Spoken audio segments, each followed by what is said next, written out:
Call it.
What's up, everybody? We are back for another week of Season 6 of the NADCL.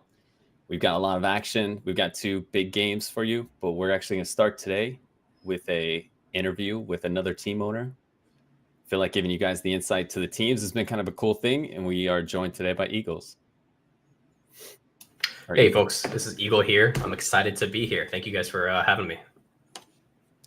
Yeah, super excited as well, man. Your team has been doing really well. I feel like maybe you guys weren't getting the credit early on, but what motivated you to get involved in NADCL? Yeah, it's pretty simple, actually. I saw the impending death of the NA region, just as PPD did. I wrote down all of my thoughts earlier this week, but Zach or Zequiotrix, or however you pronounce it, kind of covered a lot of it in his video earlier this week. So I'll be a little bit more specific. Let's call out some players here. It's always funny to hear pros like Arteezy talk about the toxicity of the NA region and the death of the NA server for pubs. It's going to be some hard truths here, but we have to address them. NA Dota has a loser mentality. Its players are entitled and give up at the slightest sign of inconvenience. If they get killed mid once, they start feeding. If a support takes the kill, they start breaking their items. Or if one of the supports doesn't come refill their mid bottle, they're starting to buy shadow amulets. That's the type of loser mentality shit that is ruining NA Dota. And we can pinpoint that behavior back to one player specifically, Arteezy. You know, once upon a time, Arteezy was the golden boy of NA. Everyone wanted to be him. And back in 2013, he was at the pinnacle of the sport when he won MLG Columbus with Speed and the boys. I'm talking EE, Aoi, Sing Sing, Pylai Dai, true legends of the game. We all thought he would be our champion, the hero NA Dota needed to deliver us from Euro China dominance. But Arteezy is a fucking loser with a loser mentality. After MLG Columbus, he changed. He started becoming entitled and toxic. He turned from the star of NA Dota into a baby who loses composure at the first sign of opposition. And he expected everything to be handed to him instead of having to work for them. You can actually see that manifest in his pro career, especially with Secret during TI5. Despite being the most talented mid in the world for several years and an S tier carry for the better part of a decade, he has never won a Valve event in over 10 years. And why is that? Because he is a baby who has a shitty attitude that prevented him from winning. There's a reason why EG won TI without him, despite Fear being an objectively less talented player. Why do you think that is? And the funny thing is, he doesn't even play on the NA server anymore. After he had a direct hand in ruining NA pubs for years, he fled to Europe to go play pubs. For years, everyone who looked up to him, who mimicked his behavior, trickled down, and this sense of entitlement and weak mentality infected NA Dota. But now he can't handle the toxic environment he was responsible for creating. It's reflected in everyone else around him, and he can't handle it. So like a loser and a coward, he runs away instead of actually trying to fix the problem he was directly responsible for creating. Like I said, loser mentality. Arteezy, if you want to complain about the quality of NA pubs, you need to just look in a mirror, because that's the truth. And the saddest part is we have some extremely talented players in NA, but the region is dying because of the loser mentality that infects every NA Dota player. And that's the legacy of NA Dota, the death of potential. And just as it's the legacy of NA Dota, it's the legacy of Arteezy. His career will forever be remembered by what could have been. Just potential forever unfulfilled. All right, so I'm gonna jump in. I felt a little bit held hostage from the monologue, but I'm glad you got to get it out. What do you think it's gonna take to get us back on track? Because I think that's what like the NADCL is, and whether people agree about Arteezy or not, I think it's good to just focus on the road ahead. What kind of things are you hoping to impact by being a part of something like NADCL? Yeah, absolutely. So that's one of the reasons why I joined, is to try to help get NA back on track. And I think there's 5 things that I think are really important for my team and that the rest of NA Dota can strive to achieve. So specifically for my team, I didn't want superstars. I don't want players that are entitled. I want players who will work hard and have the drive to improve. And that's rare in AA. It's hard to find. So to be more specific, there are 5 central tenets that I believe are super important for team dynamics: preparation, work ethic, accountability, resilience, and a blameless culture. And I can dive into those more later if we have time, but I don't want to take up all the time with my monologues. Sure. Absolutely. So you touched on the players that you picked. You guys are coming in for the first time this season. Can you talk to us a little bit about how you prep for the draft and how maybe you like targeted those players? Were you able to get the players that you were kind of looking to get to fit those ideals? Yeah, absolutely. So there's a couple different players that I had my eye on. So Pingus, from the start, I knew he was a 5 player, but given some of the interactions that I've had with other NA pros and semi-pros, a lot of them think of him in a really high regard, not only as a support, but just as a general Dota player. And that's kind of what I was focused on, is getting good Dota players with a positive mentality rather than locking them into specific roles. As you can see, Pingus is a 5 player normally as part of his other tournaments, but for us, he's playing 1. It's an awkward fit, but it's kind of the way I designed it because of the style of Dota that I had as part of my vision. I don't want to give too much away, so I won't talk about it here, maybe later on in the season.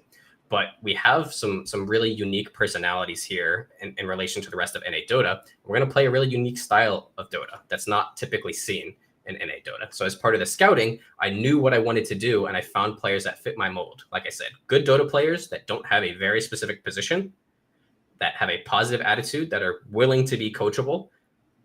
I can teach them the Dota, or I can pay someone to come in, coach my team for the next 8 weeks, and get them working as a team, like a well-oiled machine. I cannot pay to teach them to be, coachable and accountable. So it's really more important for me that I found the right fit personality-wise and overall good Dota players, as opposed to picking very specific players who are talented but less open to coaching. Okay, so you got the players that fit. Let's switch from players a little bit. Let's talk more about the org. Like, I think it seems like everything is pretty planned out for you, is what I'm taking. When you decided to go with the name like pronouns, is there any insight you can give us on the team name choice? Absolutely. So the pronouns were chosen for very specific reasons. We're like the nouns, but actual professionals. Hence the name pronouns. I was expecting something based. So yeah, exactly. The pronouns top 8 TI placement was one of the most fraudulent in the history of the game. It's embarrassing for the region to watch nouns players brag about it. I'm going to be honest here. They were gifted an upper bracket slot by an EU team who was immediately eliminated on the main stage without winning a game. Then you got 2-0'd by Azure. You won one series against another NA team, then got 2-0'd immediately after that. So it's kind of embarrassing to see everyone parading around saying, oh, NA's back as a region. We got top 8. You're embarrassing yourself. I mean, what happened to our pride, to the NA region? Do we really need to inhale that much copium to be proud and parading banners down the street for a top 8 when we only beat one other team within our own region? That's how we got top 8. I saw us celebrate as much for this victory as we did for DC and TI6 when they made the grand finals. It's truly embarrassing. Let's not confuse a helicopter ride to the summit for a treacherous climb up a mountain. There's no glory in a top 8 when the only series we won on the main stage was against our own region. Have we really fallen so far that we're just happy to be here? We need to set the bar higher as a region and hold ourselves accountable. It's time to be better. And that's what I love the motivation, right? And I think it's always easy to cast stones across the pond, but let's talk about your own goals. You've got these high expectations for NA. What's the goals for your team? Yeah, I'm here to win. That's it. That's the goal. That's the bar. If we don't win, this is not a successful season. And I'm going to go on another little monologue here. Contrast my goals and my expectations with another owner like Grapefruit. He owns Continuum, by the way. His team, Continuum, are the personification of that loser mentality I've been talking about. The team's attitude mirrors the owner. Before the draft even started, he was in the owner's chat talking about how his team didn't stand a chance, how the franchise rules were unfair, all of this. So just know if you're on Continuum, your owner doesn't believe in you. The really funny thing is he also has Red 2 on his team. And Red 2 is famous, especially in NADCL, for previously quitting not 1, but 2 seasons. Another supremely talented NA player who has a victim complex and a loser mentality, just like their owner. And I can tell you right now, that team isn't going to win a thing in NADCL with Grapefruit as an owner or with Red 2 as a loser. Just watch. Once their team faces adversity, when the lights are brightest, they're going to crumble. All right. Looks like maybe a rivalry brewing. Eagles, I'm going to let you just say anything to anyone supporting you guys, and then we're going to send you off. So last thing, anything to support in pronouns this season. Absolutely. I appreciate it. I know we're the least liked team in the Discord, but that's fine. I'm happy flying under the radar. There's a reason we didn't pick superstars. We're not here to make friends. We're not here to make fans. We're here to win. That's it. Bottom line. Love it. All right, Eagle, thank you for joining us, brother. Good luck today. You guys are playing in the first series, and thanks for coming on. Absolutely. Thank you, guys. See you, brother. Thank you. All right, we are going to go straight into the draft. We're a little bit behind, but I didn't want to take that away from you guys. I felt like that was some real passion. I feel like whether you agree or not with what he said, you could feel the emotion from that interview. Samson, did you take anything from that?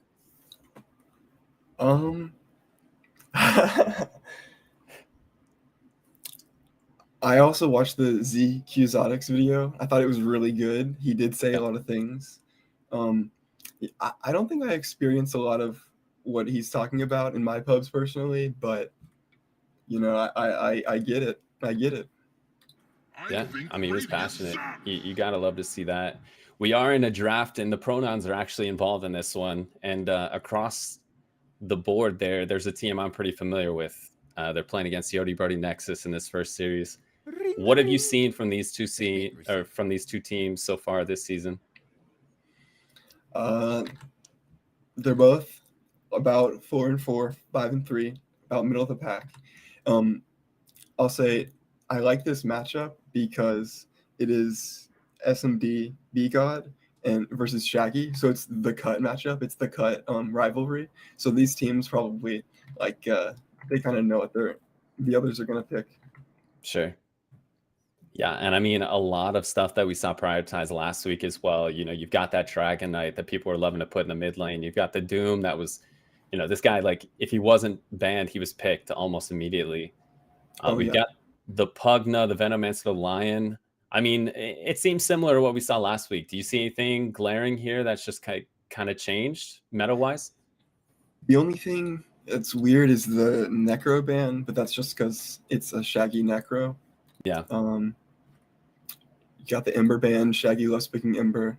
Of course, and Ember is just like such a strong hero too, right? I mean, Ember with this Mage Slayer has just been running through pubs. Yeah, he's very strong.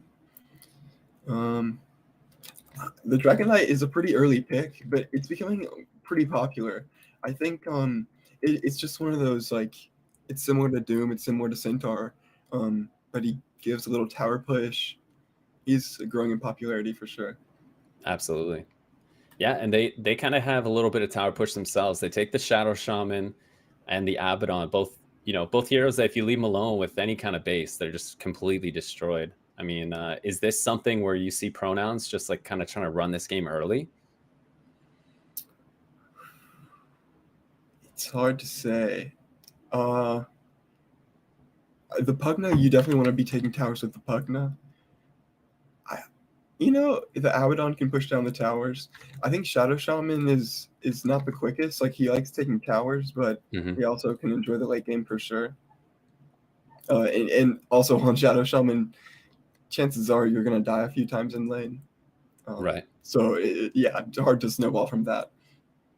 Yeah, I mean, but they like you said, like Pugna, he's got like good tower pressure. The Abaddon's got like huge tower pressure. I feel like if Yoriberry Nexus like loses a fight, I feel like it's hard to like save anything. And they take the Sand King. This is a DNC special. I mean, this guy, it's been told, obviously I have a little bit more insight, but it's been told to me that I think everyone thinks that DNC plays at a certain MMR, and then when he has Sand King, you can just add like 2,000 MMR to this guy. It's like you give him his hero, and he just uses it different than other heroes. Yeah, his Sand King is insane. He loves to just go behind the tier 2 tower, cut the waves constantly, and he'll break his invis by like using his Quelling Blade to cut trees. It's insane. It's like he is definitely a top tier Sand King player. Yeah, I feel like he gets away with so much too. Like even when he does die, they bring everyone. It's like actually insane. You don't think he should get away with it? Like it just doesn't make sense, but he gets away with it. All right, let's see if we can round off these drafts. They take out the Huskar. There's a couple more bans. Is there any glaring hero or like glaring issues with either of these drafts that maybe we need to get certain heroes to fill it out? Yeah, Pronouns, you have to definitely get Shaggy some, spirit or some, maybe not spirit, but you need to be running around for sure on Shaggy and be doing something. So this is an Abaddon 1, we're thinking.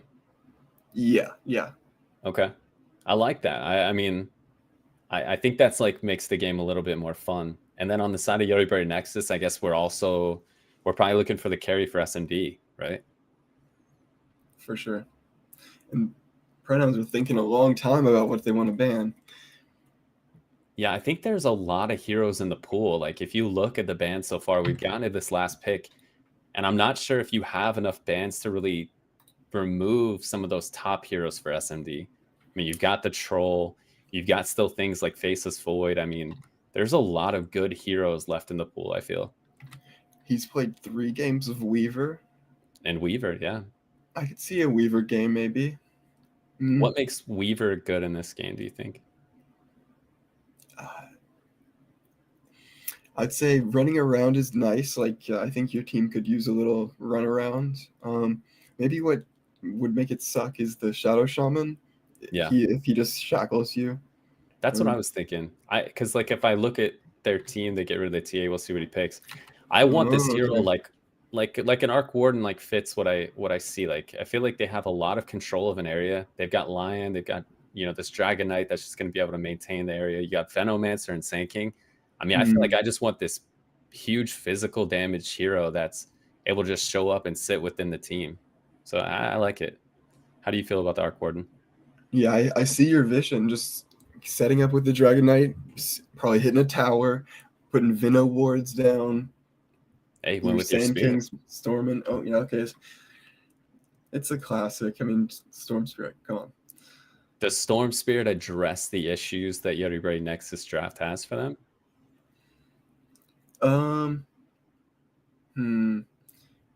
I think he should be able to do fine against the Dragon Knight, and yeah, I think he can run around. He's got the Pugna with him. He's got the Abaddon to kind of help him out. I see the vision. Okay. Yeah, I mean, I feel like you have to go on this Lion, right? Because, I mean, that instant Hex is just like so strong against the Storm early before BKB maybe. But give me your prediction. I know this draft went by quick. We kind of ate into it a little bit, but these guys are ready. They're not wasting any time. They're going right in. Give me your prediction going into this. After our interview with the Pronouns team owner, I do not think I can go against Pronouns. Just too much ambition, huh? Yeah. I love it. He's in the chat with them, probably. He's in voice comms just telling them if they don't win, don't come home tonight. Like the door is locked. So I mean, I'm with you, brother. But I just think Yeti Braid Nexus has the tools to win this game. I think that DNC is going to get away with so much.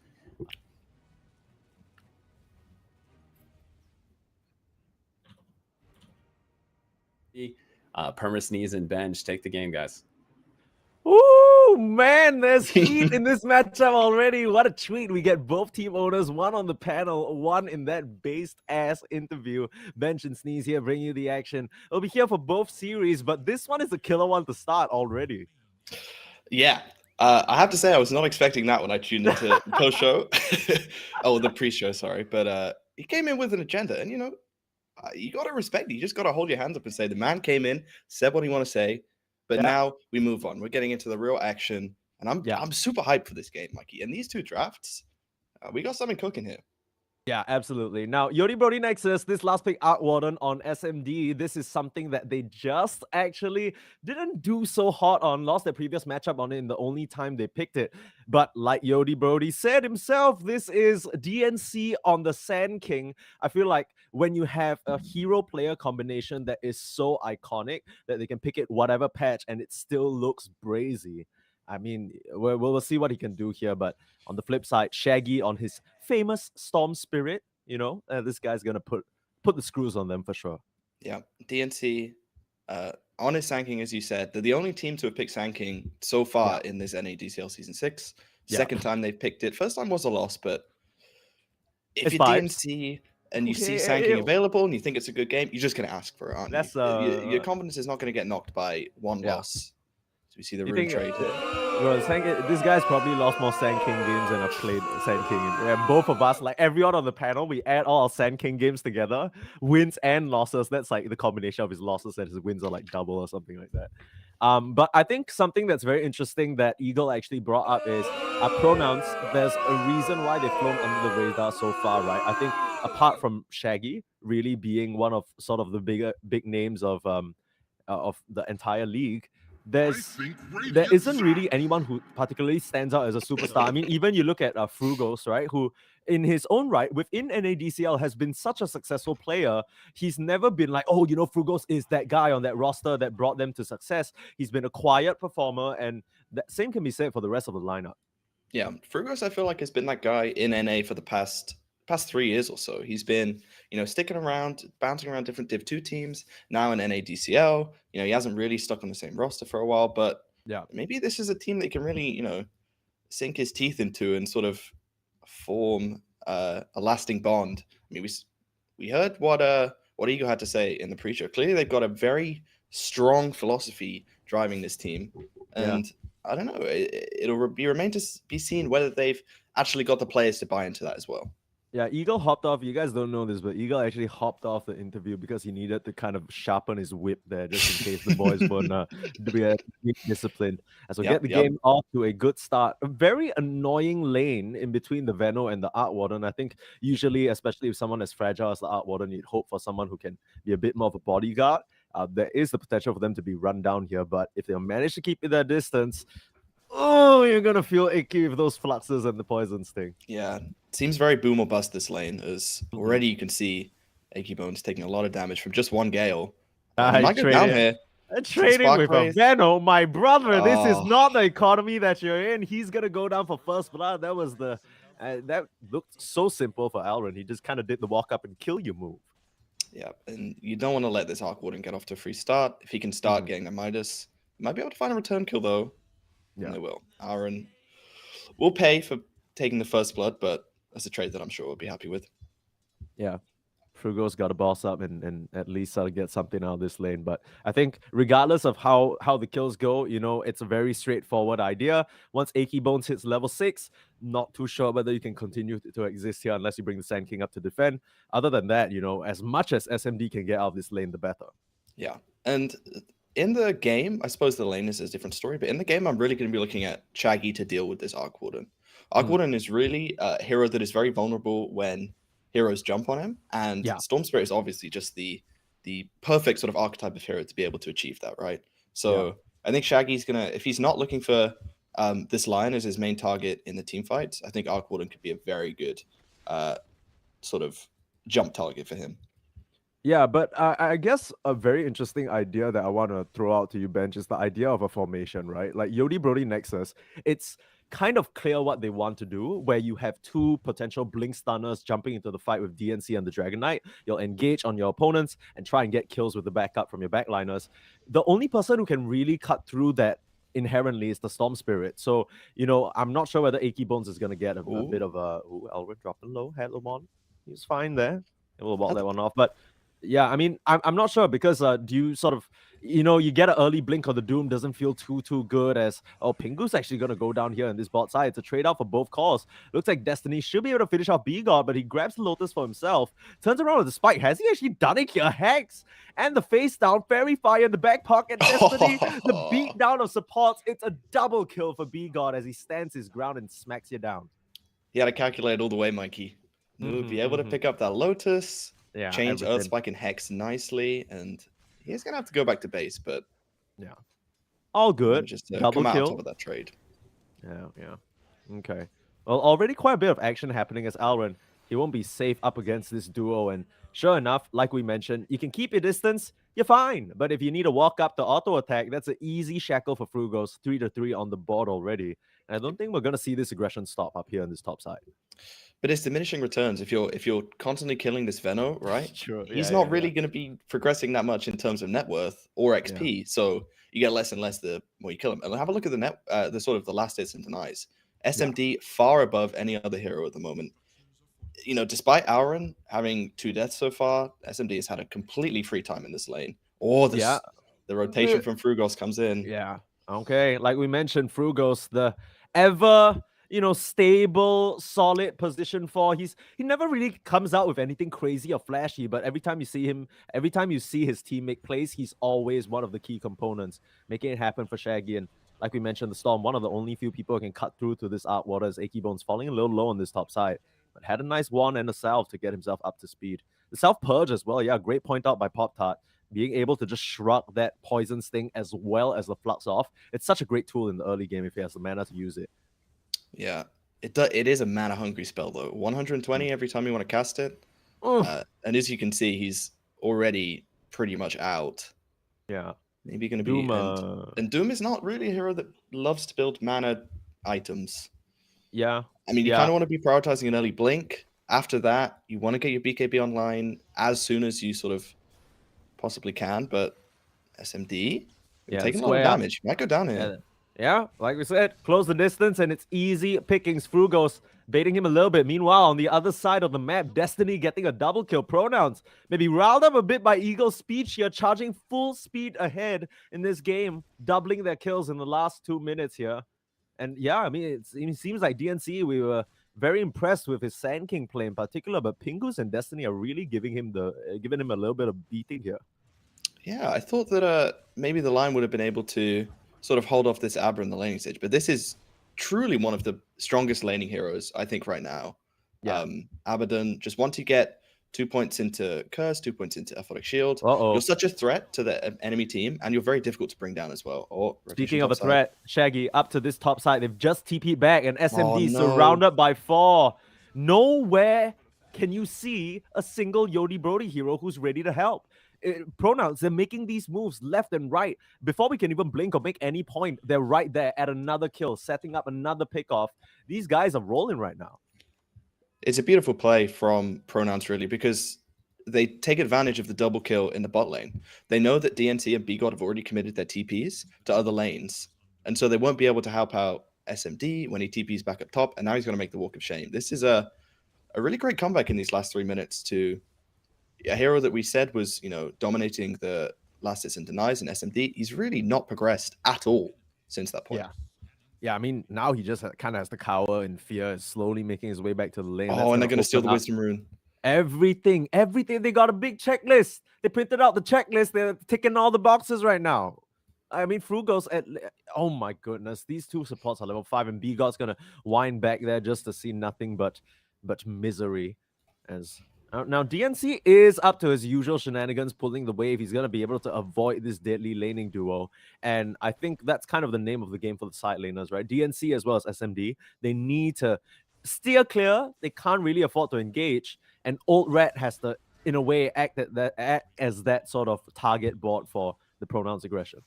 Yeah, and he can be that now with the ulti online. Oh, they might look to go into Shaggy. Oh, that's a lot of damage. They don't have enough damage here.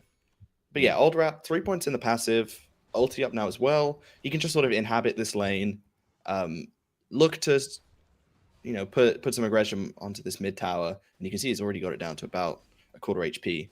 So should be able to finish that off when the next ulti comes online. Yeah, I mean, Old Rat really is the one sort of shining ray of hope for them to tide through this early game. I'm a little bit worried about the Yodi Brody lineup as Achy Bones actually ticking to the poison damage. Didn't have the mana for the purge, and he'll get taken down there. Not too sure how that happened. That was probably just a couple of fluxes, a couple of spark waves, and more than enough magic damage. Shaggy down here on this bot side. DNC winding up the epi, though. He's going to do a lot of damage. Are you kidding me? Kills off the Pugna, and you got to get out of here, Shaggy. I mean, the Sand is not your friend. DNC. There's a reason why Sand King is so feared. He'll be chased down by 4. It's exactly like what we mentioned. And he almost finds Frugos as well. Can you imagine? Finally gets taken down, but dies in the most inconvenient place on the map. And that's going to allow Old Rat to take that tower for free. Such a good play by DNC. He's dragging heroes behind the tier 2. He even finds a kill in the middle of it. He forces Shaggy to reset. Dude. Yeah. Huge space maker play. And have a look at the net worth lead. It's almost back to even. Oh, first doom of the game. Dude, we literally can't even speak because every time we want to say anything, someone's dying. Old Rat, they finally turn their eyes towards him. Achy Bones with a little bit of an unexpected rotation post-death, just walks into that mid lane with a nice smoke move, and they get the surprise kill onto the Dragon Knight. Just an absolute bloodbath. And it's not even 10 minutes just yet, already up to 15 kills. And they're not done. Look, these guys, they're just non-stopping. Straight up, smoke up. Shaggy ready to go, undeterred by that gank on DNC, not really going his way. And now onto Alron, another freebie. The Veno, it's unfortunate existence here. I'll just he's got the stick charges. Yeah, but the Pokemon coming in from the side. Okay, a little bit. Listen. A little bit of hopium goes a long way. Okay. Okay.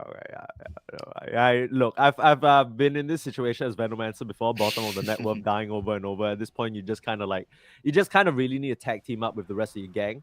Now, Old Rat, like we said, he's going to be the frontliner, just kind of potentially bathing in the side of Pronouns, and they'll be successful in killing off Frugos. That's a nice killing spree falling into the hands of DNC, and that's going to help him close in on his Blink Dagger.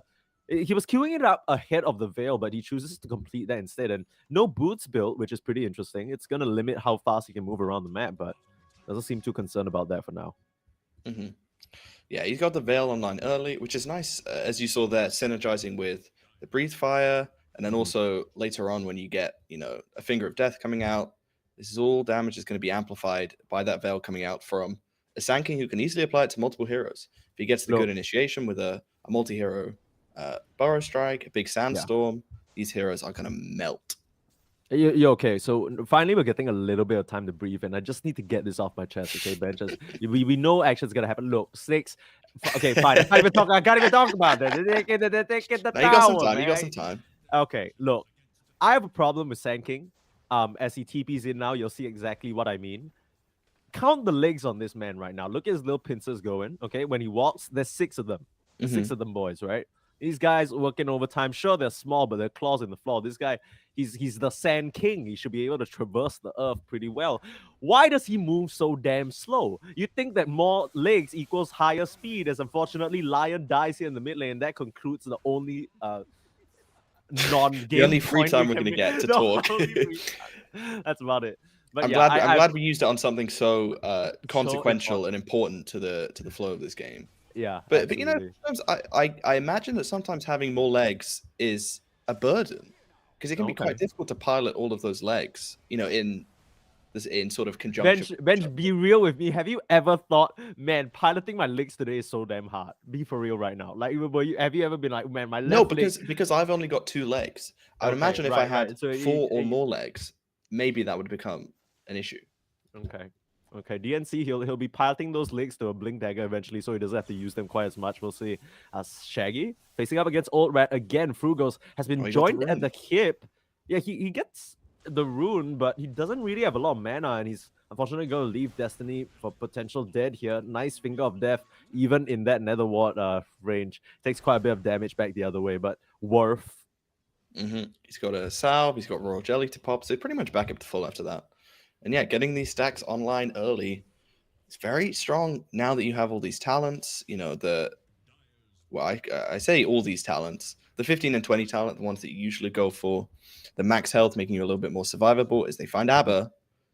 Uh-oh. He does have the ulti available, going to proc it almost immediately. Oh, they have a good chase, though. The slows. Still has a shield in the back pocket, and Alrun can't even catch up to him. Achy Bones will TP in just for a little bit of additional safety. But Pingus is fine. And, you know, you rarely see this, that the Abaddon is the top net worth, especially in a game with such strong farming cores in the Doom and the Storm. They can accumulate net worth like no other. Achy Bones, he's not even done. They're so aggressive on the side of pronouns. They have not given us any time to breathe. And if that's the case for us, I can't imagine how Yodi Brody are feeling. They'll bring up the Tempest double, but it's just... They doomed the double. What? Interesting. Yeah. I mean, look, it's a decent chunk of gold. Yeah. But I feel like Doom is a powerful team fight implement that you would have No, maybe liked to have on you DNC know, here. I think that might have been a little bit of a boo-boo, but it's not going to matter as they get the touch out onto DNC. Trying to work him down. 2-man Burrow Strike turnaround. He does go down. Frugos snake against snake action as Alrun. You got to watch out. Those wards do a lot of damage. And Shaggy, he's here to collect. Nice hexed up on the high ground. B-God will buy you a little bit of time, but Alrun, the static just kind of shocks him as well. Old Rat into the fray, but he's up against 4 heroes who are so healthy, and you're not nearly at the point of Dragon Knight yet where you're actually threatening any kills. It's tripled up. Shaggy, he just walks away and collects. This man, he's done nothing but collect this game. Every single time Frugos is there, hey, you know, Shaggy, here's a beautiful kill feed. Thank you very much. Oh, you know what? Let's offer up 3 supports and your mid lane counterpart. Thank you, Shaggy.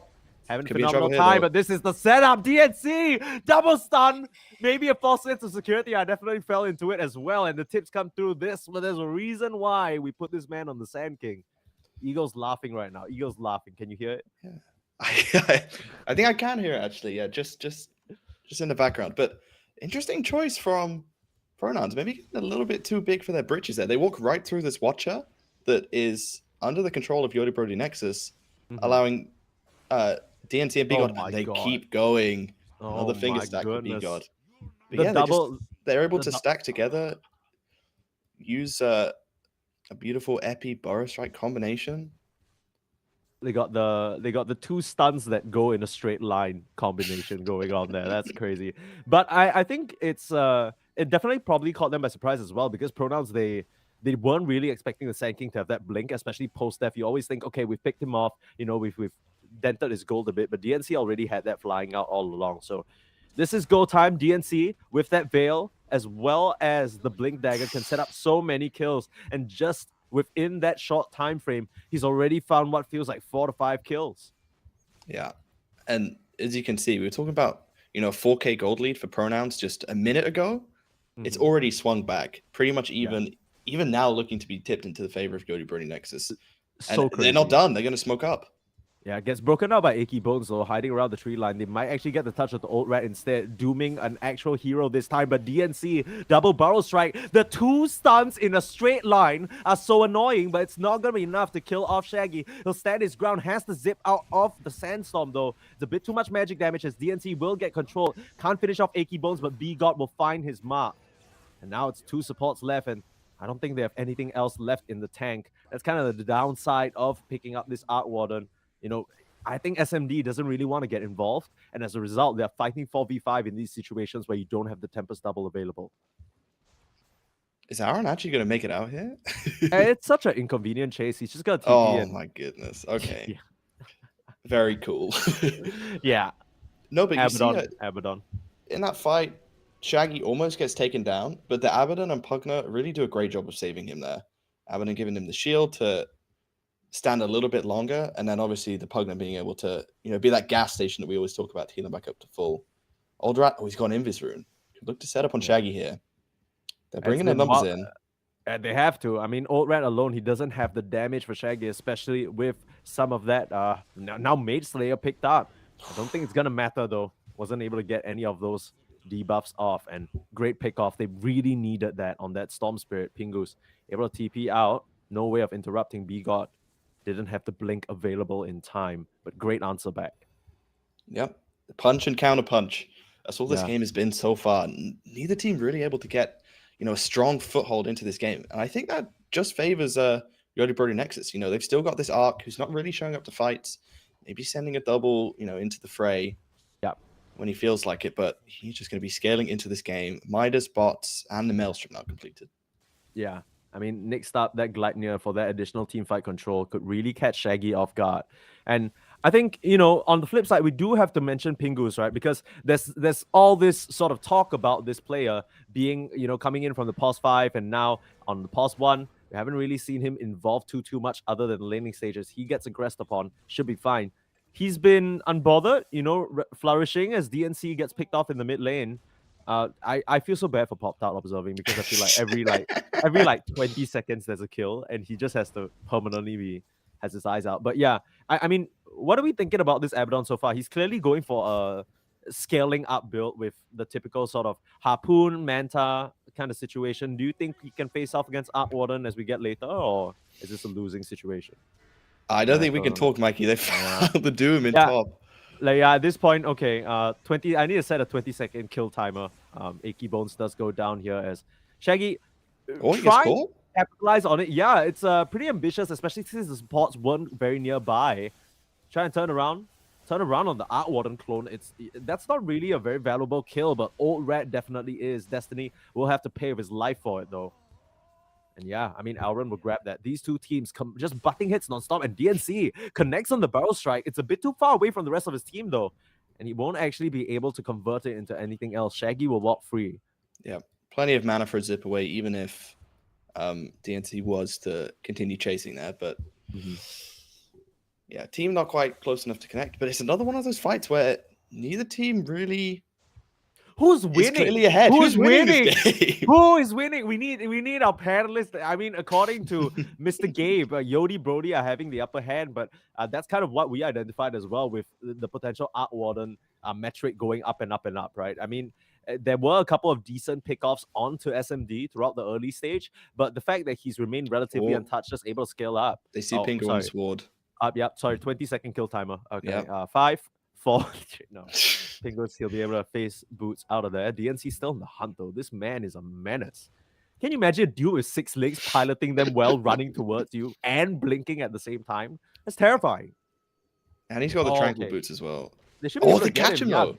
He's still got the ward on the high ground. Oh, Roche! No! You gotta get out of here. Perfect timing, Pingus. Surrounded by all 4. He is going nowhere. What is going on? Roach is like, sorry, did someone say my name? Turns around and punches B-God. Doesn't even matter though. Fingers goes down. Dude, this game is a clown fest. So they'll just walk into Roach. And SMD, he'll be able to get a lot more involved with that Aegis in his pocket. Won't be too afraid of Shaggy this time around. And yeah, I don't think pronouns are in any position to contest. And what a kind of crazy trajectory we've been on, right, Bench? I feel like the early game was completely dominated by pronouns. They're running around getting kills. Frugos was what feels like everywhere.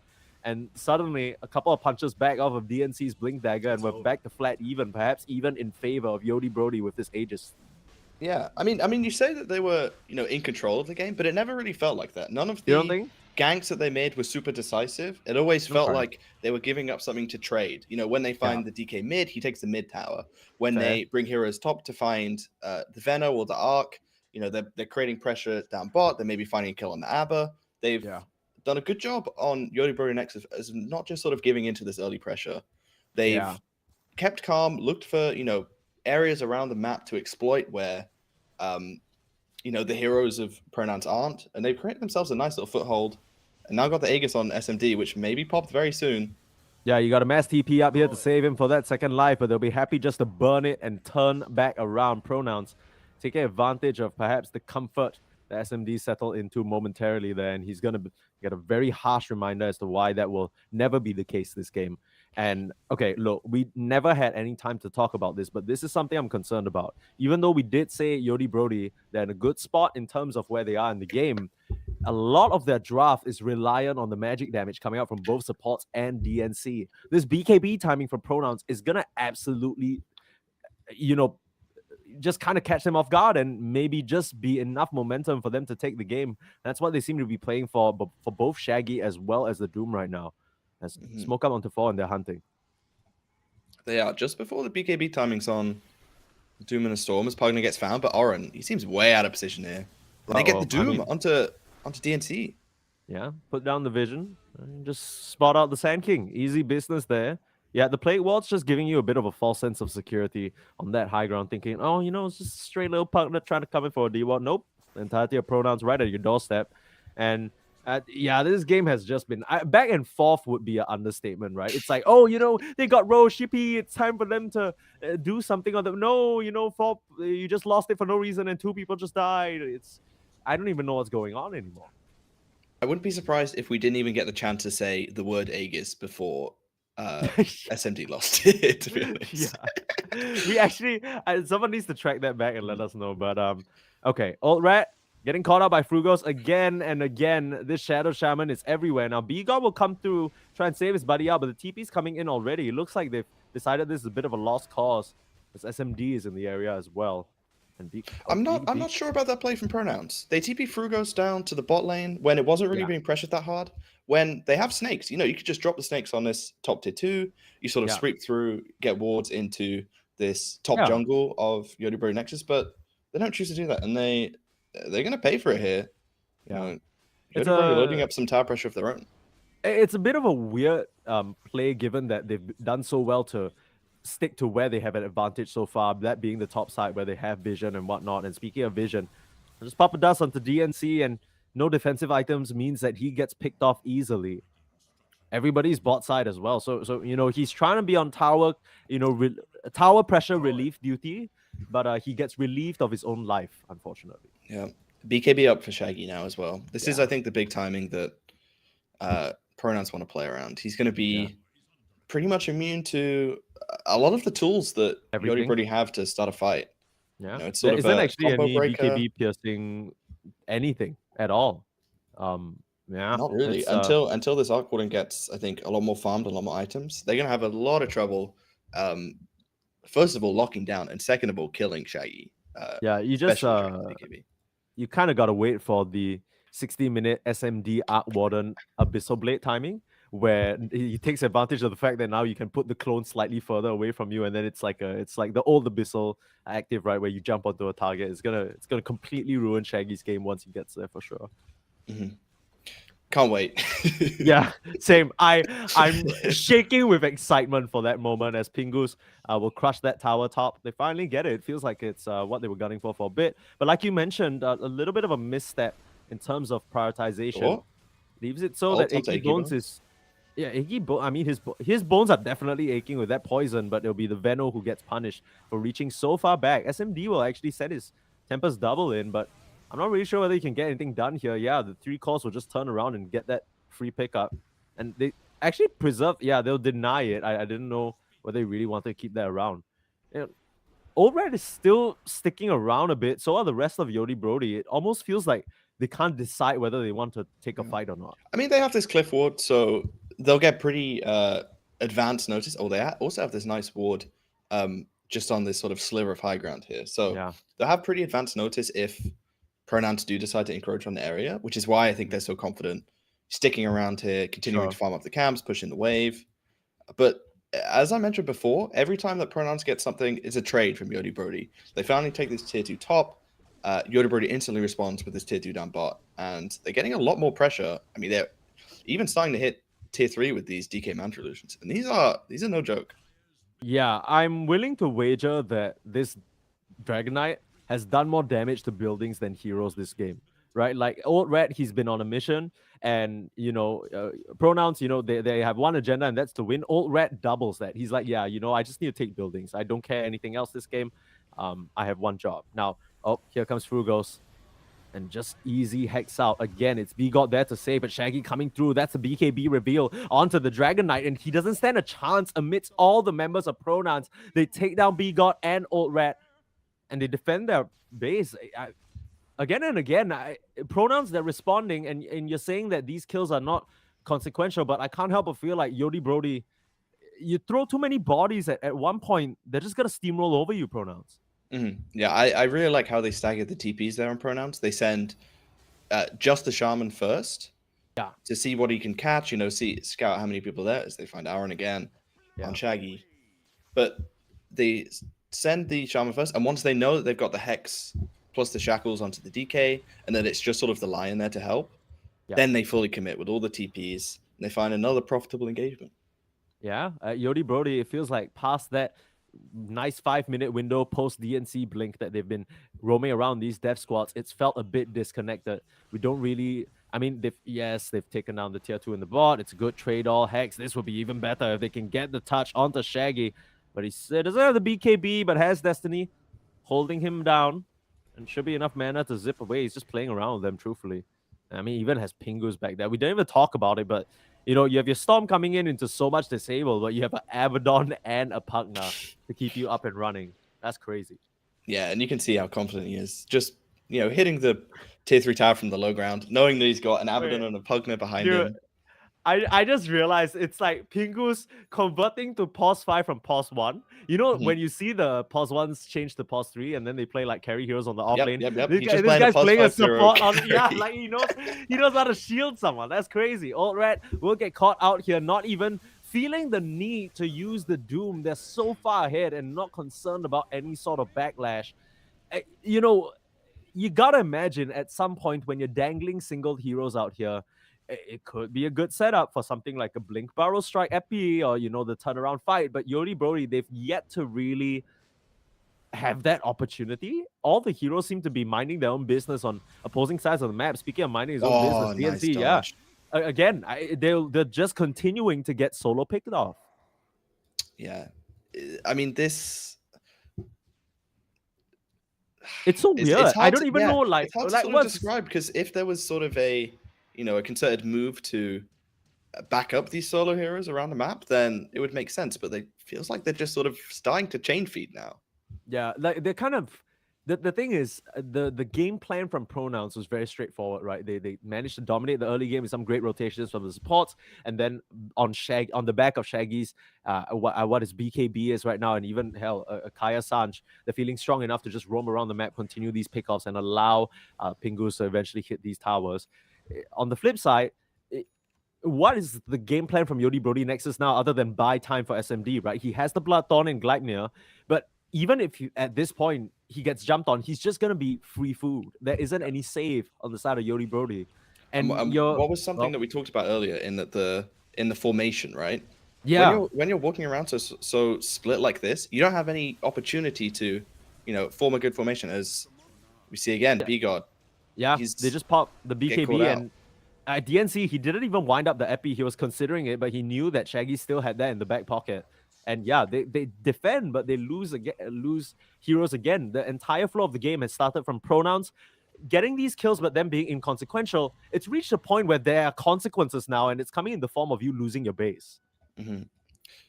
And another thing to mention, I think, is that we talked about Old Rat being this sort of like big tanky frontliner on the DK, but with the Yeah. build that he's gone for with the Blink, with the Mage Slayer and the Manta, he doesn't really achieve that, right? Once he gets Yeah. to this Ags, maybe he get the Black Dragon, he can start to maybe take a few hits, but he's kind of just getting melted because he's gone for this quite aggressive sort of initiated damage dealing build. Yeah. We'll Do try they and have make it enough to work take out onto Shaggy? Shaggy. They need this kill, and they'll find it. The tips preemptive come through. Shaggy, the one time that he's caught away from his squad, with all of them retreating to the bot side to connect with Pingus, he goes down, and that is huge. Goes on to SMD as well. That's over $1,000 gold. Wow. Oh, that's uncomfortable. And they'll keep it going here. Suddenly, Yodi Brody, maybe a bit of a rallying cry here. Remembering the sort of successful 5 minutes. Yeah, how did we do that, guys? How did we do that? We walked together as a unit, used our blinks and our stuns, and we got kills, and that's exactly what they're doing now. A bit of a fire back and maybe a bit of an opening, as well as Roche is actually going to respawn in 13 seconds. This could be theirs to claim, and Shaggy's not going to want to buy back. No, still 25 seconds on the respawn. He will have BKB when he comes back up, but... That is convenient. Look at that. They'll just walk into the Roche pit. Oh, are they going to see it? They are going to see it. The Spark Rays Wave. proc, and yeah, they're going to go for this with the magnetic field as well. Once SMD actually drops it, he's figuring it could be better used on another occasion. I think. Yeah. He's fine. You know, I don't need to ruin the vibes right now. We're all chill. I don't need to put some static in the air. Yeah, we. Come on, that's what you're getting the big bucks for, man. SMD. Yeah, but such is the sort of pretty, obviously pronouns have had the best of maybe the last 7 or 8 minutes, but again, they haven't really taken this commanding lead of the game, which means that when Yodi Brody find these 2 big pickoffs, suddenly it feels like the game flips back, right? Yeah. And that's kind of a function of, I feel like pronouns not really making the most of their lead. And part of that is the Roche timing. Yeah. Yeah, the Roche timing really, that was perhaps the most convenient thing ever for Yodi Brody. Like, you could have asked for better spawn, actually. Yeah. Couldn't have scripted it better. Yeah. It gave time for Sand King and all 6 of his legs to walk over to that pit and really contribute to that occasion as well. As I think, that first Aegis, we ain't gonna talk about that. SMD, he'll be a lot more careful with this one for sure. But I do have to wonder, what do you think? Do you think it's a play thing or execution thing? Pronouns, I can't help but feel like apart from the Shadow Shaman, they don't really have the best building damage. Pingus can be finally putting it to work here as they continue to push up forward. Old Rat, first person to show, has a Black Dragon. Only one here for now. Alvin can't help his buddy out. Where's the rest of the gang? Yodi Brody, Old Rat's just gonna die. And DNC, he's jumped in with the Epi, but it's a little bit of an awkward engagement. The Aghanim's should be able to pop up Pingus, but here's Shaggy again. BKB pop as SMD able to create his distance and stand between the tier 4s. Don't think you can challenge that, but you'll kill off the Lion. He buys back. They want to make a stand here. Frugal's able to Glimmer Cape away, but should be a freebie here as he tries to TP out. B-God has his mark, and he will go down. Now, Pingus, will you be quite as lucky with the shield available? DNC looking for another stun. Silencing up the Sand King. That is inconvenient. He's taking quite a bit of damage. In comes Shaggy as well, punishing DNC, and that's the Sand King out of the picture. They'll kill off B-God. That is a dieback and turn around to SMD. He will go down, but the Tempest double will at least be able to take down Achy Bones and Pingus. This could be SMD's fight to win here. No mana left on Shaggy. One last zip onto the high ground, perhaps. You're fighting with a Spark Wave. He's still slow to Can he regen the mana in time? He will. He's getting out of there. Saving Private Shaggy, but it's just his mana regen that's doing the job. It's fine. And pronouns, maybe we're seeing a bit why they feel kind of uncomfortable to breach that high ground. SMD, they managed to kill him the first time, but with that Aegis, it's a successful defense. He's done so much damage that fight.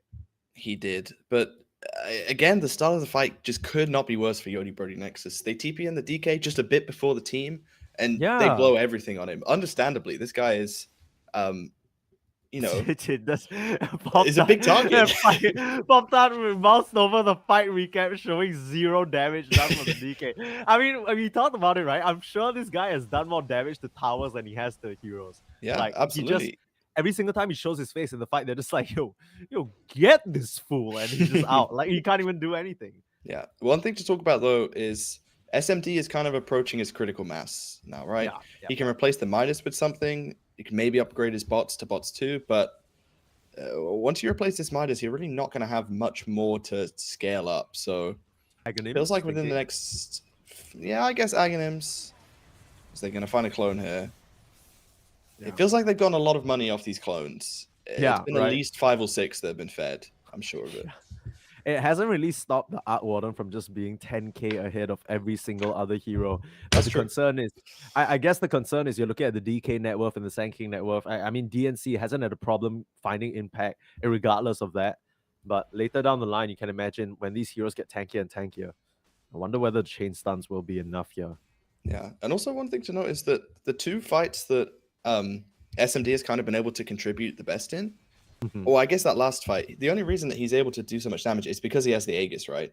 Yeah, he's able to sort of withstand the first initiation with the BKB from Shaggy and then come back with second life, full health, full mana. And he doesn't have really any defensive items. He's got the Pike, but that only buys you, a little bit of time and space against a Storm Spirit. So, I think the complexion is going to change a lot when they take fights without this Aegis.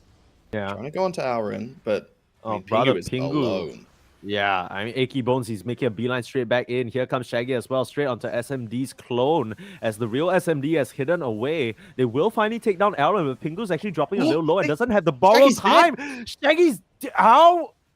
I guess there's just a finger of death and the burst damage. He didn't respect it. And Shaggy, this is not what you wanted. Things starting to crumble a little bit here as Pingus, he can't contribute to this fight in terms of damage anymore because he doesn't have the borrowed time and they'll punch out onto Achy Bones. He'll just go down here. And in the one fight, you can't kill off Old Rat. You take a bit more time to take down Auron. Destiny will die as well. Oh, just off the mark onto Frugos. But it's not going to matter. That is such a huge gold swing again. This marks the second time Shaggy has died. And it falls to credit towards his Arc Warden. And he has made it work for himself. Yeah. Level 25 now in SMD. Oh. Takes the 10 seconds Tempest double duration. So yeah, it's going to be a big buff for him in fights. Yeah, Shaggy just sort of died, Mikey. Yeah, I think he... It was it was Arc Warden right clicks. It was the Finger of Death through the BKB, Bloodthorn as well. It was just a lot of damage stacking up. And he wasn't able to get his zip away. Okay, Pingu's popping the borrowed time already, and SMD is just going to be able to get away with his clone. Oh, he has Blink out. So yeah, it was Blink. He's okay. Classic Abaddon, snore. What can you do? But this is the timing that they were waiting for. We were a little bit worried about them being able to get there, but on the back of a couple of solid turnaround fights and defenses, they've held their ground. Shaggy's now onto Old Rat. They're trying to commit, but already Pingu's dropping low. Your Abaddon's going to go down, like you mentioned. No buyback, but Shaggy desperately trying to clean up onto the real SMD, and he will be successful in doing so. A 1k gold lead, but back the other way. They're just killing off Shaggy again. I don't know whether he does have buyback, though, so he can come straight back into the fight. Suddenly, without your big bad Arc Warden, can you continue to stand Old Rat? This time, it's his time to do damage into the heroes. He'll focus down the Rex instead. But in a way, he's submitting his own life. Full team wipe. Yodi Brody up against the buyback of the Storm. It'll be him who has a second life this time round. It'll make them pay for it. Oh, immediate buyback from Moldrad. He wants to make sure that these waves get pushed out. Yeah, and you saw it was who has the bots actually on the Radiant? It's Frugos. He's gone for the all-in rat build. Yeah, he was gonna go for it too. But you win that fight for Pronouns off the back of the Shaggy buyback. It's a lot, and it is a win condition now for Yodi Bird. You have to feel if they can kill Shaggy, then it might be a way for them to take Megas or even the game. But the tricky thing about this game is that Shaggy's, honestly, even though he's died a couple of times and it's been pivotal, he's 25 and 40. This man is playing out of his goddamn mind. Like, he's making Pronouns, like, he's bringing them the distance. He's making so much happen for them. But every single time he just, gets caught up by a straight disable and no one's there to save him, and then Pingus can't contribute because he popped the borrowed time already. He just gets clapped and there's nothing else he can do. So suddenly, like you mentioned, a huge opportunity now for the side of Yodi Brody. The only person who won't be here for this defense is Auron, who still needs 30 more seconds. As with the respawn of the Arc Warden, they should be backing up now. Show that respect there. That is a fortified down, though. I'm not sure they really needed to pop that one. Felt like pronouns were backing off anyway, but yeah, a little bit preemptive. Maybe could just come back to bite them in the ass. Yeah, I don't know whether they were just worried about getting their last mid-rex cleaned up, and then that opens up a few more pathways into the base. But I mean, you still got this tier 2 tower in bot, so it was a bit of a weird one. One to keep an eye on, I think. Both teams without their glyph, and no way to refresh it either. Yeah. Quick check on the items. Anything super significant we need to think about? I guess the Abyssal on the Abaddon really could spell demise for anyone who's not too careful. And Bigot, he does have that Aeon disc now. That will be quite significant in terms of allowing him to get a couple more spells off in the fight. And the fight is what Yodi Brody Nexus will be looking for. They understand that they're pretty close to potentially a game-winning opportunity if they can just find Shaggy or maybe even 2 or 3 other heroes in a good engagement, catch them split up. This will be their game to win, but the courier should tell them the exact story they want to hear. Yeah. Interesting to note, final item for SMD is going to be a BKB, so giving him a little bit of protection from these disables. Oh, that is good. That is good. Now, the late game BKB is a real terror, especially if you can afford to get it that late. Yeah, and it feels like the whole fight sort of hinges on him, right? He's the most farmed hero in this game, and he has a bit of a glass cannon, so if he can just swing away from sidelines protected by his team, if he's not getting jumped by this Abra and this Storm, feels like it's going to be a free fight for Yodi Brody Nexus, but see what pronouns can do to combat that. It just feels like it's a matter of initiative, right? So far, when Frugos and Shaggy have been the ones to jump in and get the first pick off, it's a lot harder for Yodi Brody Nexus to respond in other than maybe a crazy counter-initiate from the Sand Mikey, King. they're losing their base. Yeah, I mean, I thought the Arc Warden clone was enough of a defense, but they'll come through, pop the BKB and straight onto Pingus. He has the borrowed time available. Shaggy just waiting for his opportunity as B-God will go down. That Lion doesn't have a buyback and already a 4v5 situation. DNC coming through with his own BKB, and the Epi's doing a lot of damage to Achy Bones. Finish off Destiny as well, even through that Glimmer. They have to evacuate, they have to escape, but they'll lose 2, and Pingus left behind. Will try and work down Alron, but under the cover of that Glimmer Cape, he'll be fine. And 3 members down, all with buyback, but a successful defense.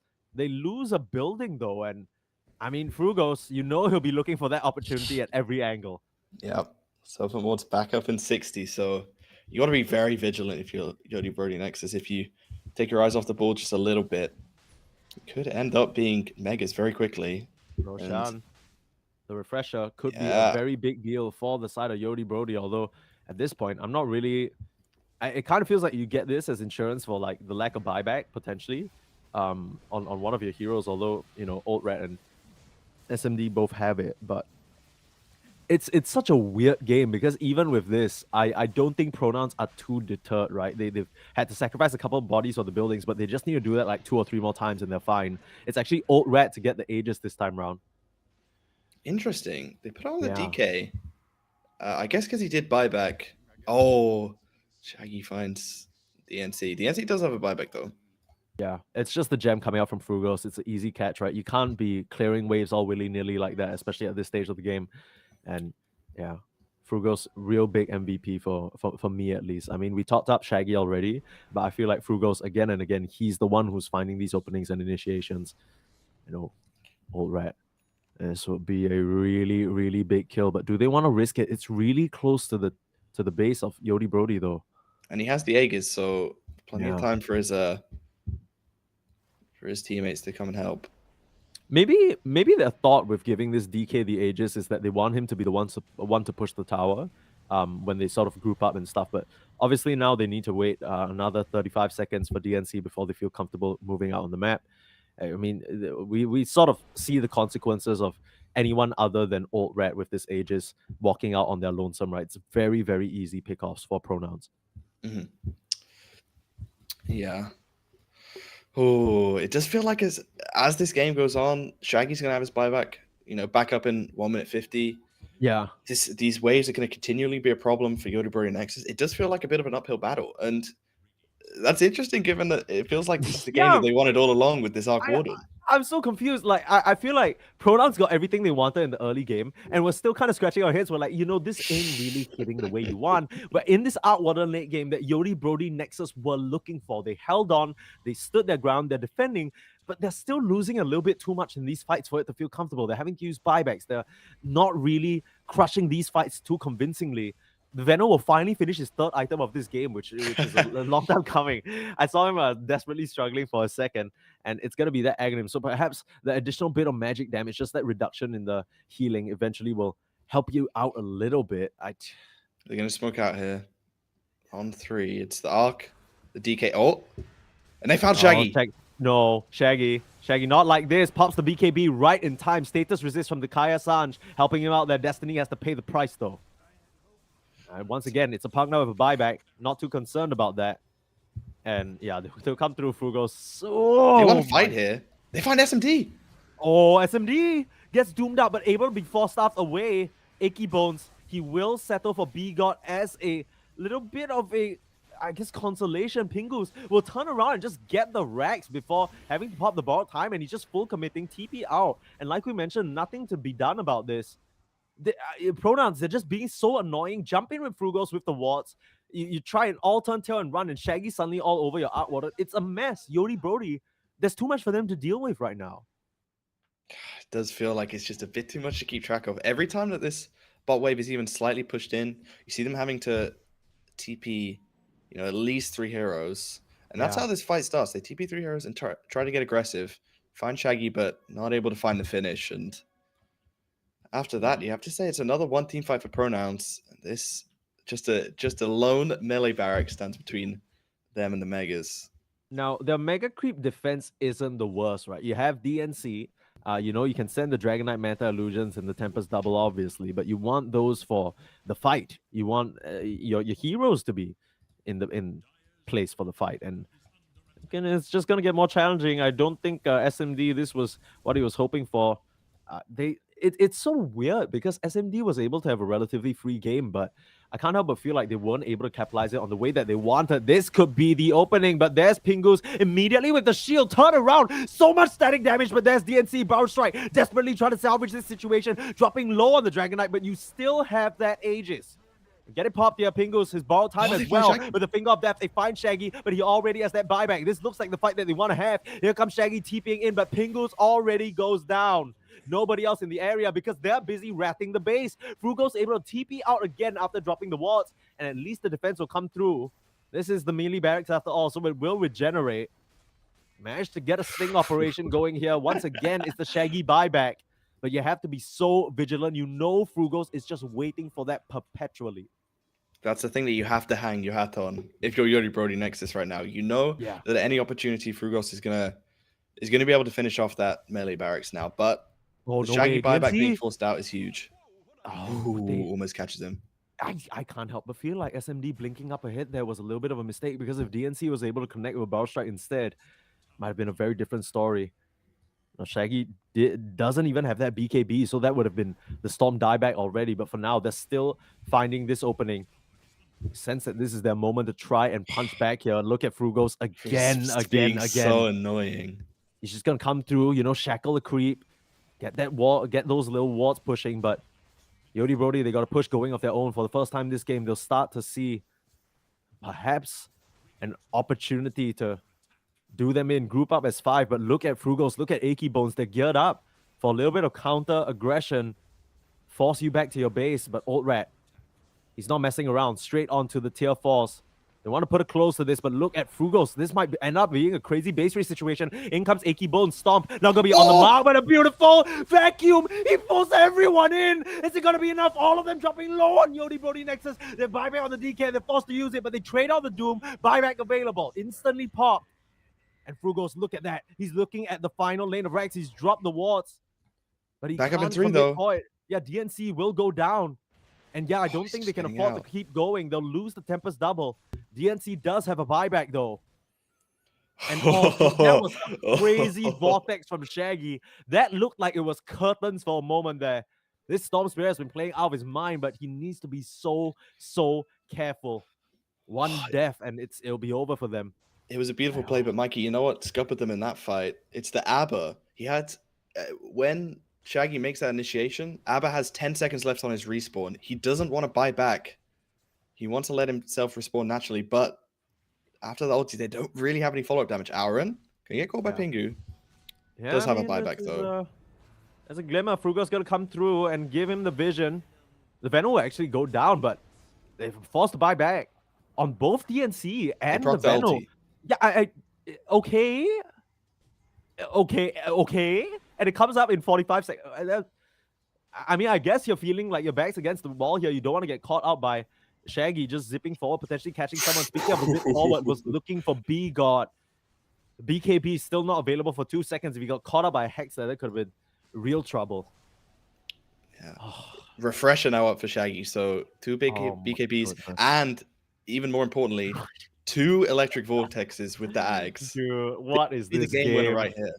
This is not what Yodi Brody were hoping for, but they'll have to be so vigilant. Any little semblance of vision, and they need to watch out for that initiation. It could be a killer. Here's SMD sending in his clone to scout you out. DNC already being able to pop the BKB. They pull in the Dragonite. It's dropping low. Can he get out of this situation? Doesn't seem like it. No buyback. Already troublesome. SMD trying to stand his ground. DNC backing him up, but you're dropping low, and you've already lost the Venom as well. 3v5 situation, and SMD can't do it all alone. He'll get taken down even with a buyback. I'm not sure whether you can hold this defense with just one Outwarden.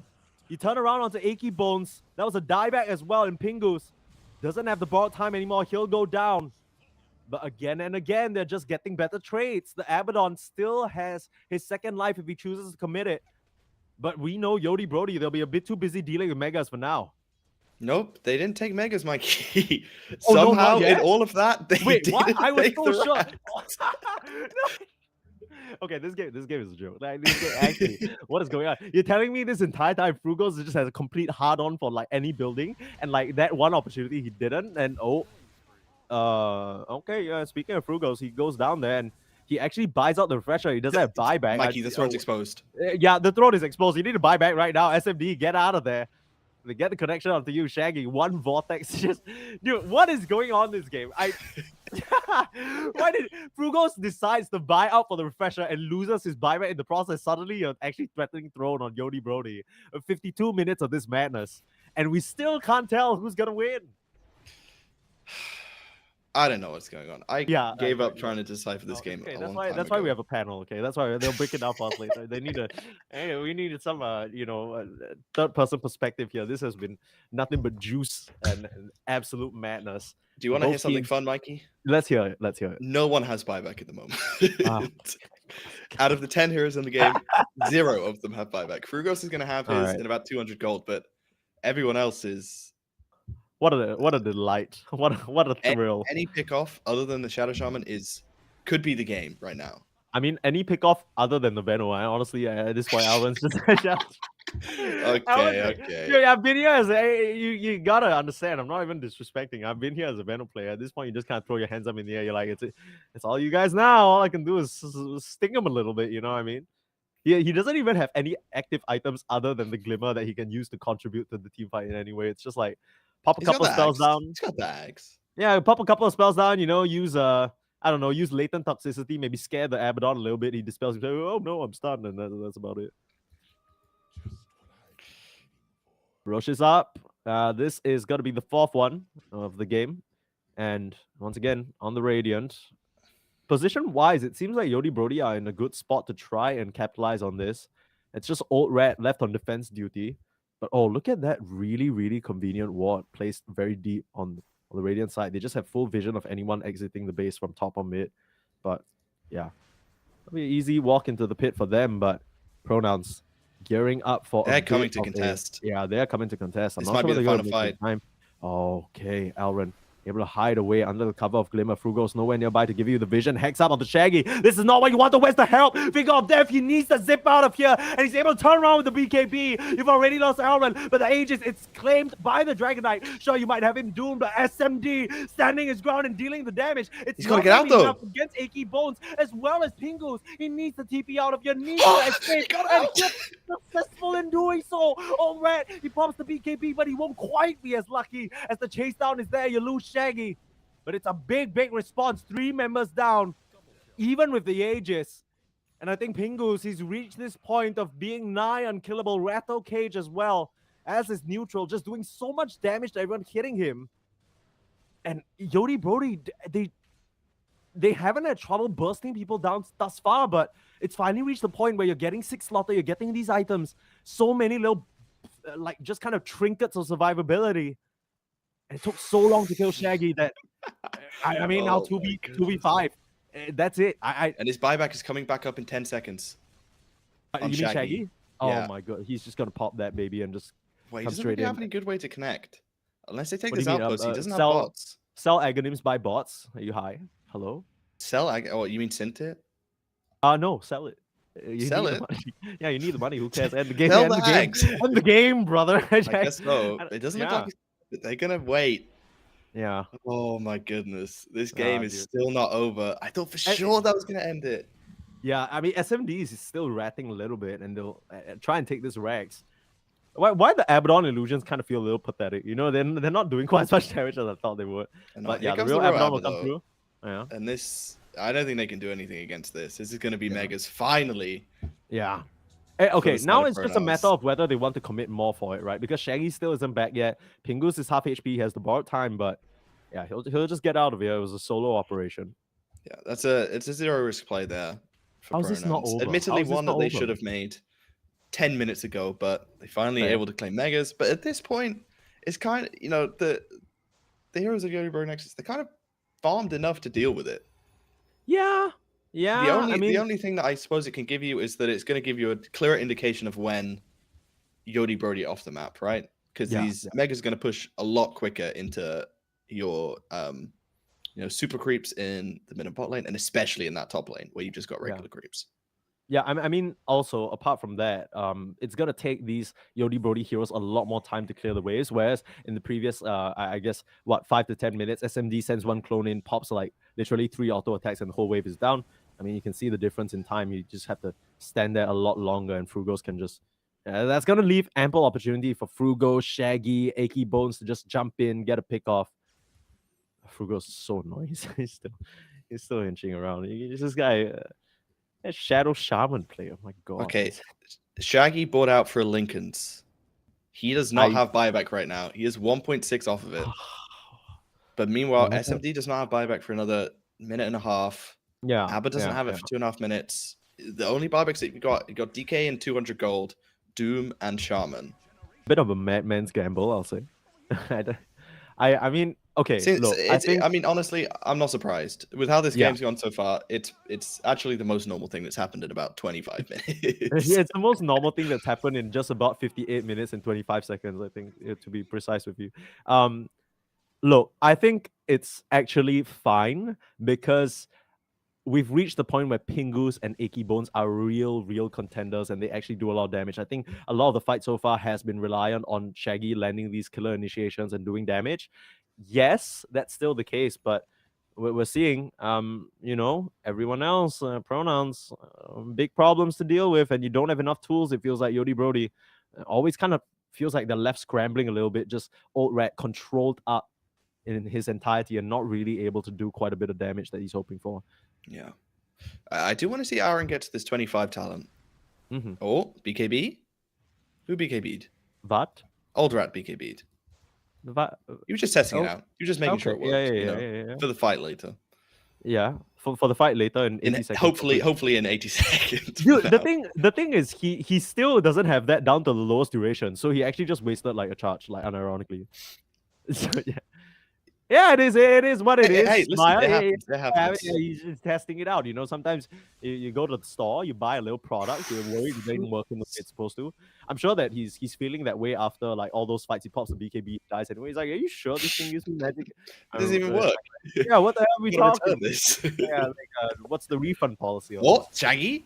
Yeah. Oh, how did they know that it doesn't have BKB? It's not gonna matter. The Doom comes in and Dragon Knight's out. Has the buyback though, but SMD, he needs to get out of here. Doom already won't be able to heal, forcing out the mass buybacks. BKBs on the side of pronouns. As soon as they can escape, this will be fine. They already have guarded themselves a great advantage. The Pingus is in a little bit of trouble. Has the BKB for himself.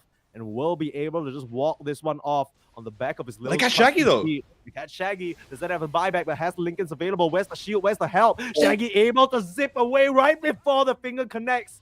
You try and point at me. You ain't even gonna touch me, boy. Destiny looks to be going down here, but it is just the Pugna. It is not the biggest of deals, and he has a buyback in 4 seconds as well. That was an excellent bit of aggression from Pronouns, and they etched themselves a huge advantage. Yodi Brody feels like they need to get something done now. Yeah, just about to say the same thing. If I'm Yodi Brody, I feel like I have to do something now. Otherwise, you just auto lose the game in the next fight. Yeah. But I don't know what they can do. Well, we'll see in a little bit. They'll try run forward, perhaps now with the fresh BKB smile on Old Rat. He'll be able to stand his ground and do some damage to the towers. It is 16 minutes. Oh, no. He found him! Oh, they got the Pingus? Abaddon, they actually decide to ditch instead because SMD, he's getting killed off on the bot side all alone. You trade out position 1 for position 1, but one of these is not quite like the other. SMD will try and turn around, kill off Shaggy, narrowly surviving the flux damage is not enough. And the Storm Spirit should be able to TP back to base in just about 18 seconds, but the rest of the team, they're connecting. They're looking for an angle. Destiny will reveal himself. You're in the middle of 3 heroes right now, but the backup, it's coming through. Pronouns are here. Nice stun by B-God, but they can't save DNC. He has a buyback available, but B-God already going down. Shaggy standing his ground and doing the damage. Destiny just healing him up, and they fall for the trap here. Pronouns, they hold this high ground, and they'll be just fine. I don't think you can hold this as Yodi Brody Nexus. I think this is finally going to be the end of the game. Oh my Surely, not Pronouns like go and end this one now. Dude, off of trying to kill off Shaggy, they leave SMD behind. It's all about this formation, like we mentioned, and the second it gets broken, it's so hard to come back straight onto Old Rat. As Shaggy, he doesn't even have any HP, but he doesn't even care. They kill off Old Rat, last member standing. DNC desperately trying to kill them all with the caustic, but that's not how it works. It's a finale, but it's one for you and your team, Yodi Brody. After 62 minutes of madness, not even the King of the Sand can put a stop to this. Pronouns will walk away with B-God where? No, God damn. God damn. Yeah, a little bit of all chat, shit talk game, you know, it's classic, you know, in a 60-plus minute game. And a lot of these players know each other very well. But what a game to kick off the evening. Really, Mikey, I'd say that was NA Dota sort of typified in one, you know, a microcosm of the whole scene, and Pronouns are going to be able to come out on top of a ridiculous game. That was insane. I mean, I'll be honest with you. I'm trying to summarize that game and I can't even. I feel like we went through, you know how animes have different arcs and shit like that? I feel like we went through like at least 2 to 3 different arcs. We had the start of the game, Frugo's ninja gank arc, and then we had like, I don't know, we had SMD or DNC by Blink arc. That was crazy. And then suddenly we're into this madness. I can't believe it. I still feel like both these teams were missing a couple of components in terms of executing their drafts, right? Like I think Pronouns with the start that they had, we mentioned it as well. It felt like their progression towards the end of the game should have been a lot sooner. A couple of key mistakes when they were pushing, I guess, deterred that. On the flip side, Yodi Brody Nexus, even with this arc, they were gunning for this whole time, by the way.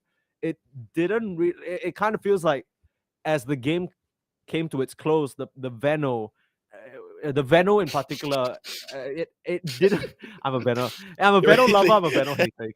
You can't. No, I mean, no. Okay, it's not an Elrond thing. It's more of a hero thing, right? We see he can't really do anything. He just is a byproduct of the fight that he just dies. So it's yeah. I don't know what to make of this, but I know 2 beautiful, stunning individuals who might. It's none other than our lovely panel, Yodi and Samson. What do you guys think? Thank you, Permastines and Benj. What an amazing game. And you guys did spectacular casting it back and forth. It seemed like Yodi Brody Nexus had everything they wanted to come back in that one, but Pronouns just too strong. They got the pep talk from Eagle before the game, I guess. And what can you do? Samson, what'd you see in that game? That was an incredible game. Like, Jesus. I think Shaggy just set the new kill record for most kills with 27. Wow. Annihilate had that with 24 last week. They got 3 refreshers on Pronouns.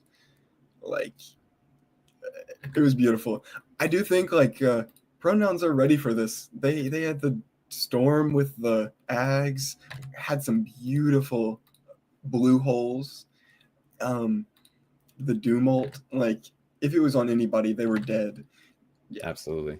Yeah, I mean, well, I think like when Storm revealed that vortex, with the Ags, I mean, Permasnee's like had the beautiful call for it on that reveal. It just like the blue hole, right? It just pulled him in. It felt like everyone on Team Nexus just went from full to zero.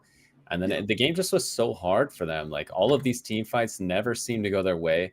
I think the casters were right on. Like, Nexus was always finding the way to like get something back, and it felt like it kept them in the game, but they just weren't able to take over. What was it they were missing? Just like that kept them from pushing through and coming back. I'll say, I think the Abaddon pick was really good. It's hard to just, go onto an Abaddon and then win out the trade in terms of just like, because it's just the raw numbers don't work out that way if you have an Abaddon, because you just got to go through them twice basically. And I'm also a Vino player and also a Vino hater, and Vino versus Abaddon sucks. You just get dispelled, and Vino had very few items. So yeah, that was a very sad Vino game at the end. I think there was so much to like these heroes as well. I mean, I'm kind of at fault for harping on like their tower pressure, but like you said, Abaddon and Pugna, like these two heroes had so many saves. It felt like Pugna was just giving his life away early game for the Storm. So Storm was always on the map. Like there was just so much more to these heroes that like helped Shaggy propel him to the hero that he was that game. I felt like Pronouns had the game, and it was their game to lose.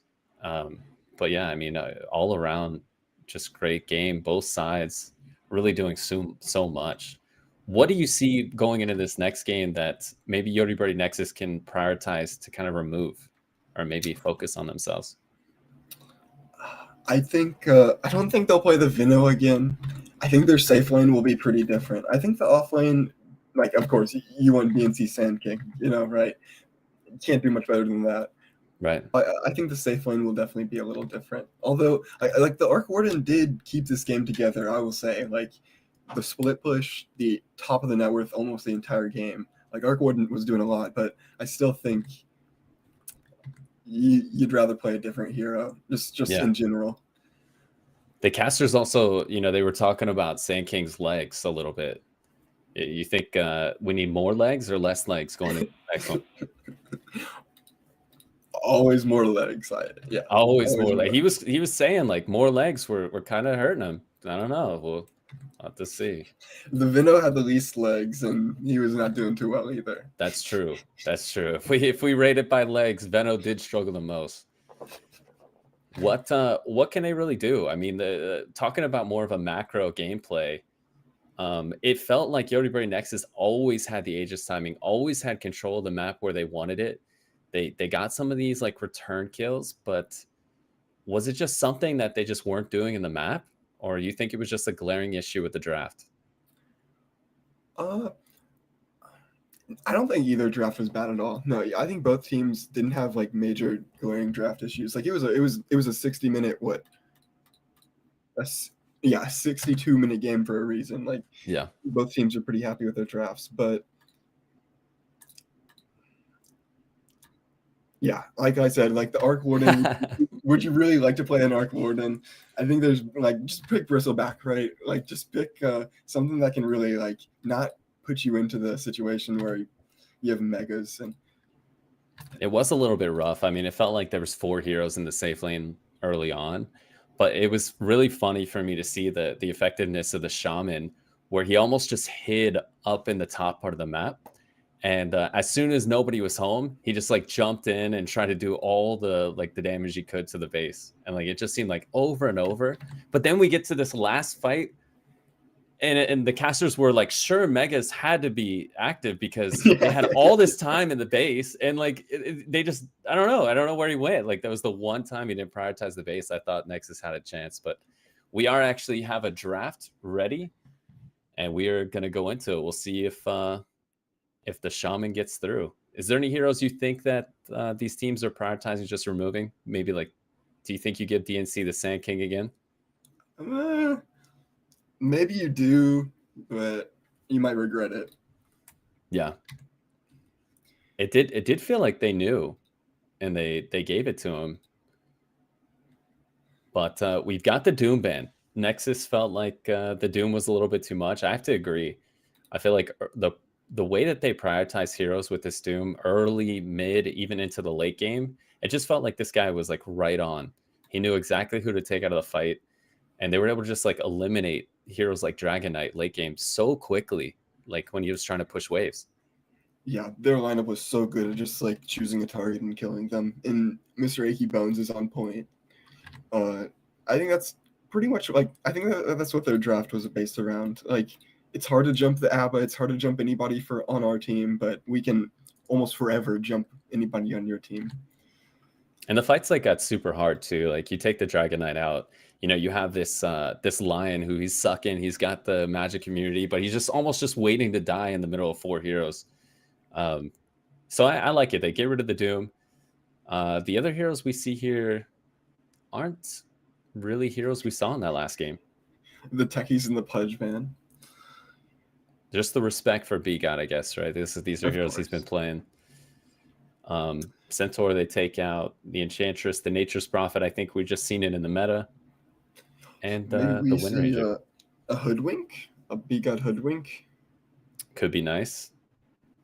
They've been picking heroes like Lion. They go for the Timbersaw. I actually love this. And instantly with the Pugna back.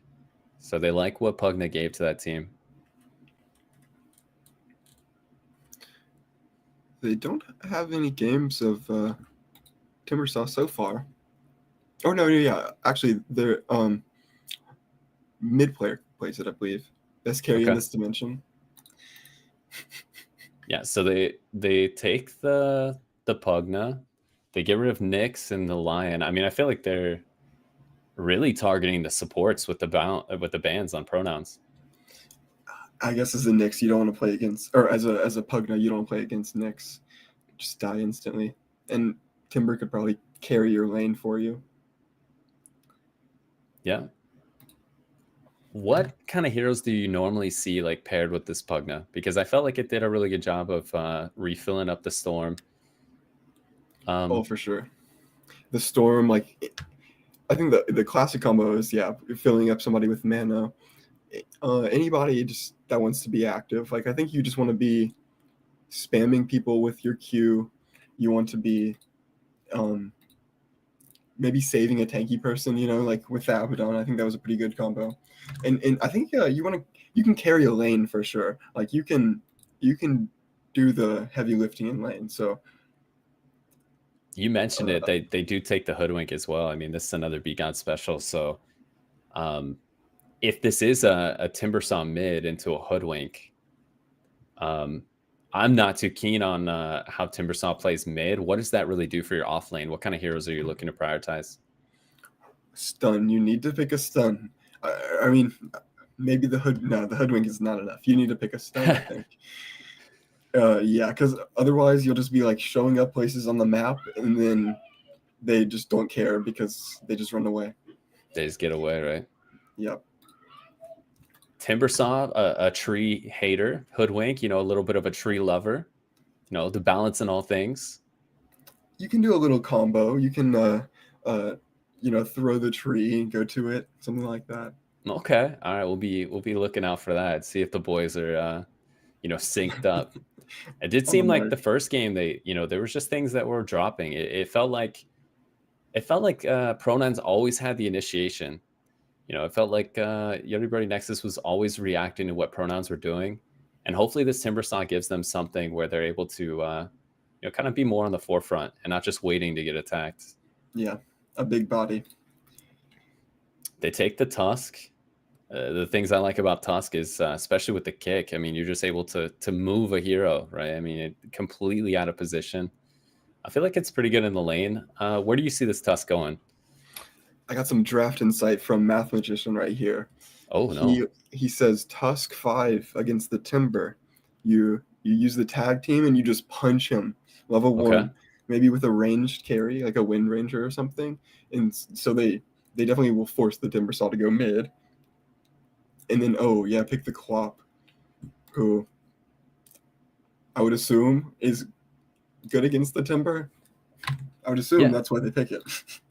Yeah, I mean, it's But- also it's a good hero for Shaggy, right? And I feel like it addresses a lot of what Storm did as well. You got the good catch, good rotations, an active hero.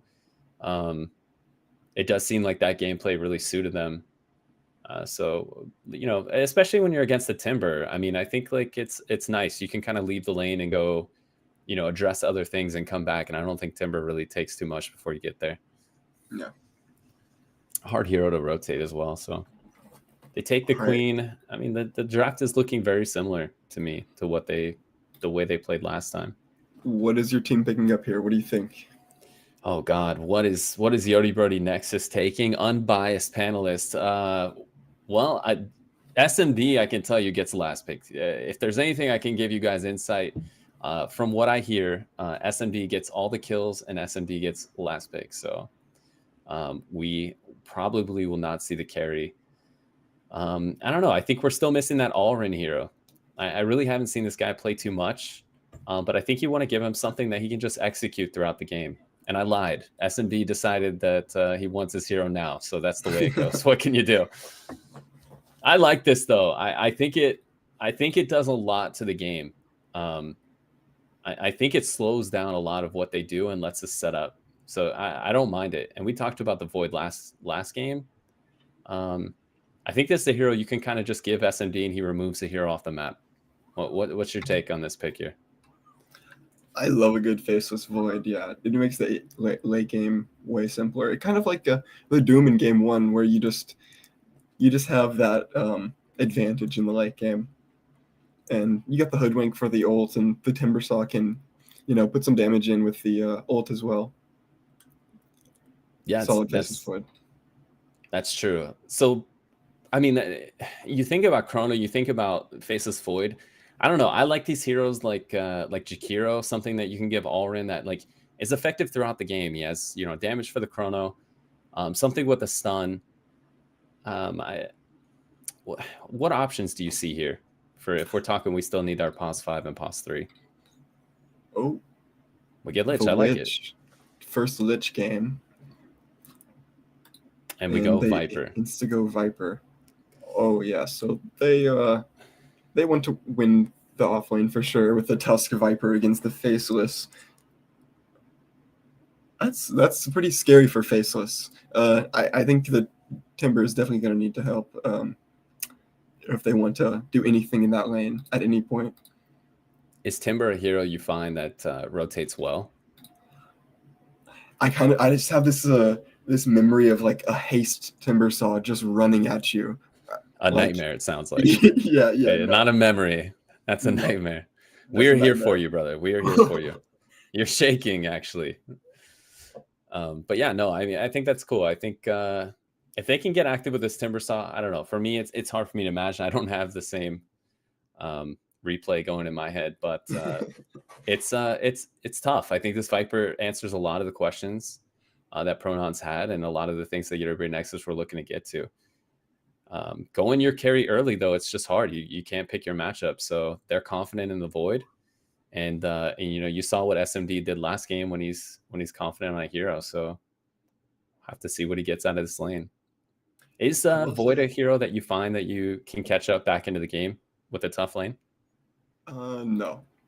He is very much a late game carry. Yeah. So we need a good early, mid, and late game. Yeah, like I mean the Viper and the Pugna pretty much means you're gonna run things over. Oh, okay. So yeah, they have the Earthshaker, so they really needed that stun. It makes them a little more even throughout the game. Pretty annoying for the Faceless. Yodi Brody needs. I think they're gonna go for an offlaner.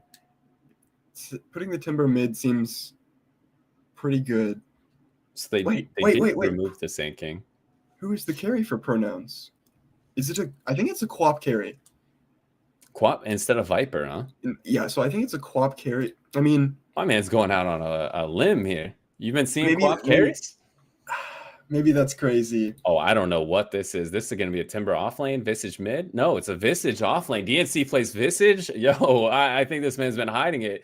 This is like a championship pick or something. Wait, The carry Earthshaker.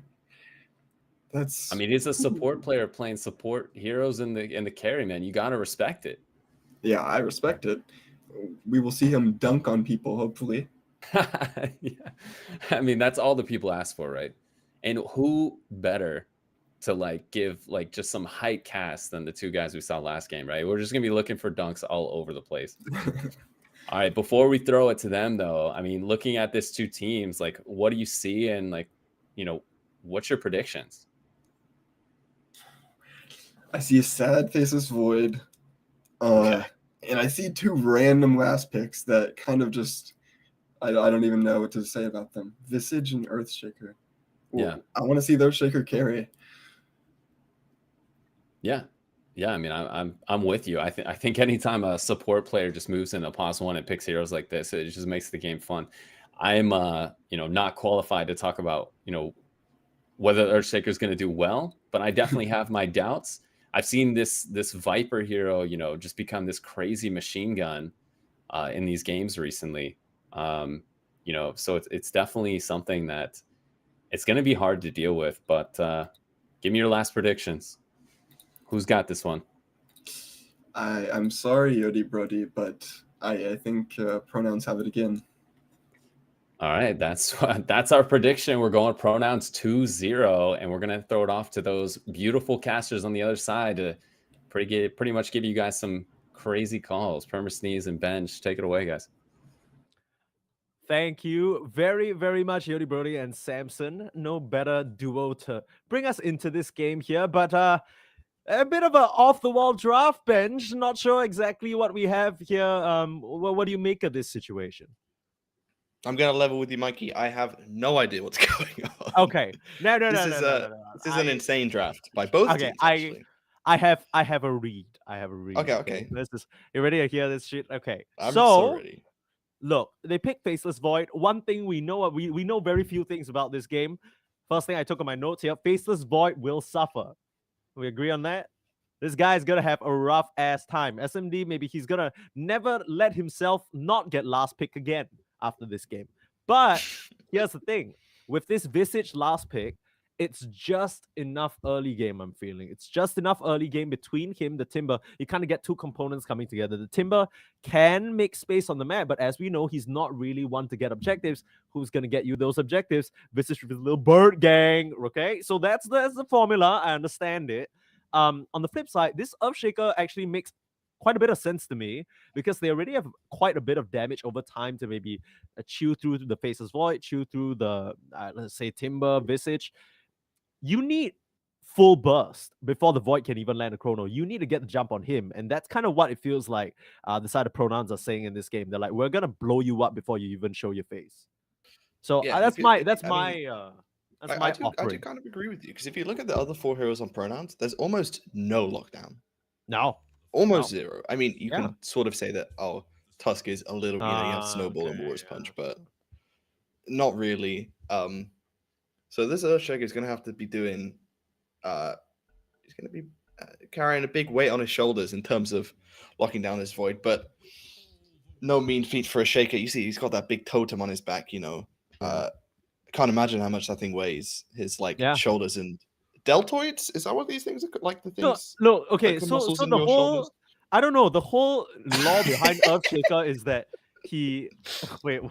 I feel like the whole law behind Earthshaker is that he is literally. Is that gonna get ganked? Yeah. He's gonna get ganked. Totem or not, he's gonna get buried in the ground. Yeah. Oh, Visage action. DNC will grab that one. Beautiful stuff. It was an interesting first blood strategy. They smoke up on 4, send the Earthshaker solo top, and Cody Brody Nexus find maybe the easiest first blood of their lives. Yeah, and the funniest part is the Earthshaker is likely the only one with the Sable, but he's gone for the first level in Enchant, which is understandable given that he's +1, but sad given that he died. Yes, but yeah, these two drafts are weird. It feels like pronouns. they've got a lot of confidence in them right now. They're able to take that game 1, and maybe feels like they decided to pull something out of the mystery bag for game 2. They got this carry shaker, which I mean, I've only ever seen this once in sort of competitive play, and that was when Miracle played it. Right. I remember I'm not that. sure whether Pingu is going to be able to play it up to that standard. I hope so. That would be very fun. But yeah, it looks like he's going to be the treads into Ags. That's what he's gunning for. I guess that's the only real build you can do on sort of this carry shaker. I think it's actually fine because Yodi did mention how he's seen this Viper become like a bit of a machine gun, right? And we were sort of in this age of Viper where, you know, once you hit that level 25, if you do get there, you literally become a carry, right? You're auto-attacking like mad, you do so much damage. So they already have that range kind of damage dealer. All you really need is some additional disruption and control, which is what we mentioned was lacking a bit from the Pronouns lineup. And this is going to be a fun one because I think, what was it? Pingus, who mentioned that he forgot to ticket the lobby as, Alren, we'll go down here on this bot side. That's just the deadly duo of the Tusk and the Viper. But yeah, as a result, we're not getting their legit names, but just random ass Steam in-game names. I was wondering why that was the case. Yeah. And so now it's Pew Pew versus Maelstrom, Peresma, Shiva, Skadi in the mid lane. It's the most iconic matchup of NA. He's actually telegraphing his build. Yeah. On Queen of Pain? Yeah, It's I not really wouldn't bad. be surprised if he went for this build, actually. I said it as a joke, and then I realized that it's actually kind of viable. Yeah. Look, it'll be even more based if he changed his name every game as soon as he picked the hero. Like you pick like to the build that he was planning for. Yeah. It just lets you know in advance. Like that's how much he looks down on you. As this particular game, I think at least kills wise should be a lot more quiet other than this Viper task, right? Like I think they have a very high propensity for action. Other than that, everyone should be pretty chill.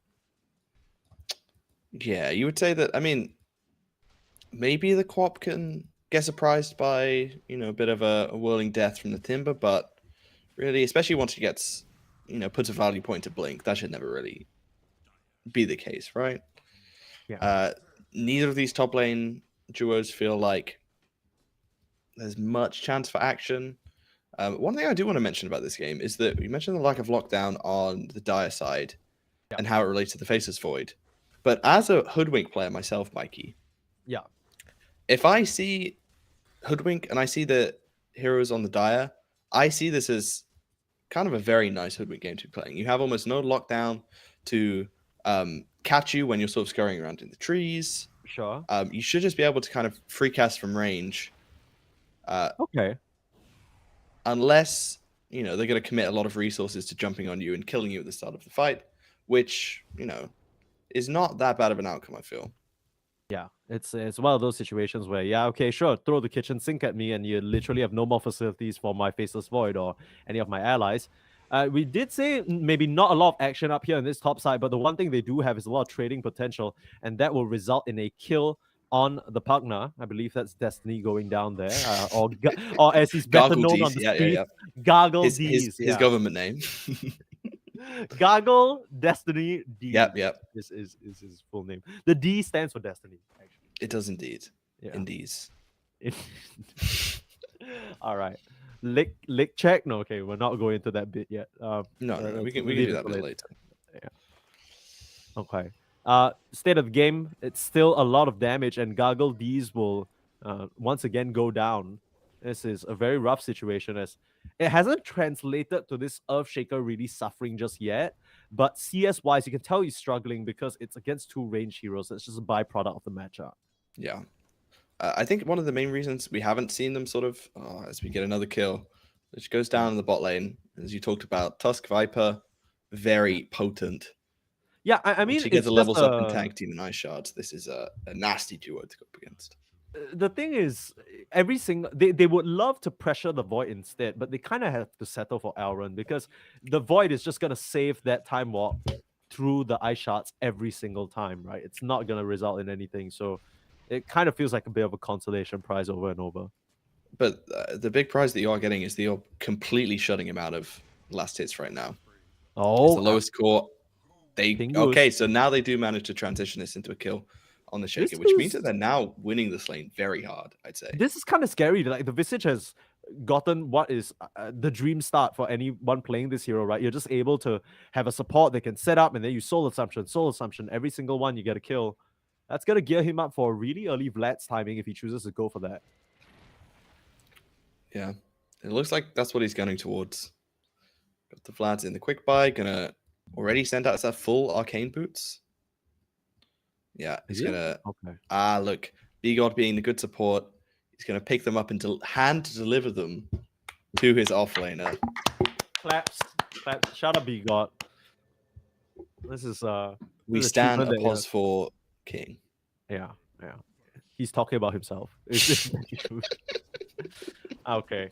Well, a setup slightly going off the mark there. It's not going to be able to secure anything onto this Earthshaker. And realistically, Frugos, what are you doing down there? But just battling up against his Icy Brethren there, but allowing Mr. Achy Bones to just auto-attack off. Not only are you shutting the Faceless Void out of the lane, the Viper has had uncontested free farm and free denies, up to 15 right now. Not a single bit of gold for you. As mid lane, again, a nice rotation. This time, it's actually from Gargle D's, or rather Destiny. I keep having to say that, his full government name. But Shaggy, again, getting the better of Old Rat in the mid lane. Yeah. Let's see, Co-op, a hero that Shaggy very comfortable on. This is one of his specialties, so no real surprise that he's able to find the first blood. Destiny coming in to help make that happen, but does pay with his life. Yeah, that's fine. The TP's coming top. Shaggy is welcoming his, but it's scattered up by B-God, so they should be able to get nice and safe under the tower. But B-God will just have to blink his way back to the mid lane. Yeah. Now, I know a bit of Mandarin, but I don't know the full characters in B-God's name. All I can tell you is the first 4 characters are sky up, sky down, which generally refers to wherever you go, something, I am something. Yeah. So eat that one up, folks. You're welcome. Okay, so we've got the first half of the phrase, and we have to sort of maybe try and surmise what the second. Okay, I see what you're saying. This is I'll sell this game to you for $5 million New York Times if you'd like to have it. It's a nice puzzle to add to the repertoire. Yeah, I'm not really sure what to make of this early game, other than the fact that the Visage is having an absolute swell one. I'm a bit worried for the lineup on the side of Pronouns, because I can't help but feel like all these cool plans of having the Visage be, or rather the Viper be strong, Shaggy run around. If the Visage can kind of stand his ground and act as that bastion for the rest of the lineup, it's not really going to matter. But a clear, strong suits on both sides in terms of the offlaners. Achy Bones is having a swell one as well. The Void did have to come up top through the Twin Gate because they brought multiple heroes to deal with him in the bot lane. And this tower goes down. But in the mid. Not even needing B-God's presence. He just came by just to, that meme where you show up to your biggest hater's funeral just to check that he's dead? That's literally what B-God was doing right there. Just gave him a little glance, spit on his grave a little bit. And yeah, I mean, like you mentioned, the only way this goes wrong is if Shaggy doesn't respect the damage coming out from the Timber. And was that an Echo Slam? It must have been straight into the creep wave and catches the Faceless Void off guard. That puts Pingu in a really good spot now, and suddenly firing right back. Yeah, Pingu already now got the Ogax completed, and that is going to slow down this Void's game even more. We talked about him not really having the best of times in this laning phase.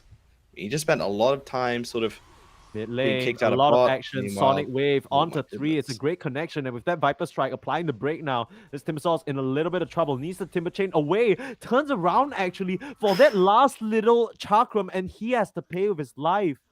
Waited a bit too long, tried to do more damage before committing to safety, and it'll be a trade out, not an even one by any stretch of the imagination as the Timber goes down. Yep, big kill for the side of Pronoun to find us. Got some tips being exchanged. I'm sure all friendly, all in good fun. But yeah, that was a big kill for them to find. This Timber was sort of threatening to really exert his presence on the map, but he's gonna put a bit of a halt on that. There's again, Mikey, not for the first time in this series. Net worth is pretty much totally even. Yeah, and both these teams just kind of, in a weird way, not really being able to progress their game plan unscathed, right? Every single time they're making any sort of move, there's an answer back on the other side of the map, going blow for blow here. This time, I think we're wondering how well the Timber could rotate. He's going to try and make a move now, perhaps onto the Viper. They'll come across in this lane. Doesn't really have any way of getting out and can't really TP since Auron's in the area. Should be a very, very easy kill. And Achy Bones just buys a bit more time with that Lotus, but in comes Maelstrom, Parasma, Shiva, Skadi. The pincer movement. Yeah, I mean, they just fully connect as soon as that move is made. Suddenly, 3 members out of nowhere from the side of Pronouns collapse on this engagement. But here comes the Faceless Void finally with that level 6. Does he want to commit the Chrono here? He'd love to find a little bit more. He knows the Pugna is in the area with a potential decrep, and that's going to dissuade him from trying any further. Just such an awkward engagement as both teams try and swing at each other and wildly miss. It's the most pathetic fight you've seen in your life. It does feel like that. Neither team really coming out on top of this engagement. Although, as I say that, invis room for Shaggy. Here comes Auron, turn around with the Chrono onto the 2 most important targets. But actually, the partner walks into the mix. That's not really what he wanted. Huge Echo Slam, turns it around and kills off the Faceless Void. They'll get chopped down, though, as now Old Rat is back in the fight. Nice ice charge. Frugos, unfortunately, will still die because of that Soul Assumption. And Shaggy's going to get caught out, too. The birds will drop right on his head. You might have wings, but you're not flying out of this one. Double kill for Old Rat as he gets back into the mix. That opens up a lot of opportunities for Achy Bones to do some damage to this mid tower. Overall, though, I can't help but feel like that favors Yodi Brody by just a smidge. Gold-wise, a bit more, but, you know, it doesn't feel too good losing your Void again.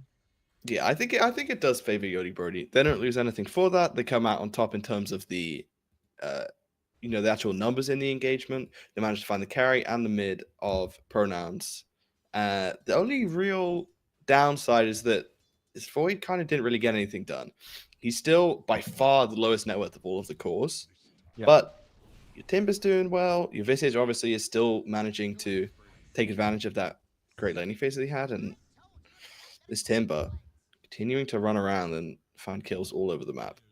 Yeah, Blink Dagger picked up first can catch these heroes by complete surprise, and that's exactly what happened. I believe that was a reveal as well, as now he is number 1 on the FBI must avoid list, flee on sight. You don't want to deal with this man. It's just a bit too much damage at this stage unless you're bringing in 4 members to deal with him. You should be able to just run rampant on this map. Speaking of 4 members, they start with 2. He just gets the here. Yeah, down to the low ground. Where's the rest of his team? Auron finally connecting with that Frost Shield, and that's too much armor for you to work through. That's a good chain, Frost. Starting to bounce here onto Gargle D's. They will lose both the Timber and Auron. They make them work for it. Frugos goes down. You got to be careful as a Timber at this stage because you die a couple more times and suddenly your Blink Dagger timing is going to feel a lot more soft.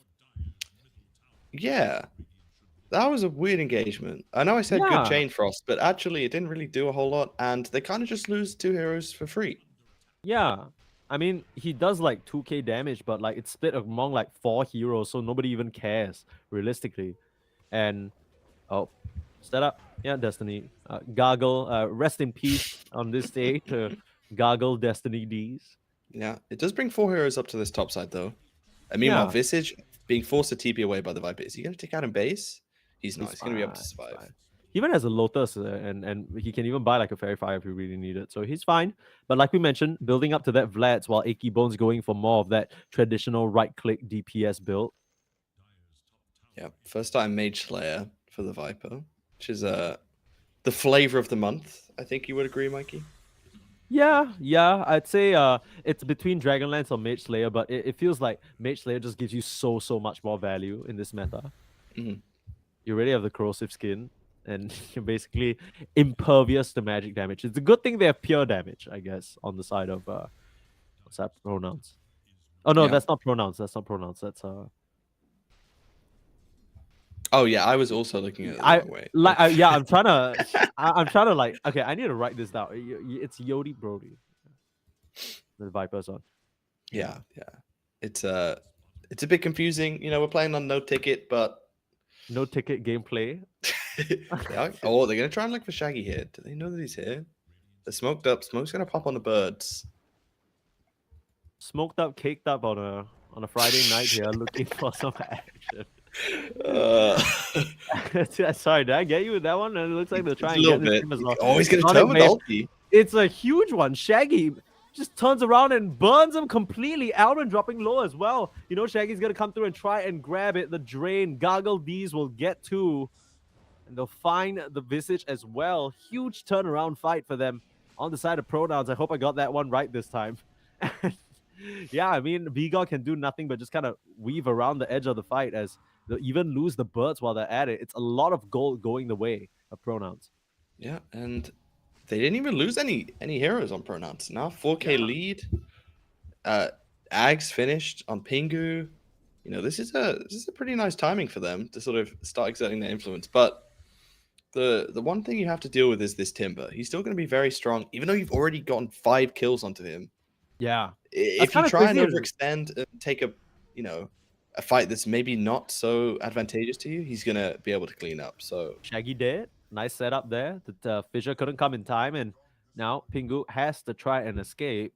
Chrono's Now, the audible. Fissur's Void, yeah, he does have the Chrono.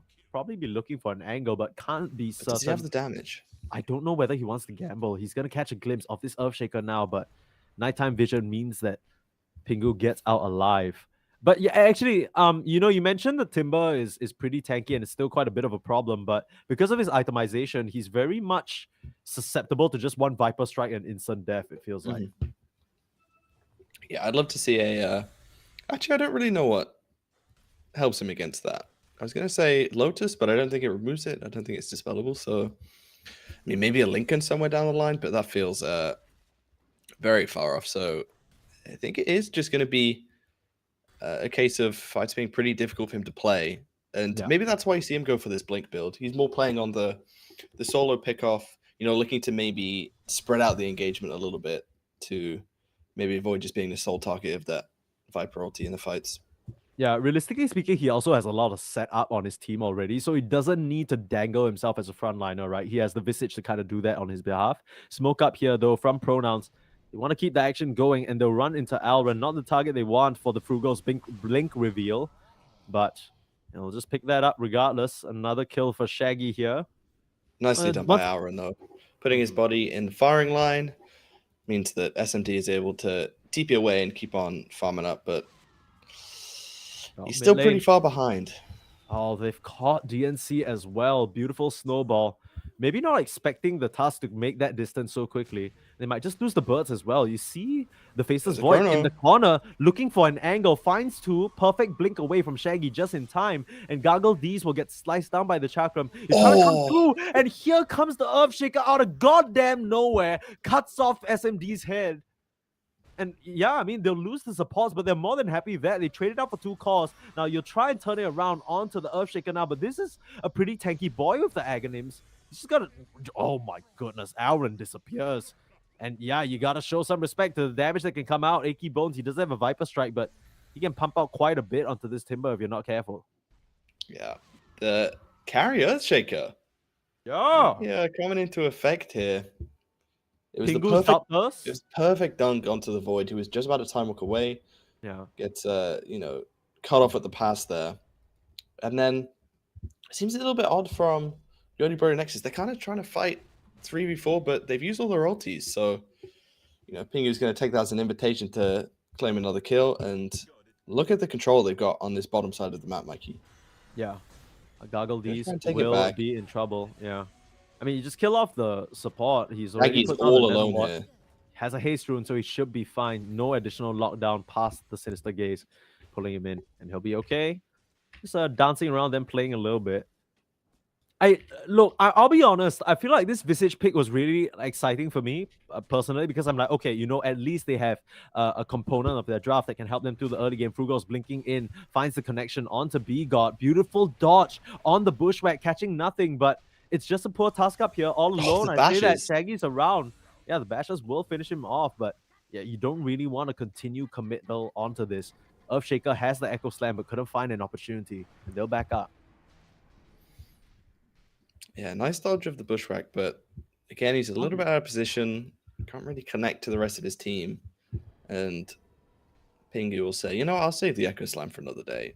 There's another fight to be taken. I think they must have seen the blink at this point on the Shaco, right? Yeah, perhaps. I will say that blink or not, I think the point I was trying to make is that I feel like Yodi Brody have yet to really utilize the Visage for the auras he's managed to. Oh, they're gonna find him. He's gonna show on this wave. He's dead. Oh, okay. Well, Yep. that was easy. Echo Slam SMD just gets hammered, and arguably farming perhaps the most unsafe part of across his entire team, or the rest of them are cowering and nowhere nearby to help him. Probably just not expecting that move, and they're not done. Continue to smoke up. We've seen this aggression from Pronouns before. This was what permeated throughout the entire early game. And to keep it going, spot out DNC, silence up, doesn't stand a chance. The birds can't help him now, and the Chain Frost will only find the Tusk. But don't you know he's more than comfortable in the cold? He'll just turn around, snowball, punch you up, and it's another kill. Dominating now for Shaggy. And things are starting to fall apart for the Nexus. Yeah, it feels like Yodi Brody Nexus is suffering from a little bit of a lack of concentration at sometimes.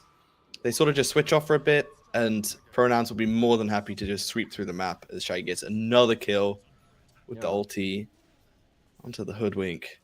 Yeah, it feels like they sort of take a fight and then switch off. Like SMD feels like he shouldn't be able to farm this top wave. And there's respect that sort of Pronouns should be commanding. They still have Echo Slam online.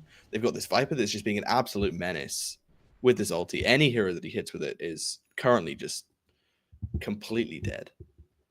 Yeah, I mean, not just that, right? But Shaggy's been having an excellent one. 7-3 and 5 again. Once again, finding a lot of impact from that mid lane. High value Sonic waves coming out, doing so much damage. And he's once again gone in for that build, the Witchblade into the Mage Slayer, just giving him so much damage and so much resistance to what the side of Yodi Brody are trying to put out. I think you put it very perfectly, though, Bench. The lack of focus, it almost feels like, you're doing these routine sweeps around the map, finding random support pickoffs, finding stragglers. This is something that we saw from Yodi Brody as well. They have these pockets of time where, Achy Bones, he'll be the victim of a pickoff this time. But, you're coming out of these little pockets of the map with two heroes, huge chrono onto two, but where's the follow-up? Frugals with the snowball save, not even needing to use it, and it's just an easy blink out. Yeah, I'm not really sure what the game plan is there. The rest of the team wasn't nearby enough to try and help. You gotta watch out onto DNC. Shaggy's ready to square up. And the Sonic Wave as well, but didn't want to commit it. Blink up in one. Should be able to get back to safety. Now they will kill off the Tusk, and the rest of the side of the Nexus are converging. No bash, unfortunately. No bash. Yeah, Come on, man. No bash. I do it. Okay. He deserved a bash. He deserved it. He deserves more. Like, this game has been rough on him. Yeah, still lowest out of the cores. He's gonna need a long time. I end up that BKB, but it's not really gonna help. No, not like this. No, Red tried for the chase, the tip through. Viper was there with the silence, but this time round, Shaggy, he might have been the one to overcommit. Beautiful fissure breaking up the fight, and how is he still alive? Alred will finish him off, but there's the Earthshaker to capitalize. It's a double kill, and Shaggy will be laughing his way to the grave there. 4 members slept down, and Pronouns, they're on fire right now. Again, I feel like they're chasing too far. They don't have chrono, Mikey. I feel like you draft this with everything around. Like, you have a Chain Frost, you have Timber Spells, you have Hoodwink, you have the Visage Birds, all to go into chrono, but you don't have chrono, and you're running into a team that is clearly stronger than you at this point in the game. Yeah, I mean and they get truly punished for it. Yeah, punished, and now Roche as well. I think everything on the upswing. 9k gold lead at this 23-minute mark. Definitely a lot more one-sided than the previous affair. That's gonna allow Achy Bones to net up that Aegis for himself. Like you mentioned, the saving Viper. It. Oh, okay. I thought he was saving it for Shaggy. Nah. I think they're maybe just discussing a little bit. Okay, Shaggy, you sure you don't need it? Oh, okay. Are we pushing lanes now? What's going on? Illusion Rune grabbed by the Timber. Shouldn't be under any threat at all. He should be fine. Yeah, just gets out there. But Viper Strike has proven to be a big problem, and the silence as well. The Timber doesn't actually have any tools against that. Yeah, he's gone for this Eternal Shroud, and it does help you with the mana regen and the overall tankiness, but I would love to still see a Lotus Orb, even though it doesn't help you against the Viper ulti. The silence is really killing you at the moment. I'm trying to... So, the Viper, I'm not sure whether he got the shard from the Tormentor or whatnot. I can't scroll back far up enough to see. But regardless, him, Pop-Tart, yeah, okay. I mean, I don't even think they've had the time to look at that now. Mid lane setup is there. Pew Pew, or rather, Old Rat gonna go down. They pull in the Earthshaker, but the Echo Slam committed. It's a perfect team fight. Just screaming all over them. Get out of my damn game and get out of my best of 2. Man, what a performance so far. This team is playing so well together. And they wiped out another 4. All you can do on SMD is watch with your faceless little eyes. They try and pull in the Earthshaker to find him. He says, no, sir. Pops the BKB. Big Echo Slam. He is the king of this game so far. 11-3-6 on Pingu's carry Earthshaker.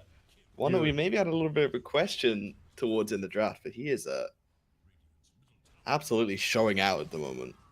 Yeah, and I think Eagle alluded to the fact that they'll be playing a very different blend of Dota, and we're kind of seeing it here, right? Pingus is never really the pause one carry, be all and all hard carry. Oh, you have to keep him alive, and not in the way that SMD is, but it's working out for them. He's playing more of these utilities, sort of controlling backup position ones who can still do a considerable amount of damage. You turn your sights towards him, suddenly Achy Bones and it's Shaggy who are in the mix really doing the work. It's really interesting and it's working out, and I think it's kind of catching. It feels like Yodi Brody in a complete pants down situation. They're not really sure who to focus down. They're suddenly trying to focus down the pause one who was ready for it the whole time. Yeah, it feels like he almost on Yodi Brody, you got too many things to address in a fight. Yeah. You don't really know what clear targets you want to be jumping on. I mean, both of these supports have saves in and of themselves, so Yeah. they're not the best jumping targets. Mm-hmm. You know, you want to maybe try and get onto his Earthshaker because he's doing so much damage. You want to catch him before the jump, but he's now very tanky. He can turn with the BKB. Yeah. None of these heroes are very attractive to go on, and it makes taking these fights a really difficult prospect. And yeah, I totally agree with what you're saying about pronouns. I really love what they're doing. They're not playing like the traditional sort of late game carry one, but also they're not doing the sort of utility one and then carry mid, right? Yeah. They're kind It's of a bit of a splitting mix. They're splitting the responsibilities nicely between their 3 cores. Yeah. And it's making the game really hard for Yodi Brody to play. This kind of feels like a bit of old school Dota where the cause would just be 3 heroes that are really good at fighting, right? And you're always just butting heads and you're getting the advantage that way. But one of the weaknesses of that old strategy is you wouldn't really have the best ways of taking objectives. They still managed to cover their bases in both games through the draft. First, it was through Frugos with his Shadow Shaman being annoying to these buildings, and now it's Achy Bones with his shot. It's really refreshing, and it doesn't seem like Yodi Brody have any clear answer. They have decent high ground and D push with that Timbersaw. Alvin will try and pull in Achy Bones, but this is a Viper of the Aegis, mind you, and your Lich is gonna die. He'll even nosedive back in just to do a little twerk on his dead body or something. He's like still that. alive, Mikey. Yeah, he's fine. Like, as in, he's just twerking on the Lich. Like, you try to Acorn shot, it's not even gonna connect, and you're dying on the sidelines. Talk about a safe distance to cast from. Nowhere is safe against this Earthshaker with a blink and an axe. How do you even approach this on Yodi Brody? It feels impossible almost at this point. Yeah, it goes back to a bit of what I was saying, where you have this decent early game advantage on DNC's Visage and nothing to show for it. You didn't really get the tier 1 mid tower after the tier 1 top. You're getting set up on, you're getting killed, you're getting out-rotated on the map. It's an unpleasant affair, and you're 4v5 smoked up now. It feels like the Chrono is your only hope. You'll need a land a killer. But with 2 supports, with 2 saves, I don't really know how you're going to find it. Yeah, and one thing I want to highlight is the item build on Destiny. I think it's perfect this game. You have a Blink, 4 staff, 2 ways of being able to reposition himself, or SMD got a solo, but the only person they show is the Viper. They turn around. The Aegis just times out right in time. BKB reveal, but the punch is enough. The Void is dead, and they'll continue chasing for more. Echo Slam still available for this Shaker, and he'll just crush them. GG is called. It's over. Game 1 needed 60 minutes. This one, not even half of that time. Pronouns, they show up and show out. What a performance. Man, Pronouns really flexing their muscles there. Coming in with the draft that maybe we didn't have full faith in, but they show that they can absolutely make it work. Impressive performances all around the board, really. I wouldn't want to pick an MVP for them this game because it feels like this was such a good team performance. They had a strategy and they executed it just perfectly. And Yodi Brody Nexus, they looked a little lost against it, to be honest. Yeah, I'm not gonna lie. I feel like the supports tag teamed up with Shaggy throughout both games was such key components, right? Allowing him to get that early advantage. And he really was the conductor of the steam train that blew straight through the Yodi Brody Nexus lineup. They didn't stand a chance. I'm not gonna lie, it feels like the Viper alone deals with all three of their core picks. I'm surprised that it's not something that was banned out because Aki Bones had the freest game of his life. Yeah, it was a super nice pick, but also one that came quite early into the draft. So maybe a bit of an oversight on Yodi Brody Nexus not giving the respect that it deserves, and maybe trying to stick to their own strategies a little bit too much, not really having respect for what pronouns would bring it. But they definitely brought the thunder in this game too. Yeah, and I'll be honest, when I saw the Yodi Brody Nexus lineup coming into this game, I'm like, damn, these guys, there's such great potential there, right? Old Rat, there's a reason why one of his nicknames is versatile. He feels like he can just bring out anything in the mid lane. And DNC, we've seen the terror that this man can, cause with his, I guess it's Sand King, but this game, it really feels like all the entire ball was dropped, right? We're not sure what the game plan was. It didn't really come out in a way that they were hoping for, and I'm sure this comes as a bit of sad news to Mr. Yodi himself. We'll hear more about it on the panel as we bring it to them after this series.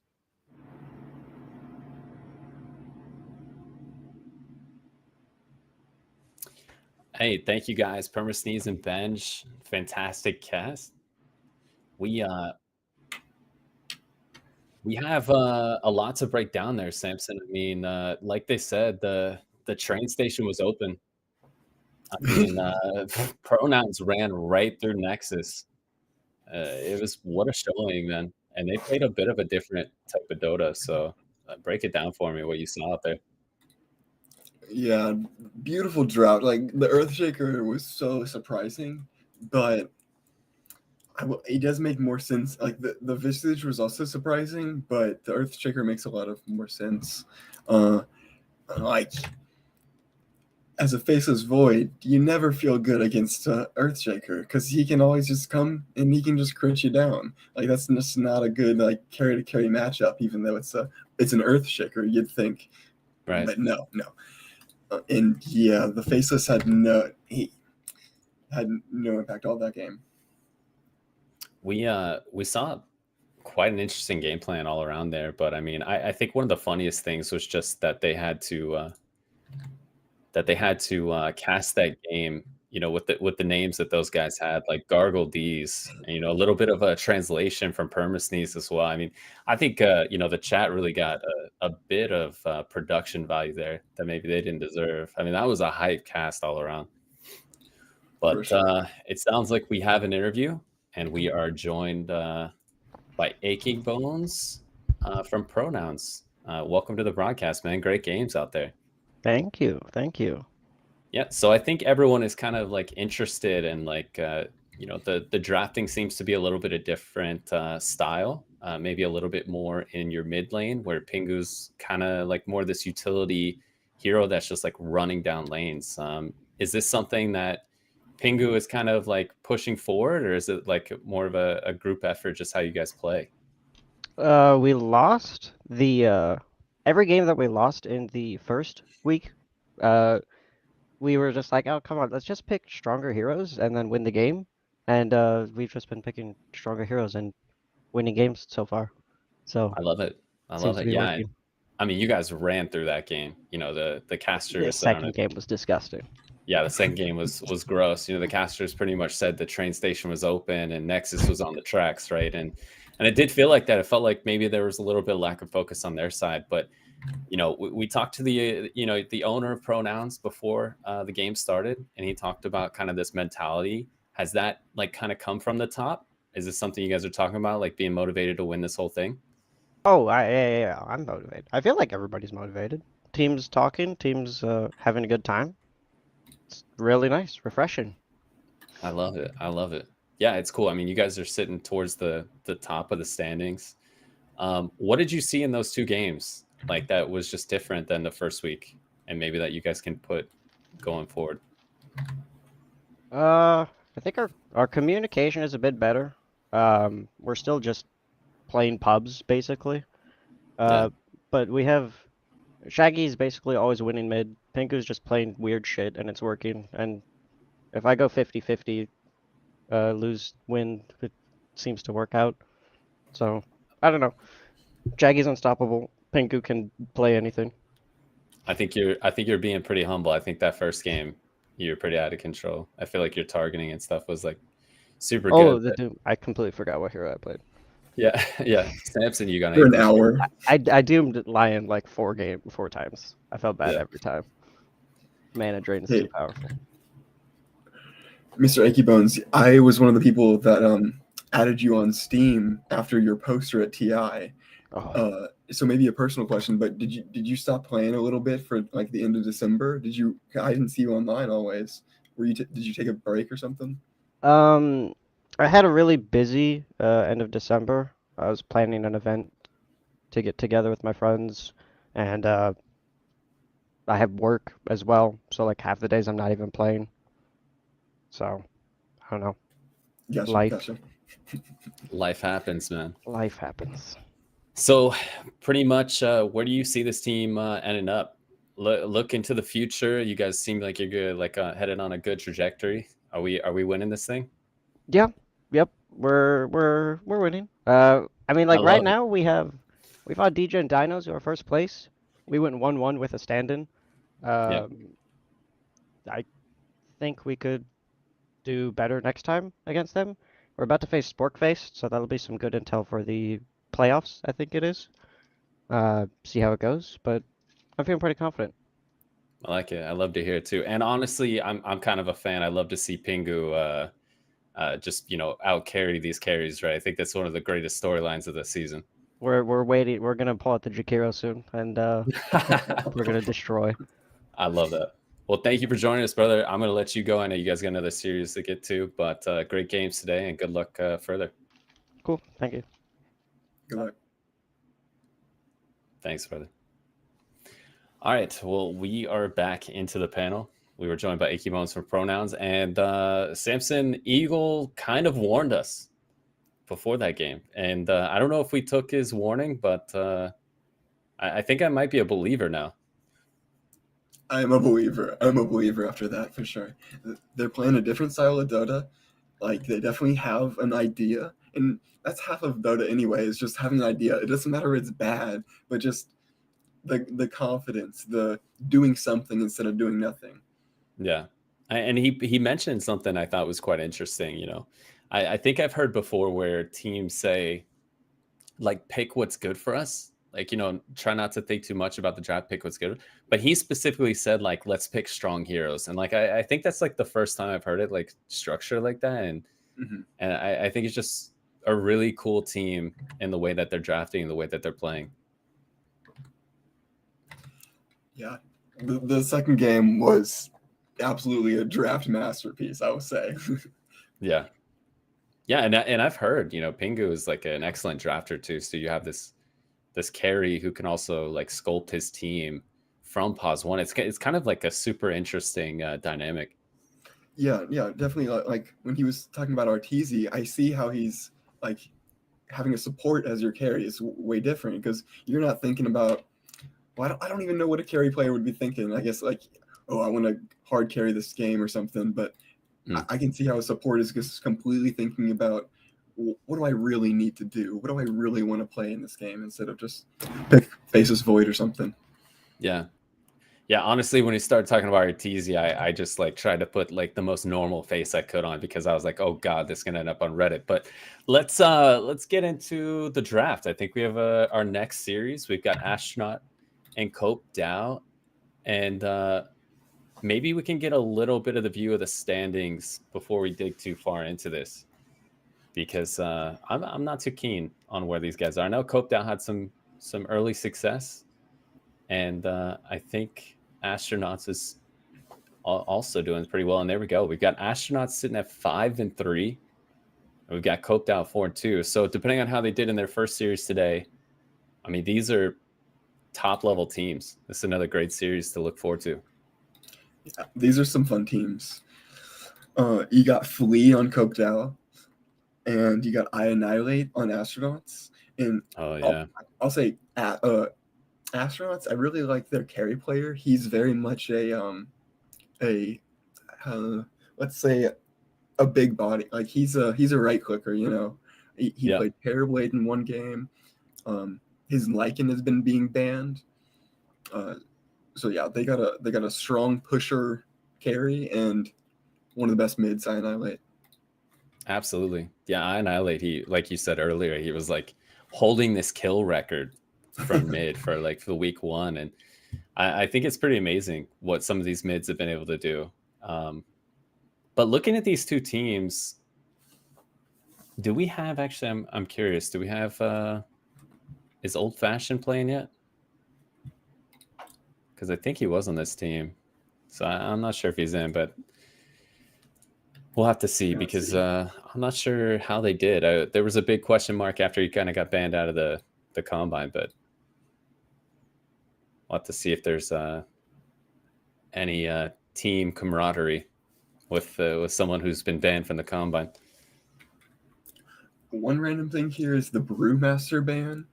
Mm-hmm. I guess or astronauts have a legendary Brewmaster player. Who would that be? Who is that?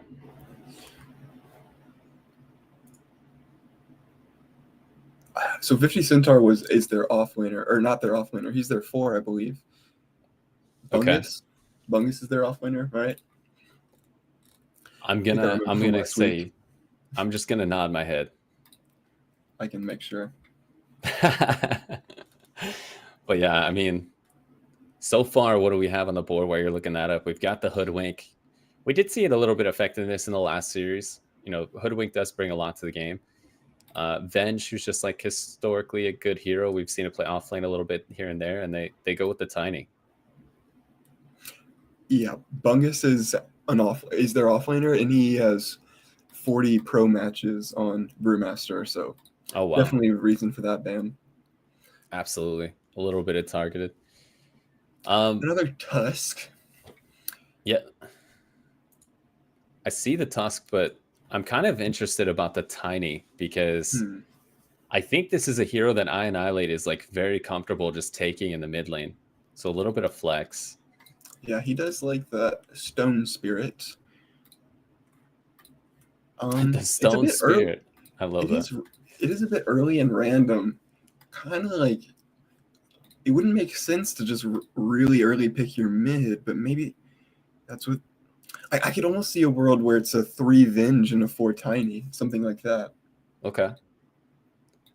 Yeah, I mean, I definitely see where you're coming from. Where does a 4 Tiny play into the overall game plan? Like, what does Tiny give you as a support that you wouldn't get from something else? I'll say, like, after 20 minutes, once he gets his Blink Dagger, I love a Tiny support. He blinks in, he tosses somebody's back, insane AoE stun. But before he gets that Blink Dagger, it can feel very, very clunky. You have to really make sure to, like, go around trees and come from behind or something like that. Yeah, especially if you're ganking a Centaur. And they opt for the Lifestealer as it looks like will be their carry hero, possibly. When you look at the heroes that copeDAO has picked, I mean, Lifestealer is one of this hero that takes like % base damage or more or less, right? So it's like, I don't know, is it a good matchup into that Centaur Tusk? Oh, for sure. It is. It's Centaur hates that lane. I'll say it's better than some other strength heroes because Centaur can maybe get lucky and stun and then like double edge and maybe nuke him down. But Lifestealer will just chomp at you all lane. It sucks. Oh, and then the Timbersaw too. He's gonna just strength damage % down you too. Yeah, right. A lot of parallels between the games as well. It's kind of interesting. They take the Muerta. What does Muerta address here that Astronaut just isn't able to deal with? So I think this is the thing that Matt was telling me about, the Tusk plus ranged hero against the Timbersaw. So Okay. the tag team plus like the Muerta just clicking against the Timbersaw, it works well enough against his armor that he gets from the right clicks, and it just makes the Timbersaw really uncomfortable in lane. So And I mean, it's either going to be Tiny in the mid and Timbersaw off lane, or a Tiny 4 and a Timbersaw mid. So either way, I don't think it feels that good for the Astronaut off lane. They take out the Ember, so copeDAO kind of feeling the same way you are, that Astronaut still hasn't picked their mid lane. What heroes do you see here that they could go for? And as it looks like they think the other for copeDAO, which mid heroes do you think we should be prioritizing here for both teams? There's the classic I Annihilate Void Spirit. I don't know if that's okay. something Stone you Spirit, might want to pick Purple up. Vengeful Spirit. Got Got a a full array. Let's see what else. Zeus got banned, right? They actually banned Zeus themselves. They banned Zeus themselves. Yeah, both teams look like they're prioritizing mids. I don't know if we just break down the Astronaut draft a little bit. They've got a stun from Venge, they've got stuns from Tiny, they've got the Lifestealer, they got the Timber, so maybe they have a little bit of catch, but maybe they don't have tower pressure. I mean, what is it that they're really missing? Burst damage? Yeah, the tower pressure is a good point. Tiny's pretty good at that though. They do not have much to hit a tower at all. Maybe Lifestealers is okay, but no, they have a Tusk to kick you back. Oh, they banned the Void Spirit even on copeDAO, and then they hit Puck. It's up to you. Make the call, man. What do we got? What does Astronaut need? What if they just like lone Druid? What if they lone Druid? Would that be too crazy? No. I feel like that could work. Okay. Something like that. You just they do need the tower damage. Yeah. Yeah, it does seem like that's kind of what they're missing. I'm not sure how I Annihilate is on micro heroes. What about something like Huskar or something that's more like lane dominating? Ooh. A Huskar. A Snapfire. We get a Snapfire. So I bet you're right about the I Annihilate Tanny. Yeah. Because he can just go in on people, and I think you just are fine against Puck. So the Snapfire is a bit random, though. It has a very low win rates. I guess the cookie is nice, though. Even more initiation and a little bit of escape, like the same with the Venge. I am going to say I prefer the copeDAO draft just because of Math Magician telling me about Tusk plus Muerta or Tusk plus Vengeful. Like, I think that's going to mess up the Timbersaw. I want to see that. Yeah, I actually like that Astronauts put Tiny in the mid, because I did feel like you wanted a hero that could kind of burst, and I feel like he gives you that, and I think there's a couple targets here that could be really nice for what Tiny brings if he just shows up. Yeah, I think it's a lot on this Lifestealer, but I don't know. I'm leaning towards Astronaut just slightly, but we'll have to see. You said you were going copeDAO, right? Yep. So we're split. The panel is split, but things could be worse. We are split, but we will see how the casters feel about it, because we have Permasneeze and Bench for another game. Take it away, guys. Thank you very much, Yodi. Thank you, Samson. Nothing but brilliant analysis. Bench and Sneeze here bring you the action. copeDAO versus Astronauts. That series one kind of had everything. We had a long one, we had a short one, we had demolition, and we had back and forth action. Hopefully, that's no different in this game, or rather series number 2. Any expectations for these teams based on the heroes that you see or the players that you know, Bench? In terms of the heroes, not well. Okay. I don't know. Okay, one thing that did shock me, and one I want to talk about, is this early Lifestealer pick. Yeah. They picked the Lifestealer third, when they'd only seen 2 heroes from the opposite side, which I feel like it's not the done thing, Mikey. Sure. Would you agree? I mean, a bit similar to the Yodi Brody Nexus situation of picking the Faceless Void pretty early on, and we saw how that panned out. Now, the Lifestealer is going to have his hands tied this game. It feels like up against the Puck. In a way, you're hitting the Centaur. He doesn't really care. He can stampede away, right? There isn't really a lot to keep those heroes in range of you. Now, I do want to say that I Annihilate obviously is the big name here in this Astronauts lineup. But for me, I'm looking at Khan because I particularly remember a very, very exciting no bounty hunter lineup. I know you know what I'm talking about. These guys, I know what you're talking about. the Romanian Devils, these guys, they came out Western Europe, shocked a couple of people, had some crazy showings. I think Blink is on another one of these stacks as well. I think that was their offlaner. So really excited to see what he can do. And he has two very good delivery systems already, right? Already every single hero other than the Lifestealer has a way of either bringing someone to him or bringing him to them. And hopefully, it all pans out the way that they're hoping. Yeah, and it's a pretty high-level clash. Both of these teams sporting positive records so far. copeDAO sitting at 6-2, while Astronaut Esports is 6-4. Yeah. Neither team has lost a series yet, so yeah, we'll wait to see if that is going to be the case once we're through with this one. But both teams are doing well for themselves and should be in the mix come playoff time. Yeah, I think the key thing about these two lineups is that less star value and more just raw skill, right? Everyone on these rosters, insanely high MMR. And, really in terms of recognizable names, not to dog, sure, I'm sure the veterans of the NA scene or people who are more intrinsically looped in know who these people are. But for me, there are some unfamiliar names, right? I think, especially for copeDAO, the one that sticks out to me the most is Flea. And everybody else is kind of like, okay, maybe I've seen them in 1 or 2 games, but nothing substantial on the tier 2 or tier 3 scene in qualifiers and stuff like that. We'll see what they can do because undefeated for good reason, right? Yeah.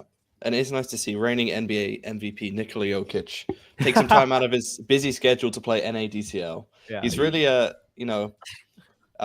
maybe from the... I was going to make a joke, but then I couldn't remember what nationality Nikola Jokic is. Okay, I got you. Can He's look Serbian. that one. He's Serbian. Yeah, okay. So, from the streets of the Serbian countryside, but really found his home in NA, so much so that he's he needs to make a statement NADCL. He needs to make a statement in these pubs as well. Stomping down onto 2 aggressive heroes, trying to work him down. A lot of damage here, though. That's kind of the upside of this lane, right? Like in a war of attrition, you're not gonna beat this Venge and Lifestealer. They can slowly but surely whittle you down, keep life stealing up, as per his namesake. Indeed. And your only real option as this Centaur is top side. First blood, Chola finds it, but gets traded out. You lose your Muerta. I don't think that's too great for you. On the flip side, it looks like Bloons TD Battler stepped a bit out of line and got stomped down with the setup. I was just about to say, between the Hoodwink and the Centaur, you're really just hoping to burst someone 100-0, and they successfully do so.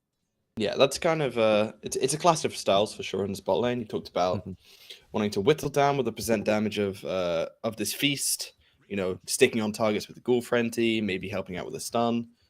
Whereas the Centaur Hoodwink, they want to catch a stomp into Bushwhack, into Acorn Shot, and really just deliver that damage as quickly as possible. So interesting to see how both laning duos choose to sort of handle this early phase of the game. You see Khan's already got the bracer up to give him a little bit more tankiness in trading here. Yeah, stun up. Now with the setup onto Nikola. The Serbian superstar is suffering a little bit here, but yeah, for the name of the game for Khan is really just making sure he's above that 50% HP mark, right, where he can't get busted down, because anytime he's there, he should be relatively safe. If they can work him down, though, that's another story. Chola doing a great job up here of just punching through and trading with Bungus and Demo. Oh, the calling as well just holds that snap fire in place. And this hero not really quite what it used to be. Can't get the better of these trades up against a hero like Tusk.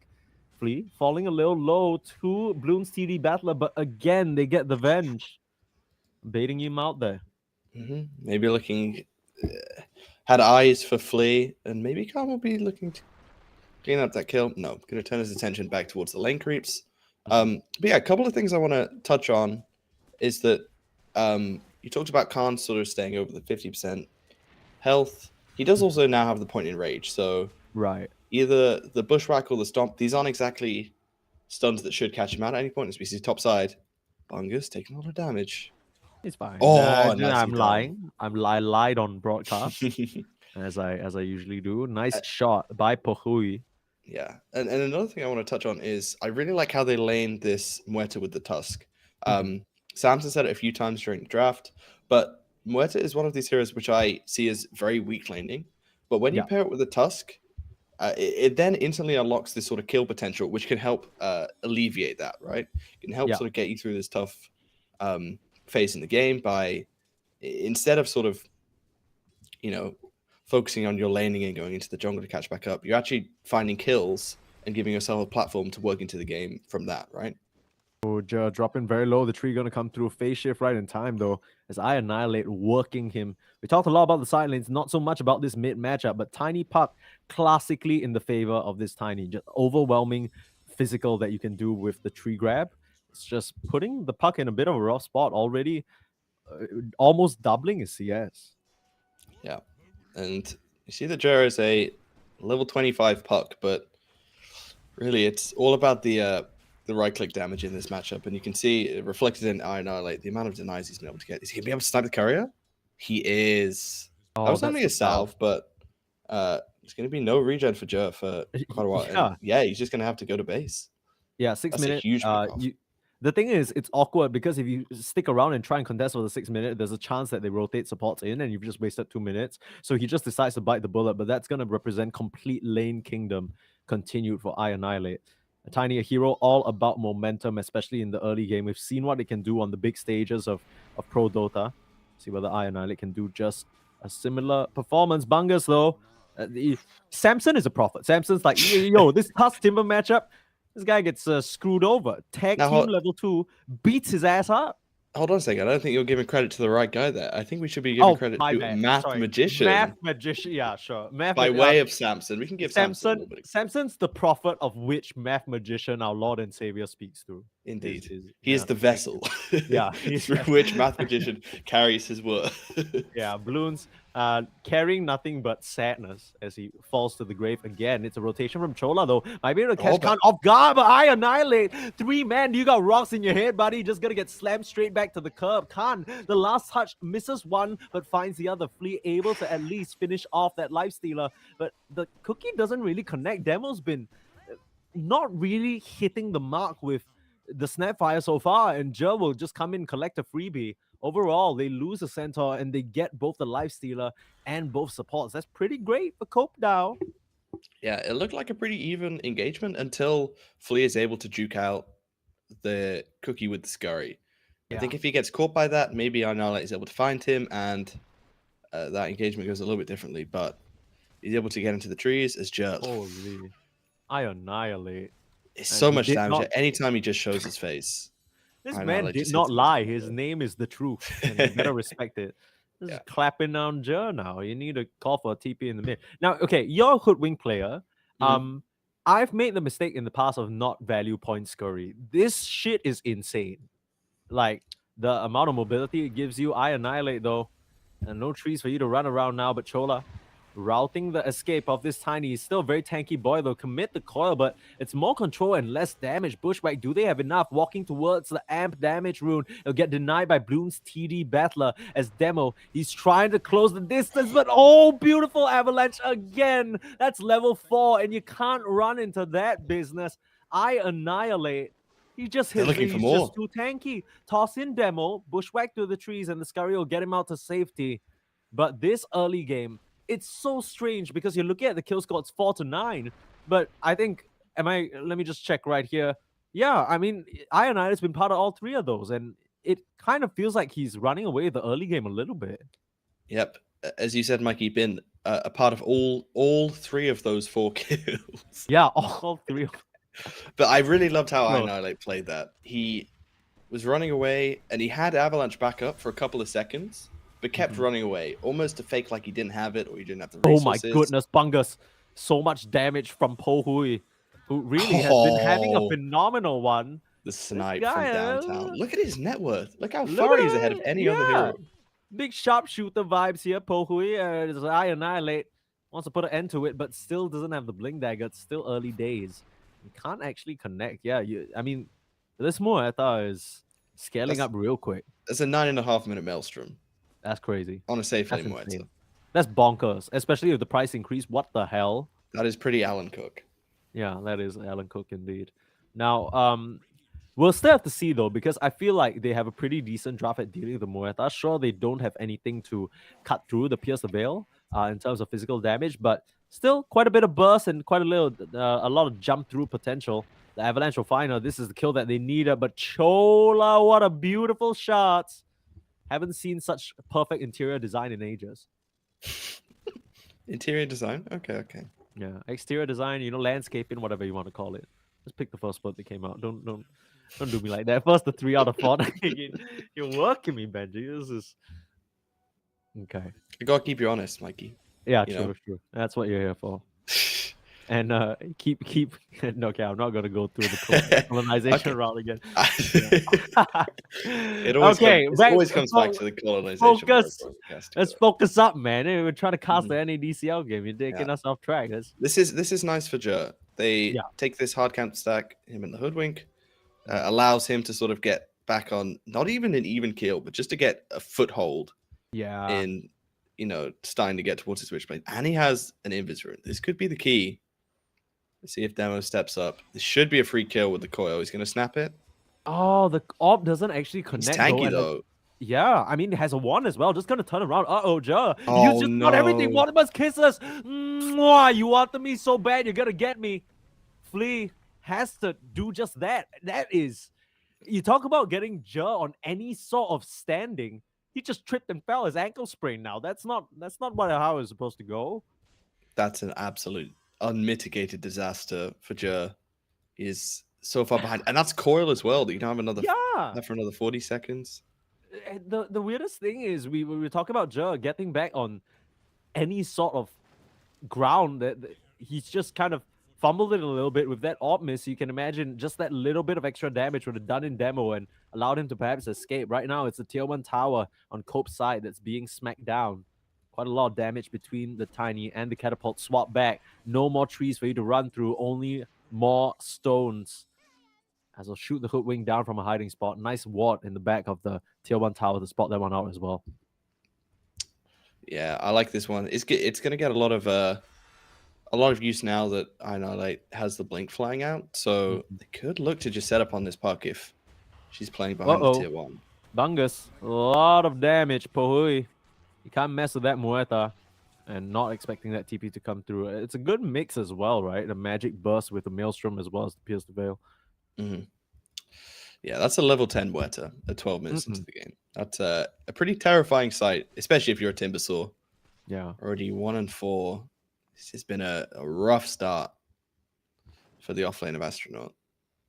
And look at that line drawn. Immediately demos like we need to answer this Muerta immediately. The scan is not gonna connect though. But they should know that she's in the area. They know that she's here.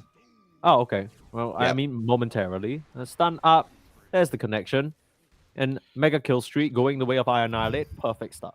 Yeah. It was the play that they needed to make, and they execute it very well. So all props to Astronaut. Yeah, but wait, hold on. Not really crumbling under the pressure of this Muerta. Khan goes down in the bot side. That was just the center. I guess it was Chola with the setup. Too many disables and not enough HP. Yeah, silencing up to start things off, and the bushwhack and the sharpshooter finishing him off. Great stuff here from copeDAO to respond. So it's not even an unmitigated win, right? It's like you want to sort of celebrate getting that Muerta, but Khan. Just back in the mix. Smoke. They want to fight this. Yeah, you're coming through with Annihilate. You only find the Tusk, though, who's just going to buy a bit more time with the snowball. His teammates have deserted him. And, yeah, what can you do? Just give up your life there? I do think the Muerta is the bigger kill, though. I think if you're trading Muerta for Lifestealer, then you're pretty happy with that. Yeah. I mean, you're not happy, but you're the happier. You're moderately accepting of the situation. Yeah, is where you're at. It's a less than 1k gold lead. So even though the kill disparity for this entire game largely has been in copeDAO's favor, you can't help but feel like even with this Muerta trucking ahead, the fact that Annihilate's had such a splendid game is going to be something to be concerned about. Yeah, he's kind of been unpunished so far. I say that. Oh, nice. Cut the tree so the bushwhack wasn't able to connect. Oh! That was so The cool. illusionary He dodge. dodged the coil. Okay, he's still gonna die, which Oh I my feel like is goodness. unfair. Yeah, I like. Look, they brought 5 people. Did he no one in actually the dodge area. the coil break? It must. Okay, I'm not too sure. It didn't do damage to him. Yeah, I mean, he must have dodged. He dodged a ton with that little illusion Yeah, rune. That was I cute. believe the sharpshooter damage still hit, but I Yeah, think the illusion rune obviously dispelled the break. but that That could was have been, sick. dude. That could have been actually him staying Spork! alive there. He just kind of got unlucky with the illusion rune spawn because that's random, right? Like around Yeah. you and stuff. So he ended up bodying that sharpshooter through a byproduct of the illusions being like, "Nah, bro, you got this." He in fact did not got this. Okay, jumping through Oh, Flea, trying for the Flea. setup, but I annihilate there Nice again. balance. Have to watch himself. You know, he just died down here. Don't want to sort of give up too much momentum. Still undecided if they want to fight. No, Khan, you didn't have your Oh. armlet. You got to turn that baby on, Nicola. Now in some trouble, but Bungus finally showing up for the fight. It's a lot of damage on this big bad Timbersaw. Now you got to run. Should have more than enough mobility to get out of here. Steals the boundary room while he's at it. But Khan, so you can't be running up all willy-nilly like that. They grab the bushwhack onto Coil's back I up. Annihilate. He's dropping a little low. Get the coil out. Break it. Is it enough damage? Chola with the ice shots. It's not. The Tiny turns around, tosses the tree, still survives this time round. And Bungus leading the charge with that Veil. 1 stun, 1 chakram, chop down the squirrel. And it's a double kill for your Timber. Great response from Astronauts. Felt like a bit of a overplay from copeDAO. They have the coil back up, but didn't quite respect the numbers coming out from Astronaut Esports, or maybe just how difficult this Tiny is to kill. Yeah, I'm going to be honest. copeDAO, I feel like they'd be in such a commanding spot if it didn't feel like they were trying to do so much, right? If they took it a bit more casual, here comes the Stomp in the mid lane, trying to set him onto I Annihilate again. But it's a nice play play. that just goes way ahead of when the rest of the team is ready. It's a beautiful shot again, but they've left a little crevice for that Tiny to slip through, and he's just fine. These moves feel like they're not being necessarily pre-planned, but iterated on in real time, and that's not really something that Astronaut is allowing to go unpunished. Yeah, and they're gonna try and punish it. You got the Infest on the Tiny. You can actually TP down to the bottom side. Oh, they want a Moeta. The pings come out. I Annihilate. He knows what's up, but he doesn't want the tusk. Takes a little He's gonna take the detour. bridge. He knows. Okay. Do they have enough damage? That is the question. Blink forward. You have vision. Guesses wrong. Pohui now is going to show on the way, but you got to wait a little longer for that. And now, with some action breaking out in the mid lane, the rest of them are going to try and connect. Bungus being chained up to the tree. Nice swap, and Cookie gets him out of trouble. Both supports with the same mechanics, but they have to give up at least Bloon's life here. A bit of disjointment in the Astronauts game plan there, and an unfortunate blink. It's going to make that a lot of wasted time for the lifestealer, actually. Yeah, that could have been so nice. They just guess right on the blink. If you feel like they could have actually been able to get that kill and just sort of then get out afterwards, but meanwhile, I Annihilate. He's finally gonna go down here. Yeah, that was nicely done. They are going to deny the tower as well. Great start from Demo, but probably going to pay for it with his life. Here comes the Stampede, bring the rest of the team even closer to do this Timbersaw in. Silence up, and Pohe firing away with that Pierce the Veil. It's not enough damage for now, thanks to that additional shield, but the Sharpshooter swap onto low ground. Bloons again just comes back from a respawn to give up his life. And that's all he's doing this time. Oh! I think he still would have survived. Yeah, with the extra shield, but oh my goodness, that was a heart in mouth moment for sure. I'm sure for Bungus. Dude, Pohuye has been landing these shots, so he has every reason to be biting on that heart right now. My ass is clenched. Just on an unrelated note, or Annihilate? Yeah, completely unrelated. I Annihilate jumps into 4, but Jer is a haste rune, and now it feels like it's Astronauts who are overplaying a little bit. I Annihilate tries to go through. All you really have in terms of backup is Demo, who didn't even feel confident enough to commit the Morty's Kisses. Was trying to get in range desperately for a Solar Crest prop, but now will die as well. Swap in. They turn it around onto Nicola.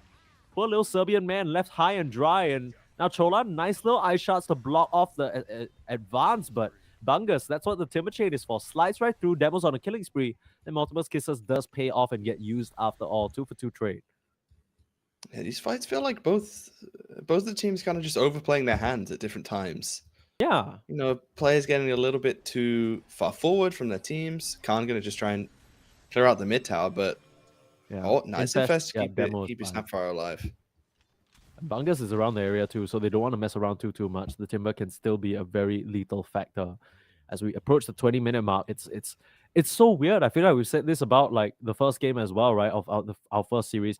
It's a strange situation where there are clear shining stars on both sides in terms of the hero that can bring each team the distance, but they aren't exactly geared up for complete success. Like on one side, I Annihilate, he's very much trailed off in terms of the net worth now because of those repeated deaths. And Pohui, it's not like they can't kill him either. I feel like missing out on that one smoke gang really puts this more in copeDAO's favor than Astronauts at this point. That Tormentor did a lot of damage to, Yo. to this Muerta. Almost a Ramses moment there, but able to survive, get some life steal off these creeps. Yeah, Ramsey's pride of NA. Indeed. Yeah. I feel like Ramses would fit right in NA. In NA or NADCL? Probably I don't both. think in NAD. Probably both. He's a little bit of a... He likes his spicy all chat sometimes. You saying we don't like that in NADCL? Sorry? You saying we don't like that in NADCL? No, I'm saying he would fit well. I see. Byproduct My of bad, him my liking bad. spicy all chat. Yeah. Okay. Well, top side, the little tussling going around. But game plan wise, what are we looking at here? Because I Annihilate, he wanted to get a steam train rolling. He wanted to get action happening. Hasn't really worked out how he intends. Now, queuing up BKB, is that the timing that we're waiting for? Are we waiting for anything else on Astronauts, or what's going on here? I think on Astronaut, you have to the Annihilate plan didn't really work. You kind of had your timing, and I wouldn't say you missed it, but it's kind of past now. So you go to plan B, you rely on Khan. But, copeDAO, they may not let you sort of put that plan into action here. Oh, beautiful setup. Blue to the double stun out, punishing Chola and Nicola. And yeah, just like, I made it this far thanks to the Stampede, but I'm out of here. They can't kill I Annihilate. It feels like every single time I Annihilate makes these jumps, or every time I Annihilate makes a jump, it doesn't work out. Every time they jump I Annihilate, it doesn't work out. Like barely survives on 2 HP. His whole team rotates in. And then his whole team comes. They kill everybody. They get Roche. It's this whole weird thing where it's almost like at this point, both teams should stop making plays. Just stop making plays. Just chill and farm, because that's apparently what's going to get you the most success. He's even going to pick up the Aegis of the Immortal here, which I think is great. I think that's a good choice. I think that's the right decision. This is going to be your do shit hero for the next sort of 5 or 10 minutes. Arguably until the end of the game, honestly. I mean, the I agree, not even very much of a do shit hero, if we're being completely transparent. But when you put the two together in an infest, they become they become one hero that does shit together. Yeah, is how they're gonna find Nikola Jokic here. Yeah, infest bomb with the avalanche toss. Oh, and Flea complete the TP. I thought he was gonna cancel it. I mean, with Poe running in, they maybe want to try and take a fight. Nice setup with the calling, silence up of the card, and no Aegis for him. He can't toggle his way out of this one. The Tiny will actually lose his life as well. It's too much damage on the Muerta. And right now, you have all the control in the world. The extended shots just paving a nice little icy funeral. And yeah, Nicola's gonna pop out a voice and that's a good one. Again, it's the story of this game, Mikey. Look, stop making plays. Everybody, stop making plays. Stop making plays. What are you guys doing? I didn't. Like you bring two members up to the top side, and to a certain extent, it almost felt like a stampede of desperation from Nicola. But that's how he's been using these stampedes so far, to allow his team to close the distance on the map and get closer to the engagement, overstay their welcome a little bit, and that Aegis advantage just falls straight out of their hands. What the hell? I do have to give my compliments to Flea, though. He played that very nicely, buying a little bit of time for himself, getting the bushwhack onto 2 to really give his team ample time to come over and secure that fight. And sort of as all of these,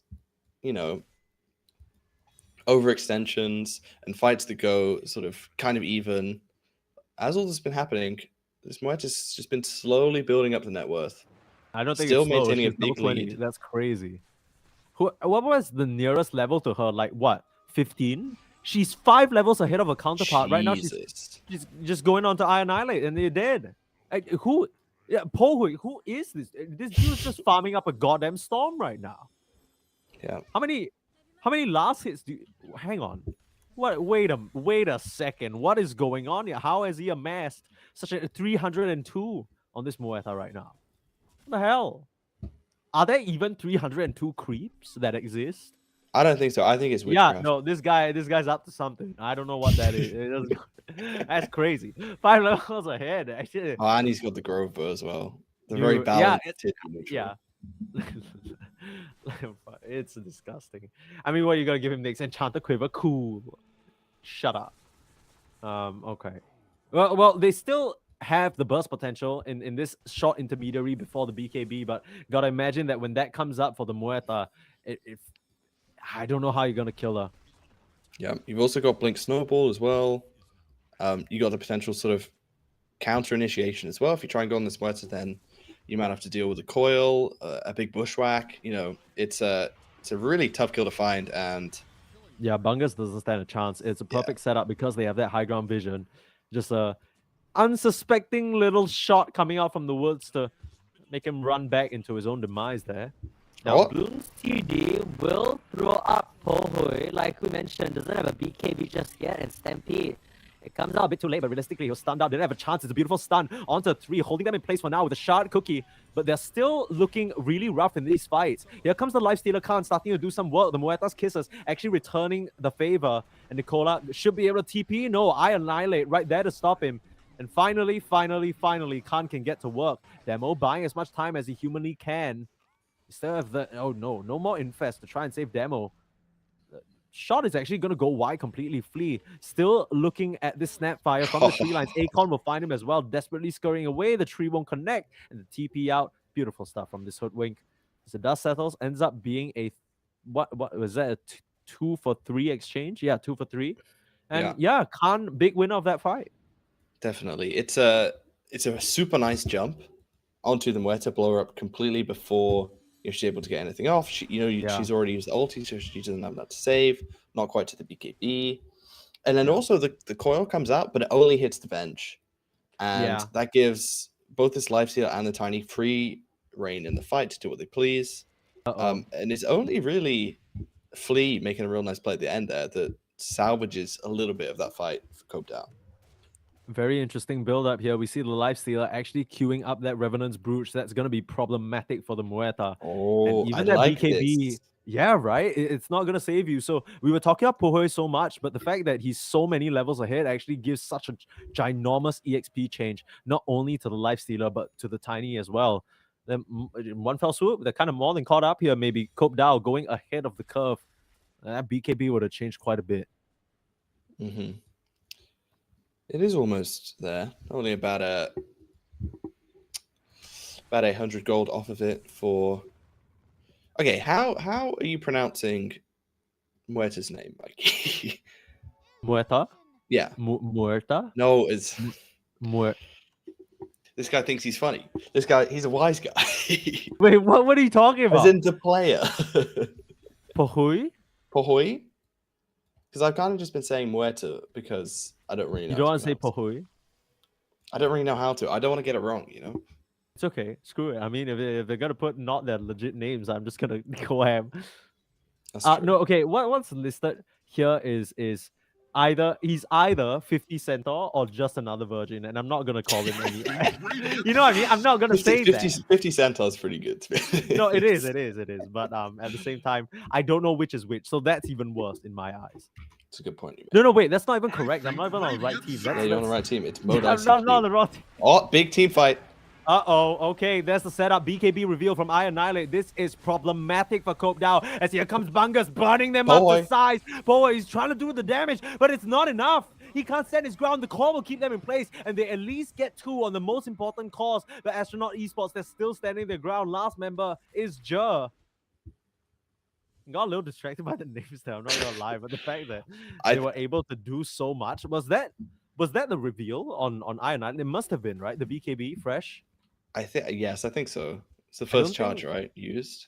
Yeah, and it doesn't seem like it was smoke on smoke Muerta... action, and it all sort of kicked off in the spawn lane. It looked like a huge avalanche there from I Annihilate to start the fight, And Yeah, right? Astronaut come out on top in that engagement.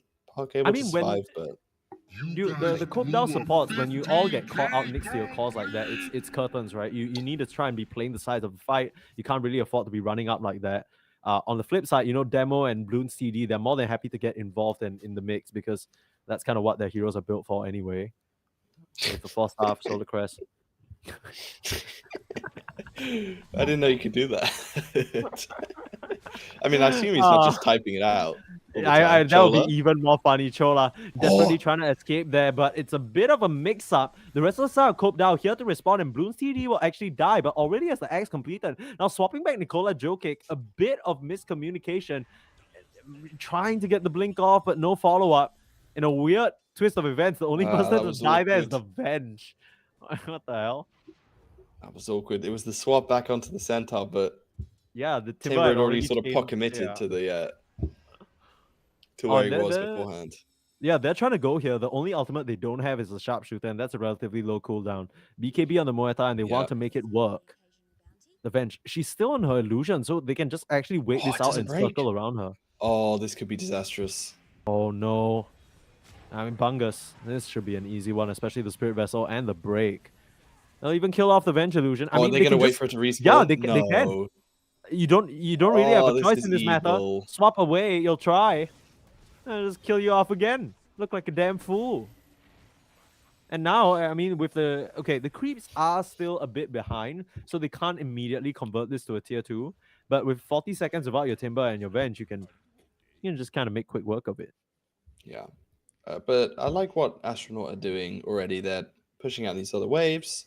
You can see mids already to the tier 2, so they're not going to be able to fully commit to this on copeDAO. They should be able to take this tier 2 anyway, but Yeah. by the time they've got to it and start, really mounting a push, Venge and Timber should be almost alive anyway. Yeah, and speaking of almost alive, Roche in 25 more seconds.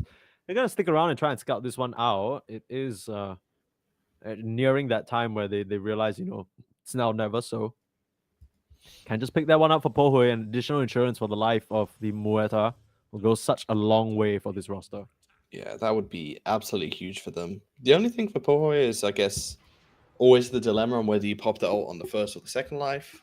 Yeah. Also to do with the BKB, but it's a nice problem to have, right? And even going to pop the ulti to secure this one. It's only a 40-second cooldown, so this one's going to go the way of copeDAO. Dude, the fact that the Muerta has 8 retroactive stacks of Pierce the Veil kills, like that's spell amp, and it's kind of insane. I think what is this at this point? Like 8 times 2, 16% spell amp? Is that how it works? You're the math major, tell me. Yeah. I can confirm that 8 times 2 is 16. Let's go! Basic multiplication! Yeah. Okay, smoke move up. Astronauts, in spite of this Aegis, they're not too concerned. They want to push the issue and maybe punish whoever tries to come mid to defend against I Annihilate. Not really just defend, actually. They smoke him up as well. They have a DD on I Annihilate. They really want to fight this. Yeah, but they really want to fight what, right? Like, copeDAO, they're all in the bot side just pushing the objective. You're going to be forced to TP back. Bushwhack actually going to go wide. Not really what you want. It's a huge avalanche. And Flea desperately manages to slither away. You're getting controlled on the Tiny. And he's just going to go down. Poi is melting all of them down and can't. He might be toggling that armor, but you got nowhere to run. This was a disaster of a fight for them to TP into. And the rest of the gang, they're not even here. What was the plan there from Astronauts? They just get completely rocketed out of existence. Oh, Mikey. What are we doing here? Like, what is going on? You guys can't see this, but we're in a room with all our cams, and Samson's just coming back in. He's gonna be like, "What the damn hell?" Actually went on because what the damn hell was that?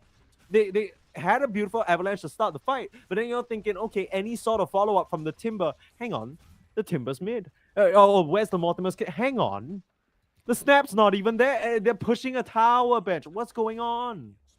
I don't know. Maybe just this DD burning a hole in I Annihilate's bottle. He wants to get it done. And meanwhile, Flea gonna find another demo going down. Swap in on Pohoy. It still has the Aegis. It doesn't even care. There's no follow-up. Kills you. And now Bungus, you gotta watch yourself. A Pierce the Veil would really mess you up. They actually buy back on the Venge just to reset that stun cooldown, catching you off guard. Corner Puck is here, Joe, yeah.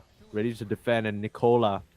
It's a very different. I mean, both these teams trying to fight each other, but one of them is sticking together and the other is not. Poho is standing his ground, trying to do damage and able to create the distance with the Hurricane Pike. You're trying to come through, I annihilate, work him down, but the BKB comes off cooldown and Poho is fine. They'll kill off all 5, and GG is called. Astronaut Esports.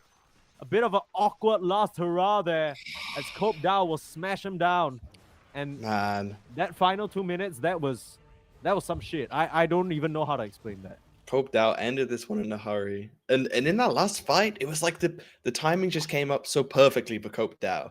They get the coil just as the initiation starts. Yeah. They get the Muerta ulti coming back up, the BKB coming back up, right as they're about to try and claim that second life with the Muerta. Pohoi, an absolute beast in this game, really took the initiative right from the word go in this one. Found a lot of kills in the laning stage and always just had this lead over every other player in this game. But it did seem like kind of a disjointed effort from Astronaut Esports at times. Didn't always feel like they were totally in sync and getting the most out of their draft.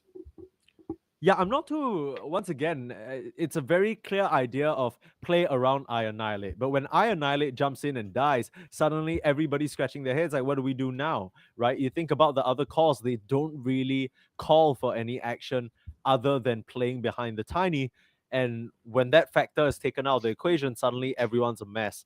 I feel like, especially some of that coordination, the team fighting, it was clear that copeDAO had that advantage in terms of, playing together as a unit, and they took they just push that to the limit, right? They understand, okay, we need to protect Pohoi, and they're all around her every single time the Muerta shows a face. You got the full union of copeDAO casting their spells, keeping their opponents controlled, and not much else you can do about that. That was, I mean, the Muerta, even though she's only showed up near the later stage of the game, she dealt 44k damage, which is twice the amount that Park did at 25. So everyone, I mean, it's just I Annihilate who did 25k damage as well. So that was rough. I like some of the moves coming out here, but I can't help but feel like I Annihilate and Khan in particular, they really tried to pull the team to a place where they could actually contest, but they just weren't on the same page. Yeah. Yeah, and we'll hear more about what 2 other very talented individuals have to say about this matchup. Yodi and Samson, take it away. Thank you, Purple Sneeze and Benj. Another great cast from you guys. Super interesting, Samson. You kind of got doxed there. You left the room and Astronauts falls apart. Tell me what happened that game. I mean, the Timbersaw has the least amount of damage in the game out of any hero that game. Look, from our perspective, we could see both teams. We could, it seemed like a very messy game overall, I'll say. A lot of just, side lane attempts, going for kills, and then just plays not working out for both teams, really. I think the last pick, Snapfire, maybe get a little more out of that pick. Snapfire is just a kind of, I'm a Snapfire hater. I think it's right now. It's just it's a mid laner. Buy a rapier or something, then it's fun. But yeah. I mean, especially for a last pick too. But just for the record, you leaving the room's not the reason they lost, right? No, I am not giving them signals. I do not have no. No, I did love there was a lot of things going on in that game. Again, you guys are just so lucky with the casters that you have. They were giving you guys math practice. I think we learned 8 times 2. For any of you guys that didn't catch on to what that was, you're gonna have to go back and watch the VOD. But I think there was a lot of hype stuff in that, but a lot of it was just what I Annihilate was getting away with. I feel like he was kind of going in when it felt like he couldn't, made a huge play, and as the game progressed, those plays just became more difficult. And Khan kind of got caught a couple times as well too.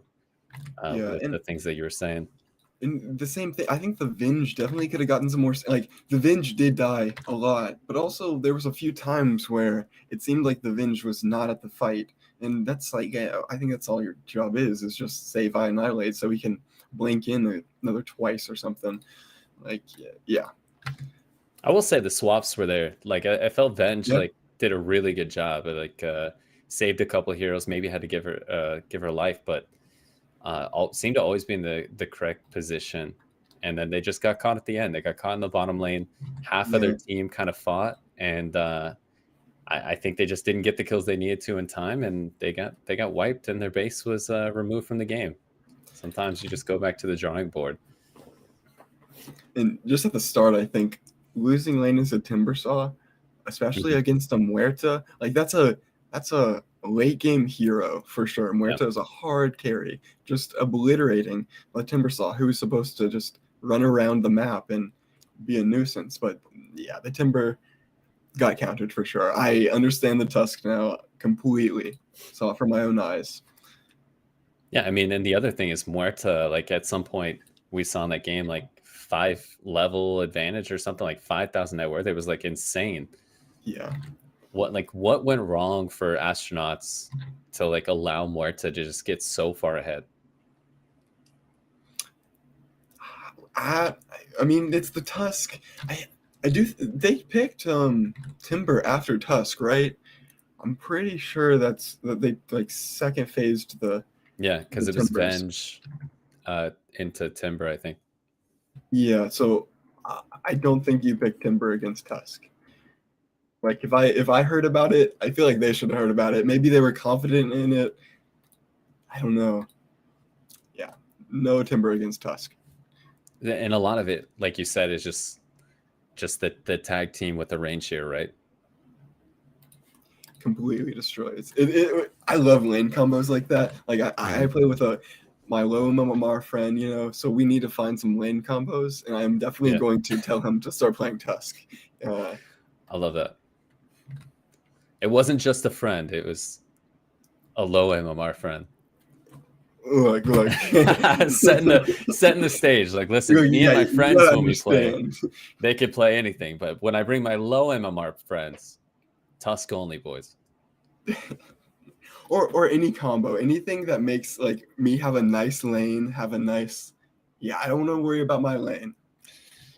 So what I do actually want to take some time. We're kind of off of the schedule that I wanted to do, but if we have a chance, let's look at some of the highlights from the community. I think it would be cool to get some of these videos shown.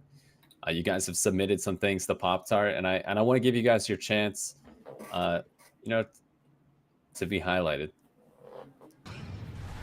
Action. Swap me. That is on me. God, I tried. Right, Son of Paint highlight. Son of Paint. I feel like we should cast it almost. Going in, a lot of action.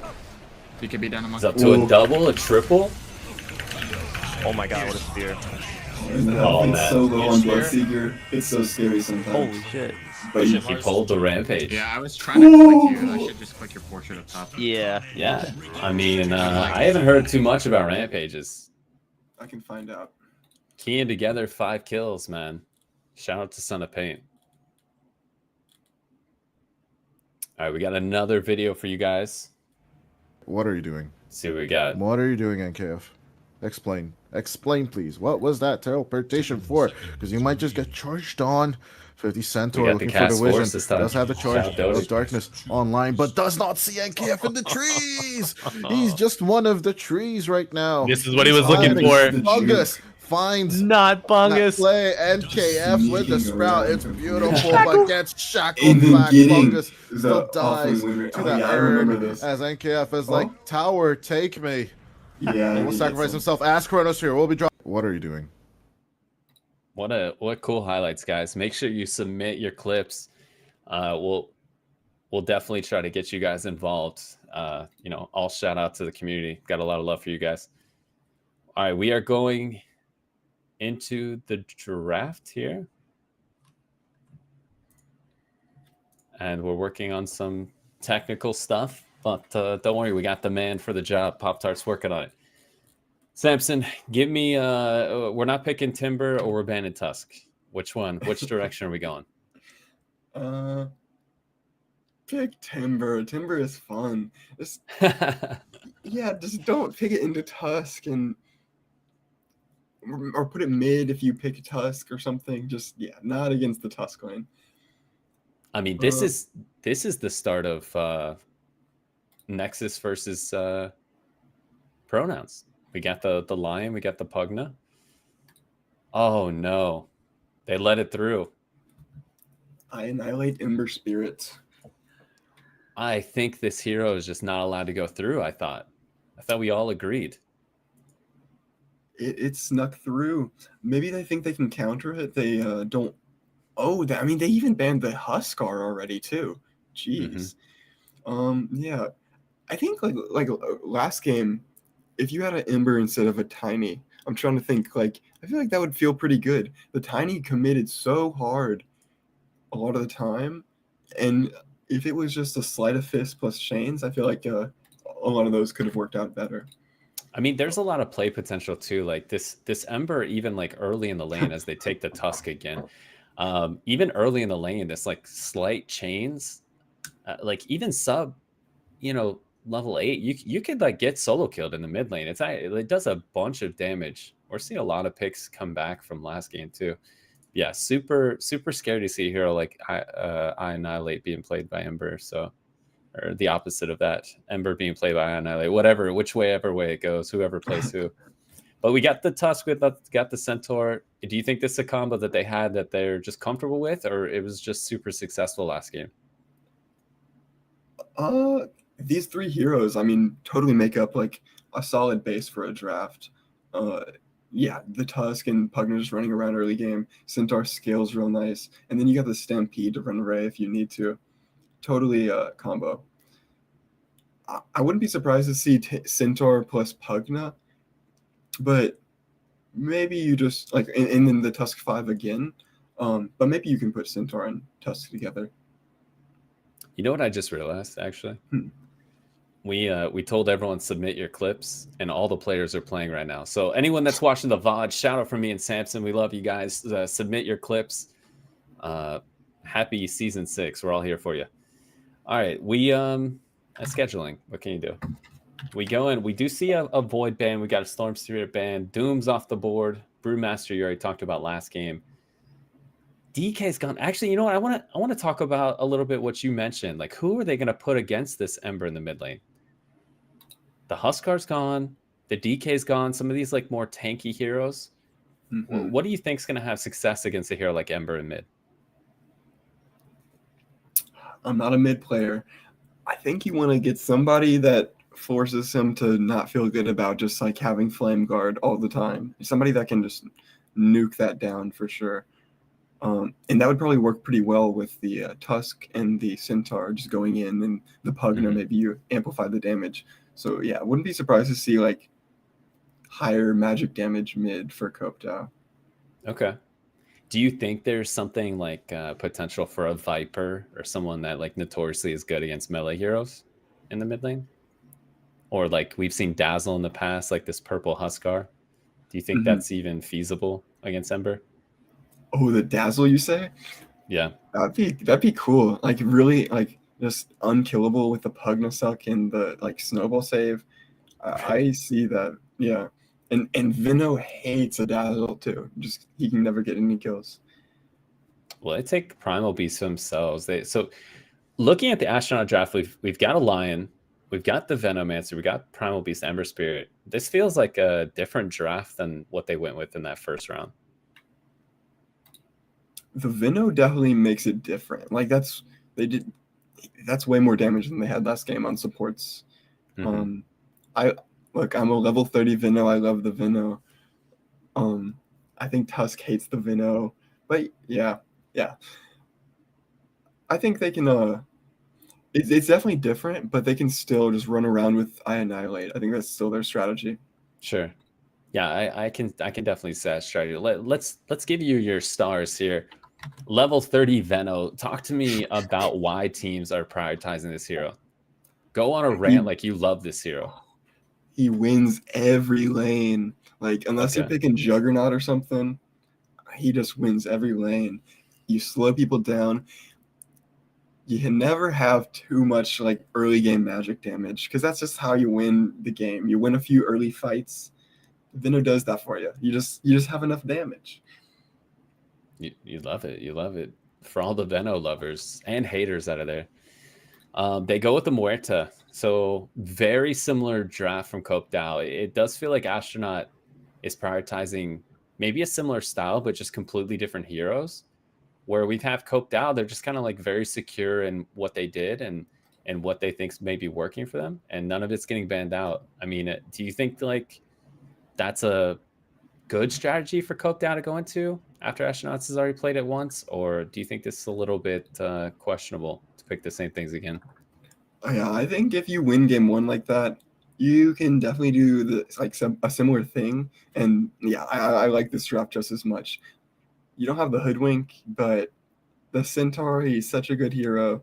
The Tusk Muerta lane proved to be so potent. Like, I wonder if how the Primal will do, if the Primal will do any better than the Timber did. Like, maybe he can. I don't know. I don't know if the Primal will do any better. But they must have picked it with the Tusk 5 in mind. Yeah, you have to imagine. I mean, they let the Tusk through. They left Muerta on the board. Definitely can see the vision was probably going to go in a similar way. Astronauts still left maybe with their pause 1. Is there something that you like a little bit better than the lifesteal they picked last game? Uh-oh. Solo panel. We are here. Got no knowledge for you guys, but I did my hair for this, so that's pretty much all you can ask from me, guys.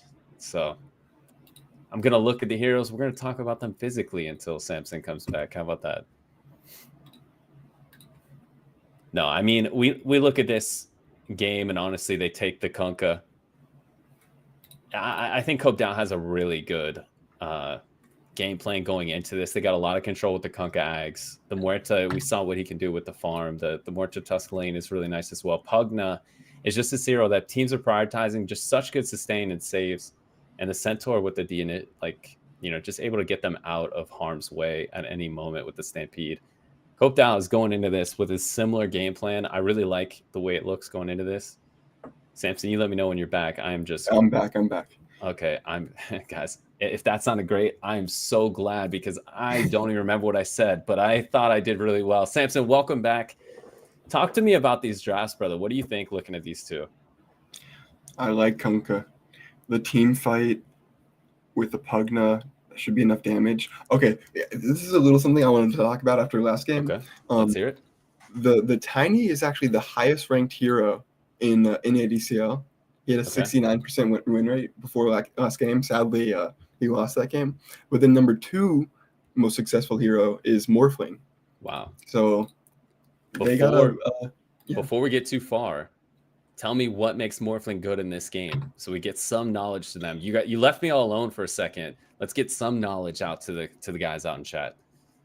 Shoot, I'm not a good Morphling. He's fun. I'd say. I don't know. I'm against Muerta. I don't know why it's a good Morphling game. I really don't. I guess you mess up the Centaur in lane. All right. Well, it is not a good Morphling game coming from us in the panel, but at least you heard it here first. We'll have to see if that's what you hear in the game. I know we've got the casters ready. We had them clenched from the last game, from what I heard. So hopefully you guys have another action-packed game set up for you guys. I'm gonna send it off to Permasneeze and Bench. Take it away, guys. Thank you. None other than Samson and Yodi Brody bringing you that very insightful panel. As we have game number 2 of copeDAO versus Astronaut here. And was reading a little bit of chat, okay? And someone said, look, I Annihilate, picks December. These boys want to win. These guys are in for some business. Any thoughts about these lineups, Bench?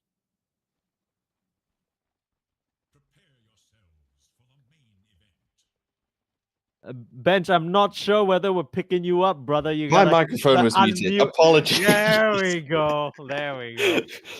Sorry, I gave our producer a heart attack, apparently. My bad. But yeah, interesting. As I was saying before, I was so rudely interrupted by my microphone refusing to transmit my signal. Teams wanting to win Dota 2. Controversial?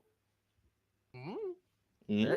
All right. But I mean, we've gone full tryhard here. We've got 3 heroes level 30. We've got the Kunkka on the side of copeDAO for Jer, and then Morph is Khan's hero. I mean, Lifestealer is a Khan hero, but this is the Khan hero on Morph. And then, I mean, what more do you need to say about the Danny Ember Spirit? This is,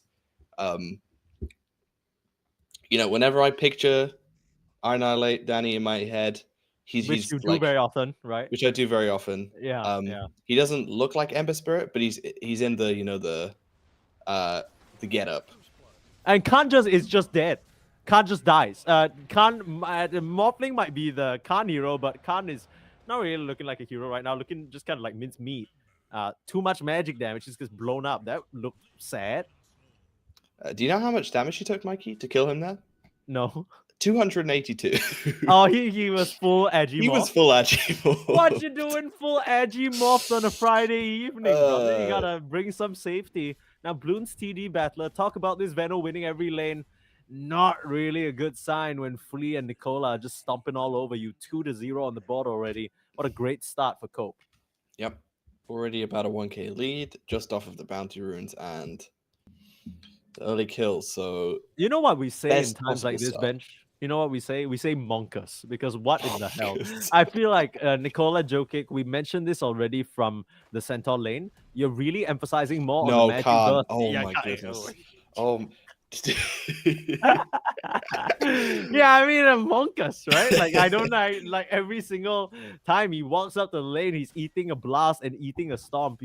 Morphling not known for his range until maybe later on, where he can waveform in and adaptive strike from far away. But yeah, for now, demo trying to finish you off with a parting shot there, but not the shard ability. You know what I mean? You just try to leave. Demo is doing pretty well in terms of juking Chola out here, but especially if the wind lace picked up early from the task. One last shot, nicely done. Chola will secure that kill. Yeah, did a good job of wasting a little bit of time there on the Lion, but Chola, he won't really mind that much. He's gonna head back to lane. Po'Boy is doing a good job of keeping his distance from the Primal Beast at the moment, so yeah, pretty nice for the side of copeDAO. They're currently leading 3-0 in kills, Mikey. Yeah, this to me, this game and this draft is a true test of Astronaut Esports, right? They've been undefeated in series so far, like we mentioned, and this is them kind of backs against the wall. They at least want to sort of draw this one out, and they've brought their best heroes to the mix. Now, we know about I Annihilate Ember, we know about Khan Morphling, but Bungus, in picking this Primal Beast, it says to me that, okay, we've left this exact same duo from Cope on the safe lane. We're going to feel comfortable. Bungus, he feels like he can dominate this lane. For now, it's not really the case with Demo going down again. The Task Moeta duo just seems a bit too strong. Yeah, and another kill going the way of copeDAO. Khan, he's playing with my heart. Constantly agi shifted as far as possible, and then shifting back strength as the Puglet auto attack is midair. But it's already a 2k lead for copeDAO off the back of these early kills. They've been able to find them in both side lanes. Mid is pretty even right now. I think once you start to get these levels up in Tidebringer, then maybe you can start to shove this Ember out of lane. But similarly, once you get these levels up in Sleight of Fist, then you might be able to sort of put the harass back onto him. So it feels like it's going to be pretty even. These two, most likely just going to trade farm until that point, it feels like. Yeah, the Kunkka last pick is quite interesting to me because as much as it is a skill matchup, it always feels like it's borderline impossible to catch the Ember out with a Kunkka combo just because Slight or Remnant can always get you out of that tricky situation. Speaking of a tricky situation, beautiful shots from Chola just to keep the distance. Po'Boy needs to get out, but Lotus and the stun, the last touch, Bungus will get him a bit of revenge for game one and some of the carnage that Demo had to face early on. This is the duo that they wanted to bring to the table, and it works out. Yeah, and I think this is one thing I really wanted to see from Astronaut after that game one is enable Bungus a little bit more. He was a mode suffer in that first game on that Timber. That was a rough lane to be in. He was like 1-4, I think. So I would love to see him, get a bit more of a platform in this game and show us what he can do on this Primal Beast. And this is definitely a good hero for that. It's a hero that doesn't really get stomped in lane. You're always going to get at least something, right? Yeah, I mean, you can just very much get involved in the kills wherever they might happen, whether it's by your sort of moves or whether it's the Ember. It's a great tag team for this early aggression along with the supports as well, who can bring that additional damage you might be lacking on the Primal Beast. So for now, though, once again, it seems like copeDAO, they are getting everything they want out of these lanes. Not a single one of their cores is really trailing too far behind. Yep, they've again done a good job of maybe not picking the best lanes in terms of just the combos that they have, but in finding the early kills and getting the early aggression going, they've almost fashioned the lanes that they want, right? Yeah. There's again Pohoi putting the calling to good use. They're gonna find the Lion once again. Demo is such an easy target in these like kind of pickoffs. There's not much the Primal Beast can really do to stop it, right? You think about like even if you try and play bodyguard, you commit yourself into the calling, sorry. That's just a bad situation for you. You can't really afford to. And he'll die as well. So with nice TP in from Demo, double stun, should be able to get the return kill onto Chola, but no, a last little one keeps the Tusk alive, and you can't even get the Muerta as well. This offlane is not going the way the Astronauts were hoping for.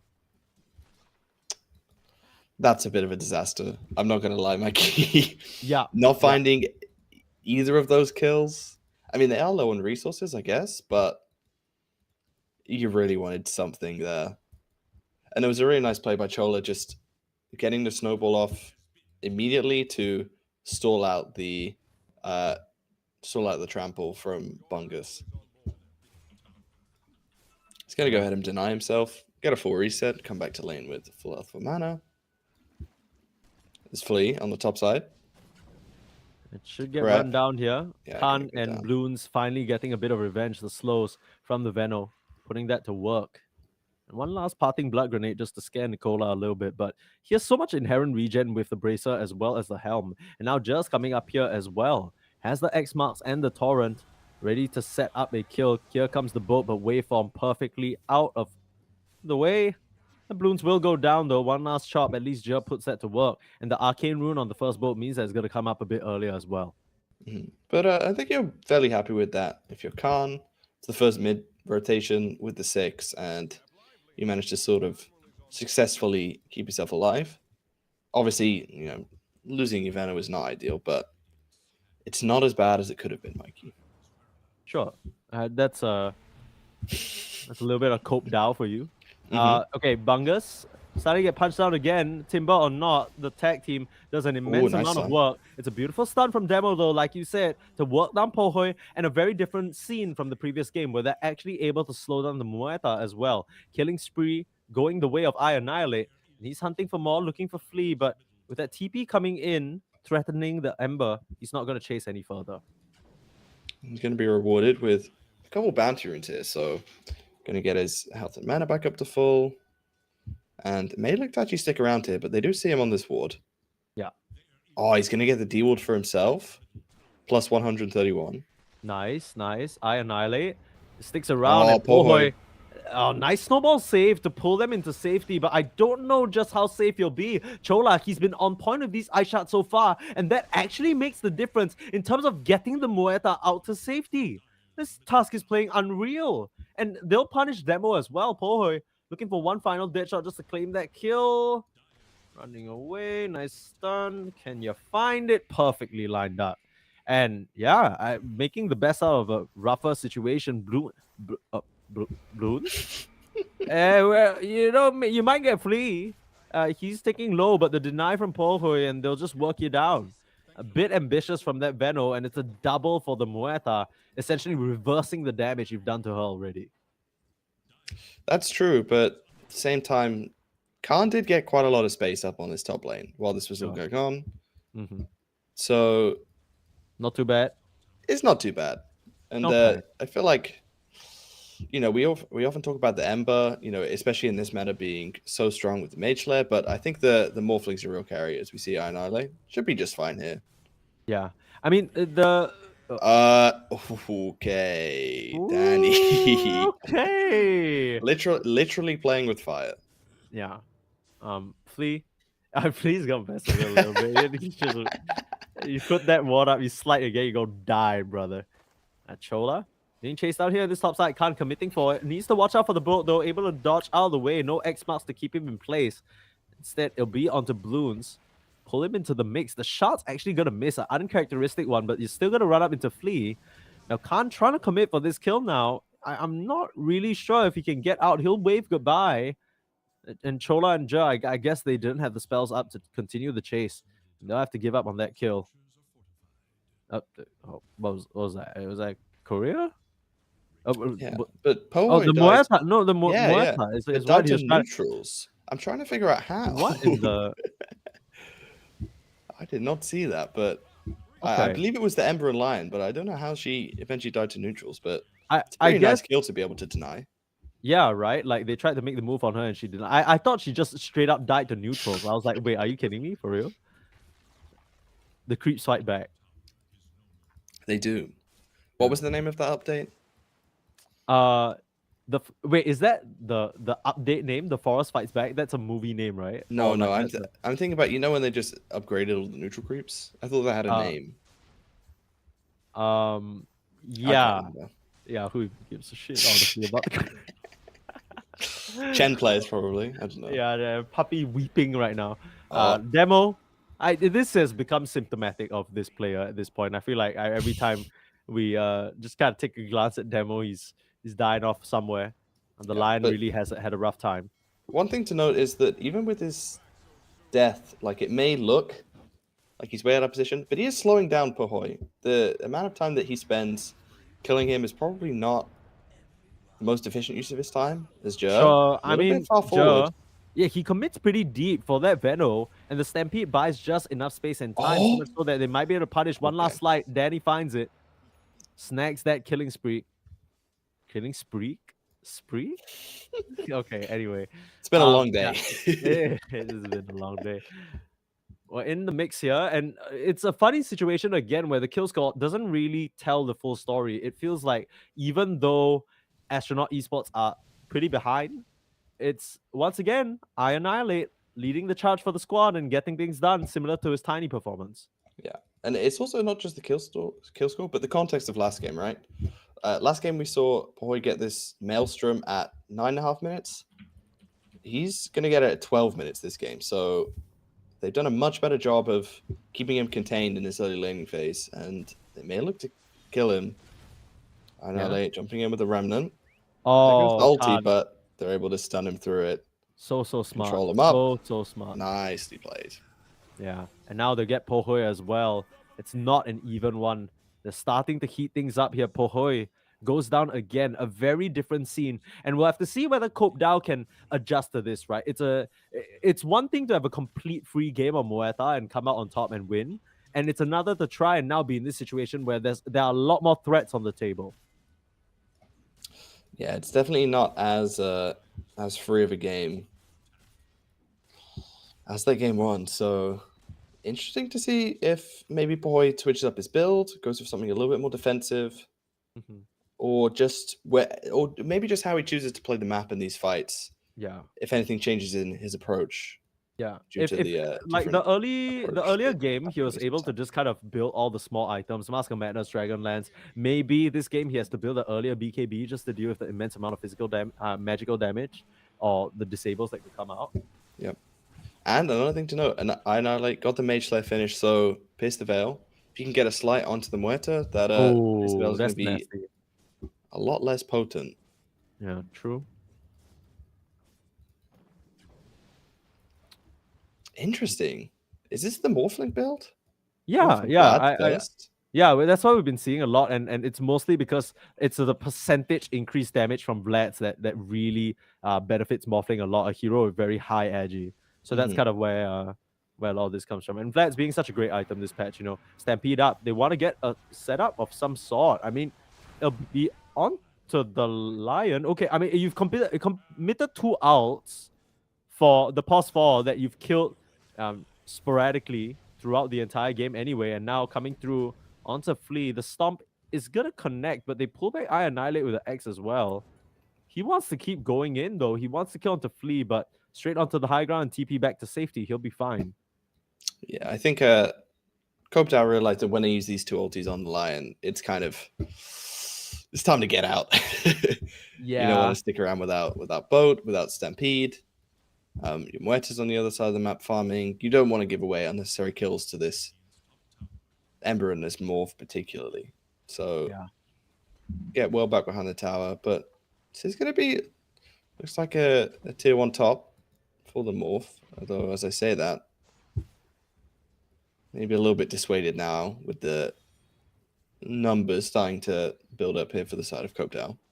Yeah, I mean, the scary thing about this Morph is that until you get shot, it's still you're very susceptible until the later stage of the game to the magic burst. The smoke back, the fake back maneuver, Noxious Plague, gonna finish off Nicola, who still doesn't have that blink, hell, doesn't even have that veil.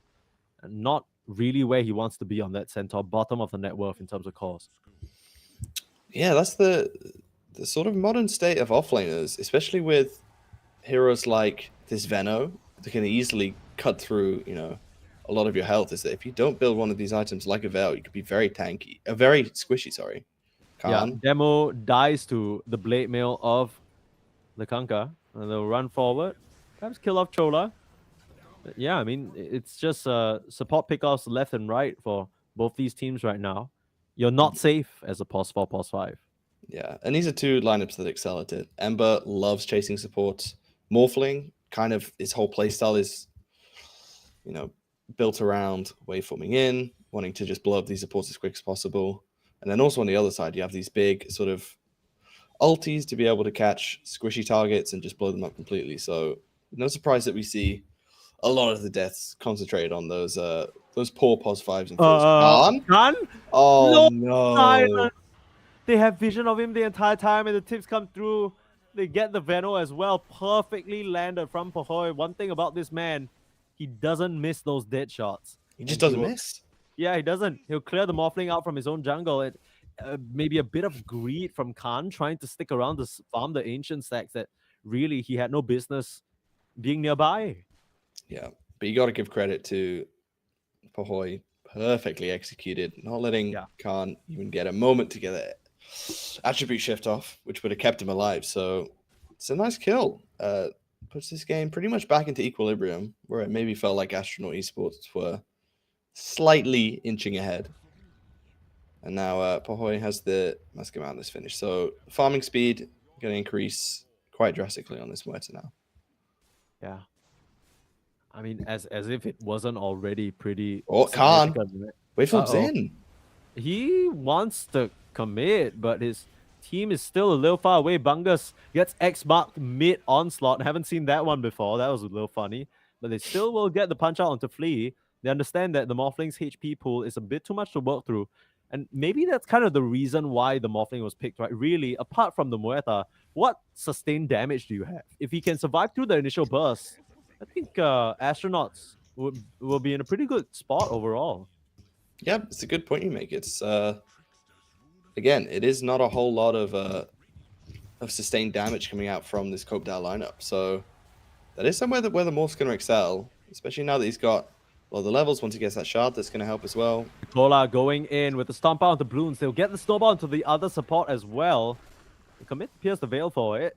It's a lot of damage from the Noxious Plague, and in comes Danny. Big bad Ember Spirit sliding in with the waveform and the onslaught. An absolute crossfire, and copeDAO get caught. Nicola pays the price.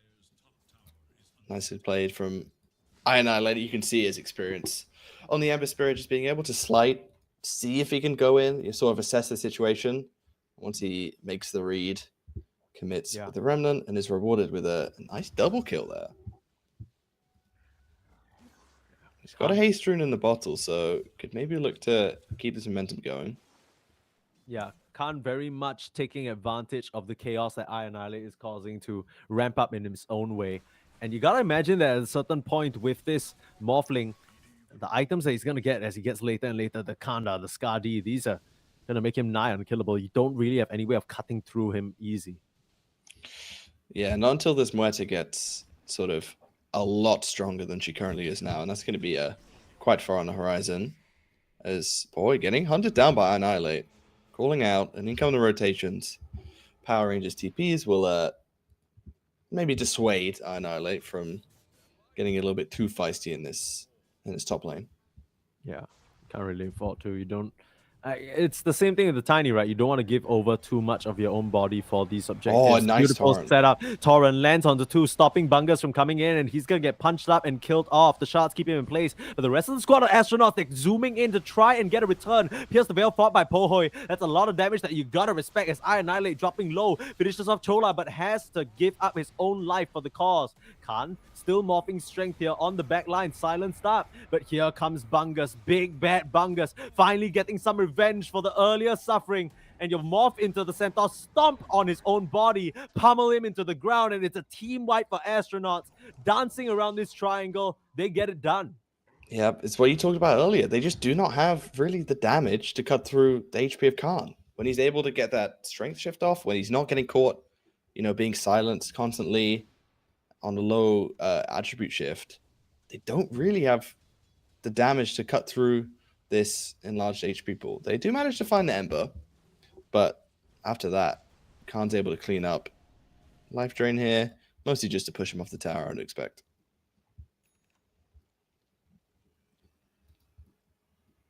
So But yeah, okay, Khan now top net worth in this game. Let's think about it here. Khan top net worth in the game.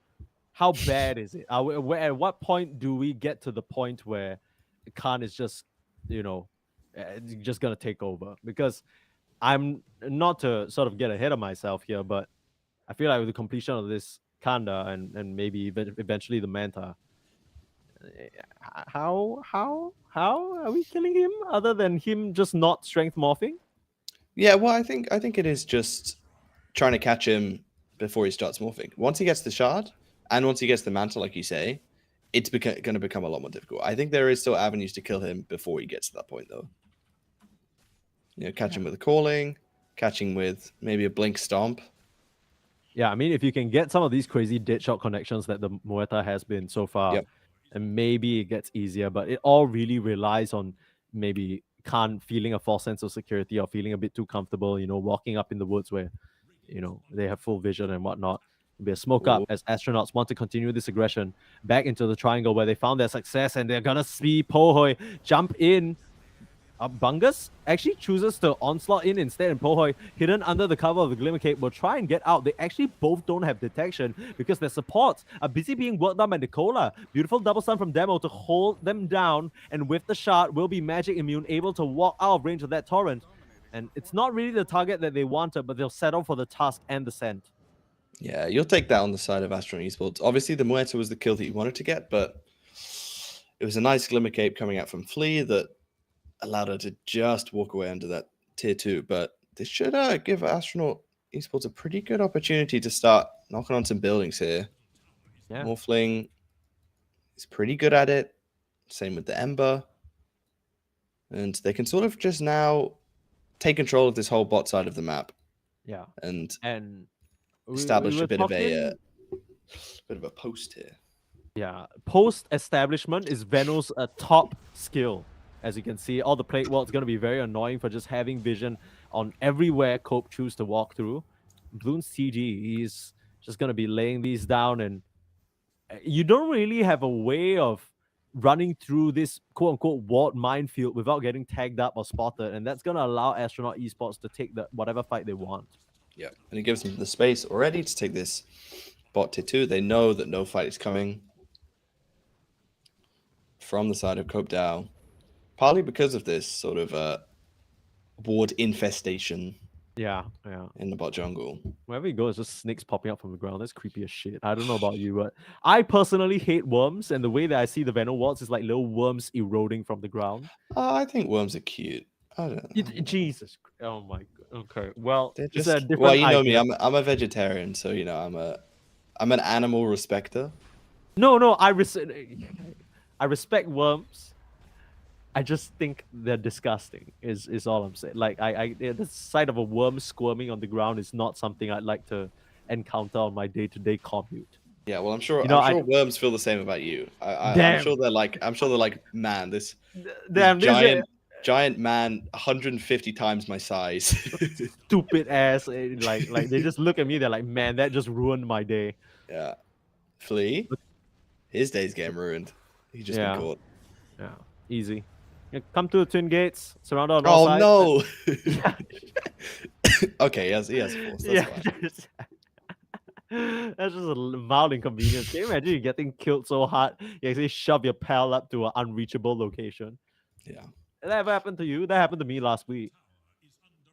It happens to me quite a lot. Yeah. Like it's a bi-weekly thing, I dare say. You know, you just got to make sure you got the facilities to get yourself down from that tile location. 6k gold lead now, even though they're behind on kills again. And with that Aegis, the Morphing's going to feel a lot more comfortable in terms of... He was already knocking on some of these buildings beforehand. And now they're just roaming the map, doing a little cleanup. Nice dead shot to try and break things up here. Chola still will go down, though. It's too much damage. And I Annihilate spots out a single poor Muerta. And Stampede is actually forced out there. So that's not going to be a tool that's available for this oncoming fight if they even choose to take it, Cope. Yeah. And what I like about Astronaut Esports, this game compared to last game, is really the mid hero. I think this Ember is a much more sort of more suitable, robust hero, but it's one that is able to offer you constant damage during the team fights, as opposed to this sort of burst initiation that then kind of becomes a bit useless, you know? Yeah, I mean, it's allowing them a lot more space to take these fights. I think it's actually just the mobility, because every time I Annihilate went in the previous game was like he essentially sentenced himself to death as soon as they looked at him. But for this Ember, there's a lot more playmaking potential where he can really be decisive or indecisive about how he wants to take the fight, and it's still fine. It's opened up the pathway for Khan to just become this monster in this game now. And even though it's not something like what Pohoy was dealing with, where it's like, 302 creeps at this point in time, it's very much a force to be reckoned with. And if I'm not wrong, it's Samantha flying out of the career for him already. I think that might be a full BKB. No, not okay, that. Okay, never mind. He did have it in the quick buy. Yeah, full BKB. You're right. Oh, it is? Yeah. Oh, yeah, it is. Yeah. I thought you were. Han's looking to end the game, it seems like. Yeah. And you want an item that is gonna prevent you getting bursted before you can get the attribute shift off. This is it. Yeah. I wouldn't mind a pivot to the shard as well, right? It's such a handy little tool to be able to strength shift through some of the stuns, like the Torrent, the Walrus Punch. Yeah, I think it's always the question, when you have a good shard on a carry, it's like, when can you afford to go for it, right? Yeah, because 1,400 gold doesn't feel like a lot, but at this stage in the game, it is still a pretty big investment, as we see Flea get picked off by Annihilate up in the top lane.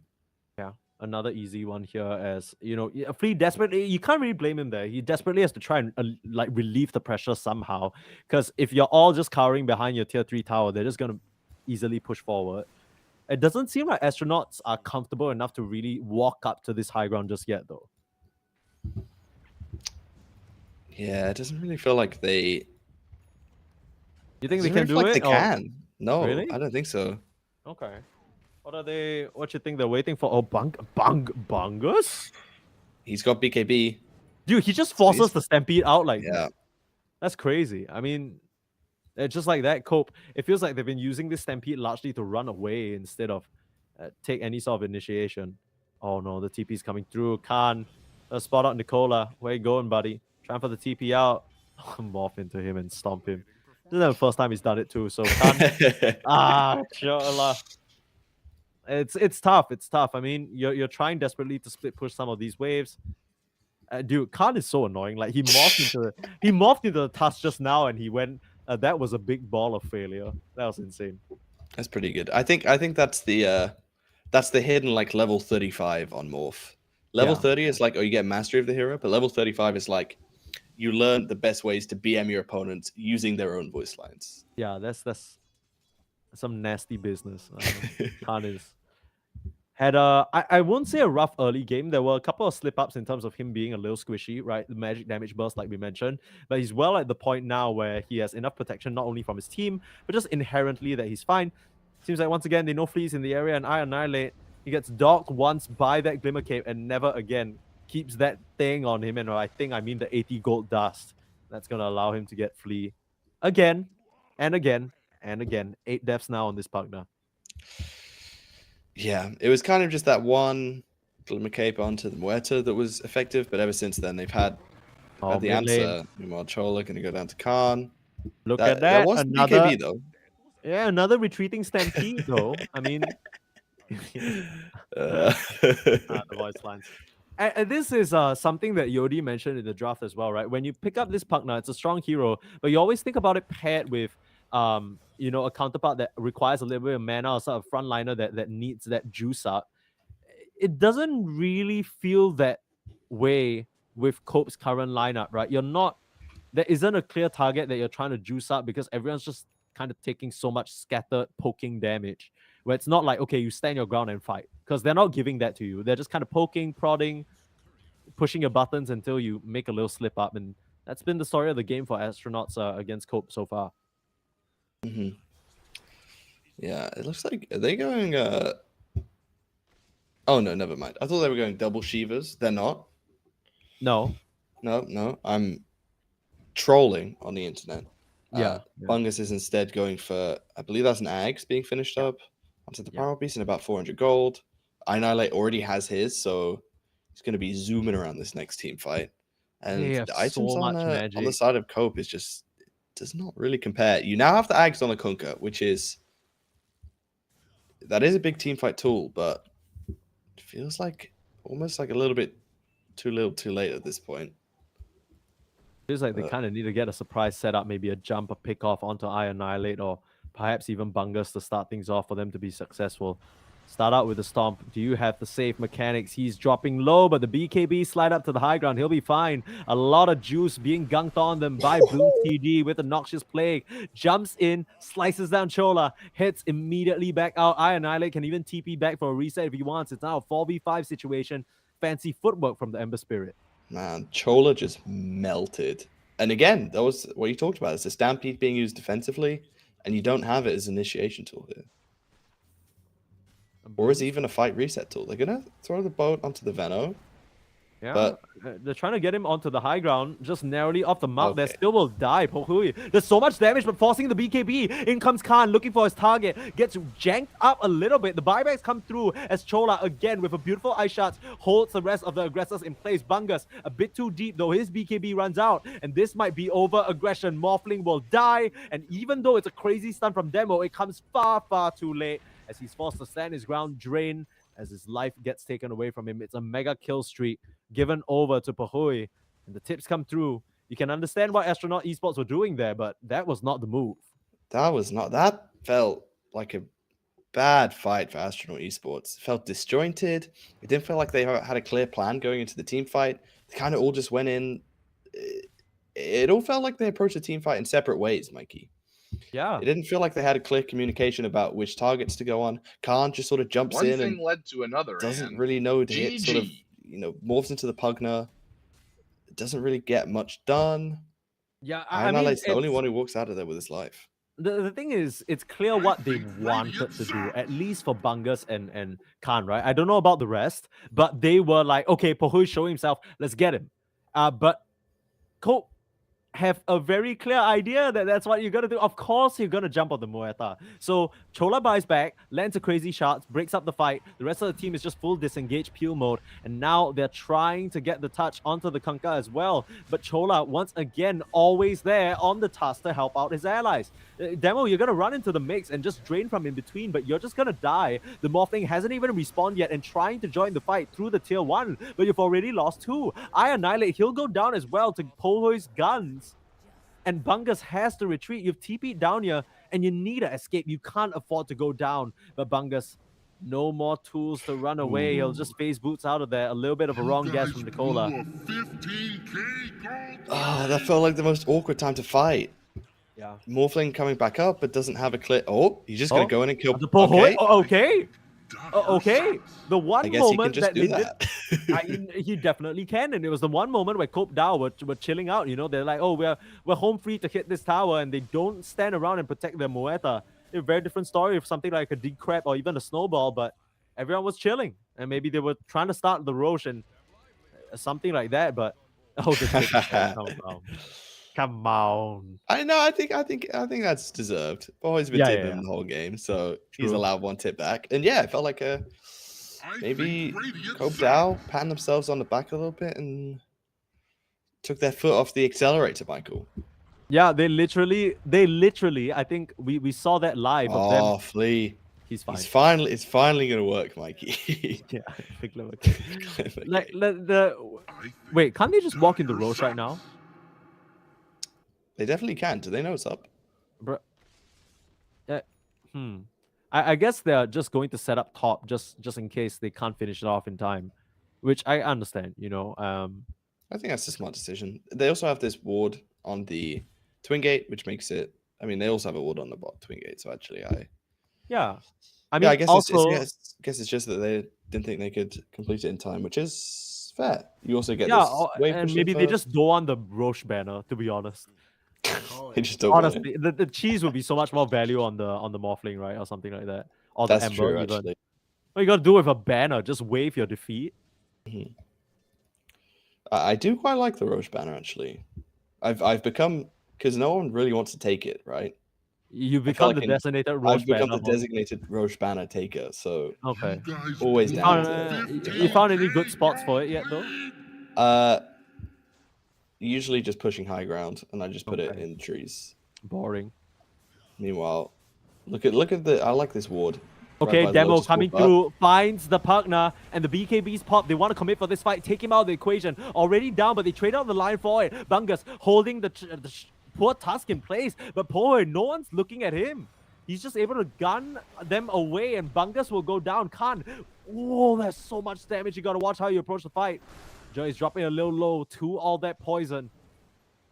And Blooms, yeah, you just have to try and get out of here. You might be able to finally get the Kanka Khan in a 1v1 against Pohui. Without the Pierce the Veil, I don't know whether this is one you can win, but with Nicola, it might just be enough control. I Annihilate desperately trying to hold them in. It's an ultra kill and a rampage as the Muerta are able to stand her ground and deliver.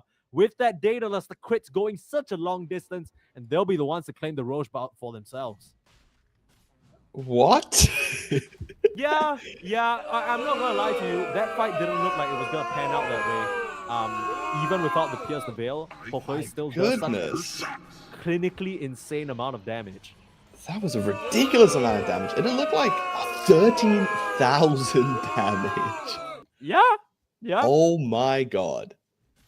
Yeah, it looked like once Annihilate gets the TP back home, he's able to reset. He's going to get some more salvos of Slice of Fists, Remnants. He's just going to be able to clean up. But Boy just stands his ground the whole time and is duly rewarded with a rampage. Yeah. And the aim to boot. I'm not going to lie to you. Big MVP for me this series has been Chola on the Tusk. I think he's been playing phenomenally. Every single time you're trying to make a move onto this Muerta, there's just a shot in the most inconvenient location, forcing you to do like 3 to 4 detours just to get the touch out. And the fact that he stays alive in that fight allows him to come back, clutch snowball, stop I Annihilate from full committing onto Pohui, and again creating the space for this Muerta to thrive. Now she's the one at the top of the net worth. Yeah, and suddenly game flips back around. We were talking about how well Astronaut Esports are playing in, I know, the first 30 minutes, but his Muerta is fully online now. Yeah. Only scaling up from here. Got the Swift Blink queued up. So, scary business. She's in the back pocket as well. Terrifying for Astronaut Esports now. The thing is, Khan, in a 1v1 isolated situation where Pohui doesn't have tools, I'm pretty sure that Khan can work her down. But at this point, you have so much to worry about at the Morphling. You saw how hesitant Khan was to try and even enter the fight because he gets stomped, a little bit of control, and the Muerta is suddenly doing way more damage to him than he can withstand. We're really hoping to come through with Burst thanks to your Kanda, but that hasn't really been the option available so far. And right now it's Cope pushing forward, and I wouldn't be too surprised to see them just continue onto the high ground with this Aegis. Yeah, and the build that Khan's gone for, it's kind of a mix between, tankiness and the burst. He doesn't really have the damage output to be able to contend with this Muerta.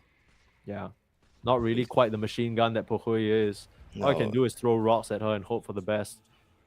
You gotta watch yourself. Yeah, the blink. Yeah, Chola, you know he was looking for it. Had the X for the kickback as well. I don't think this Ford is going to deter them. They're pretty confident with Boy just standing here. He's got Aegis, Pierce the Veil, BKB. He is king right now. Yeah, Flea finally getting his target to just life drain back up to full. They'll just play it safe, wait for the creep wave to give them the vision without having to spend any of their own bodies onto the high ground. They have a nice ward in the top side as well. Oh, Demo, 3-man stun, but where's the follow-up? Trying to come through onto Khan. You've already finished off the partner. That's a good fight to start. And now Bungus, he's hidden away with the BKB as well. He should be impervious. Purpoi, no more mana to work with. Yeah, you have the Aegis, but what else do you have? I Annihilate dancing around this fight as Nicola able to get a beautiful storm to punish the Lion, force the buyback out immediately, and Khan, no choice but to waveform away. I Annihilate though, still dancing around, slicing down the Muerta, finally ticking down to the poison damage, and you work down Jer. The only person left standing is this Centaur, and you need to get out Swift Blink out to safety. The Hex, but the Aesthetics Cap should be able to help us status resist up a little bit. The Pierce the Veil is not available for another 7. Your Magic Immune, can you finally kill off this Muerta? It's a huge, huge bounty, and I Annihilate no longer signs will come through, waveform forward, and get that wicked 6 streak. Astronauts, they defend. There was a moment there where the Muerta got ulti off, and I thought it was going to happen again, Mikey. Yeah, but nicely done by Astronaut Esports. They managed to blow up the Pugner and the Tusk right at the start of the fight. Yeah. Which means that they then have much more freedom how they can go about handling these other 3 heroes, right? Yeah. And it gives them, ways to be able to kite, share the damage around. They're not being locked down and bursted. It gives them so much more breathing room and so much more margin for error in taking down these heroes. And I think that was the key for me in that fight. They played it really nicely, and suddenly the pendulum, as it has so many times in this series and the one previous, swings back in the favor of Astronaut Esports. Yeah, 40 seconds without the Muerta means that Khan has free reign to punch away at these towers. And really, Astronaut Esports, if they can just start the fights by actually killing off the supports, it's going to be a really good look for them. Chola, he's been such a problem so far, but the Pugna steps up a bit too far. They commit the BKB for it and the buyback, but they can't actually get anything. I mean, the Tusk forced to just bring back away to safety. I Annihilate, you got to watch yourself. Not a lot of mana to work with. The BKB is still available. But yeah, he's just going to go for the reset. Boat comes out. Looks like they want to set up this fight for the Muerta's return, but Astronaut, they're not going to give it to him. At most, they'll just sacrifice the Veno. It's not even too bad of a gift. They get a lane, at least 1 Rex in this mid lane. And pretty good answer back overall from Astronauts. Yeah, I'd say you're pretty happy with that. You take melee barracks, force out, Pugna buyback. Hold on, what is this shit? Do you see that? Nicola has the axe. Oh my god. He bought the axe. Hitch a ride. He's gonna put this boy is gonna put the Muerta on him, and they're just gonna go for a little spin. A good old rooting tooting Western shootout situation. Okay, my camera is firmly logged onto the Centaur now. Yeah. But one thing to note is that Khan has a butterfly now. So true. The huge fizz damage coming out from Pahoi, or I guess the magical damage, not as big, but Kick back when onto you catch a hero Bungus. like this 5v1, it doesn't matter all that much. He does have buyback, and he might just have to use it because I don't see a reason why Cope would slow down. They're just waiting for the creep wave to connect, ramp up, pendulum swinging again and again, looking a bit more like a metronome with how telegraphed it almost feels like. Split push coming bot though. Yeah. They may be forced to respond to this. Khan gonna go up to the high ground. And he Khan is takes quick. buildings fast. He is melting these. I mean, mass TP coming through now. I Annihilate, you got to watch yourself. BKB available. X marks back in the spot though. And I think, was that the BKB committed just for him to get out of trouble? He's coming back in. Nice stun onto 2. He actually uses it, slices down the Tusk. Chola doesn't stand a chance. Torrent Storm's going to come through, but with that debuff immunity, I Annihilate will be able to walk through it. He'll use up on the Lion and unfortunately go down either way. I Annihilate. No more BKB, no more way of escaping, and no more remnants in the pocket for him to use. He will go down. I don't really know whether that was worth it. I mean, you peel copeDAO off your mid tower, but they can just get right back to it. Yeah, it's a move that we've seen. It feels like over and over again today. It's been the split push, force a lot of heroes back, and then take a kind of bad team fight. But Yeah. you can take a little bit of solace in the fact that you actually did force out these TPs. Khan is in the middle. He's in no man's land right now. What is my man on? Like, where's he going? I don't know. They scan him. Yeah, they know he's there. He doesn't have TP for 20 seconds. Maybe that's kind of what they're hoping for, but I'm not really sure. I think he's gone to the. Oh, they think he's gone to the west, Mikey. No, which I mean, realistically speaking, even if you connect on him, do you have enough damage? Oh, Poho my is gonna get goodness. strong, but Khan, he knows he's spotted. Can he get out of this situation? A lot of damage, and it'll be enough. Khan goes down, and Poho, unfortunately, you only get 3 tips a game, so I'm sure he would have clicked that button if he could. But this hitch or ride shit is so dumb. Do you see that? It looks pretty funny. It's just in a little wagon. It looks cool when she's in the ulti form. When she's not, it looks dumb. Yeah, I guess. I mean, you really needed Another smoke. Let's keep it going. Yeah, they might just want to try and force the buyback out from the Morphling. That would open up a very big opportunity for them to potentially just crush this game number 2 and come back.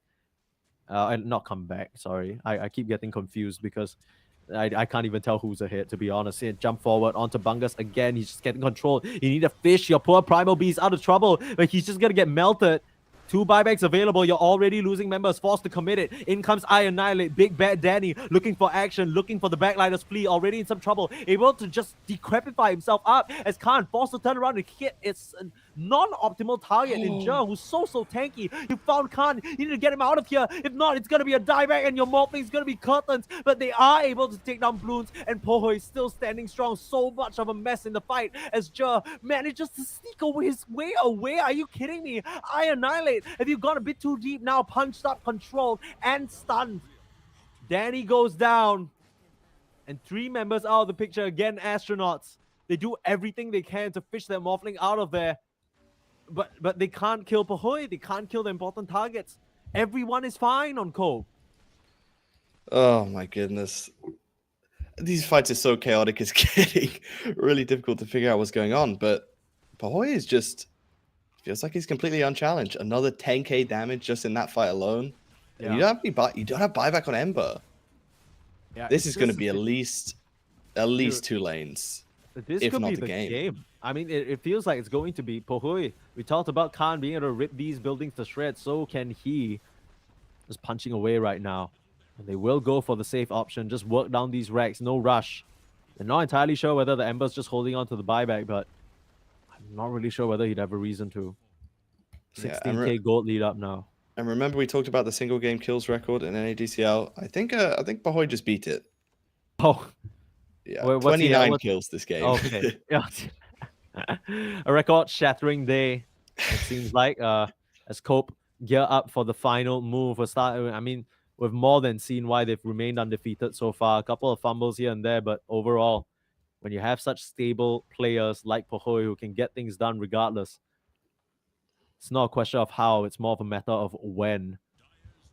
So we inch through, both teams smoked up, just playing around the perimeter of this dire base. Actually show that respect and back up, even in spite of the potential sort of diebacks that they could inflict.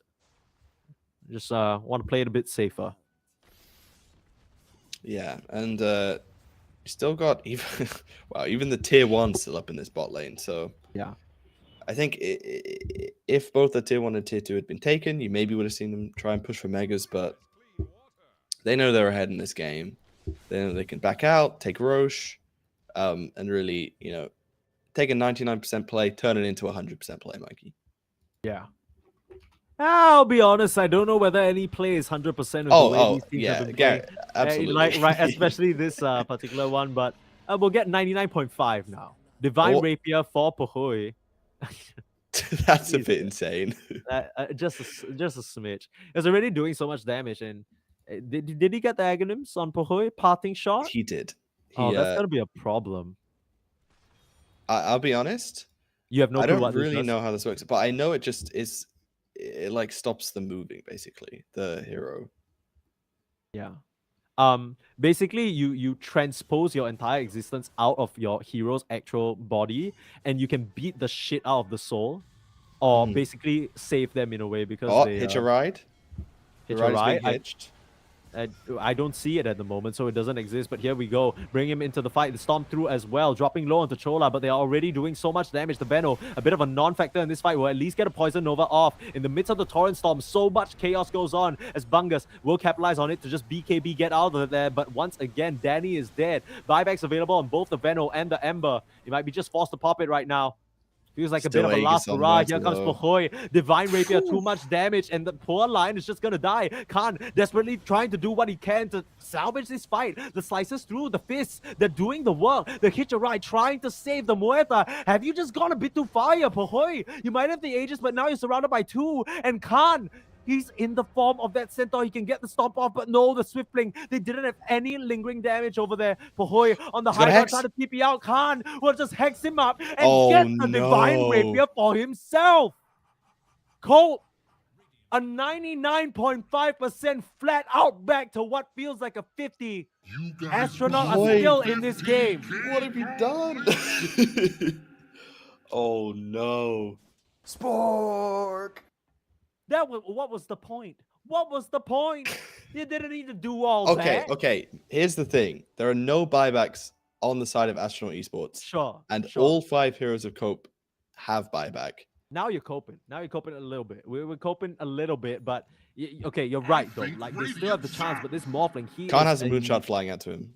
Khan is a lethal weapon right now. He's done. He's ready to end the game. You need to buy back. This man's gonna melt your towers.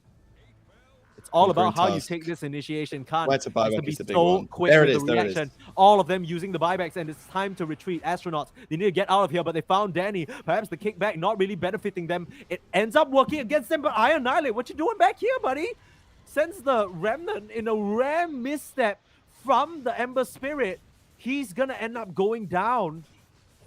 Chola actually helped him out there a little bit because of that kick. It allowed him to create the distance from the rest of the Cope members, but true. I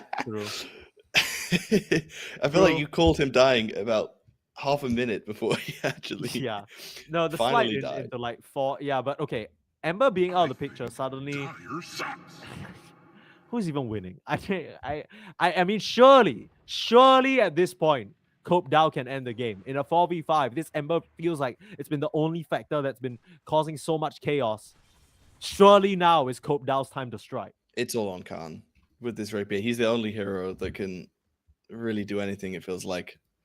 On the side of Astronaut Esports, no Danny for 87. They're going to try and go. Straight into the fight. Khan doing a lot of damage already, but forced to pop the BKB early on. That's going to time out soon, and the Torrent Storm is going to be a big problem. Forcing the buyback from the Lion, you're already losing allies. And where is Khan? Busy in his own little puddle. He has to 1v5 this situation, but Flea's not even going to give him the chance. Pulled up by another Torrent, and in the Kitcha right, Pohoy can fire free. Gets back his Divine, says, nope, that does not belong to you, and neither does this undefeated streak. Will just pummel you down, deliver the first loss, and GG is called. Astronauts back down to earth as Cope take it into 2-0.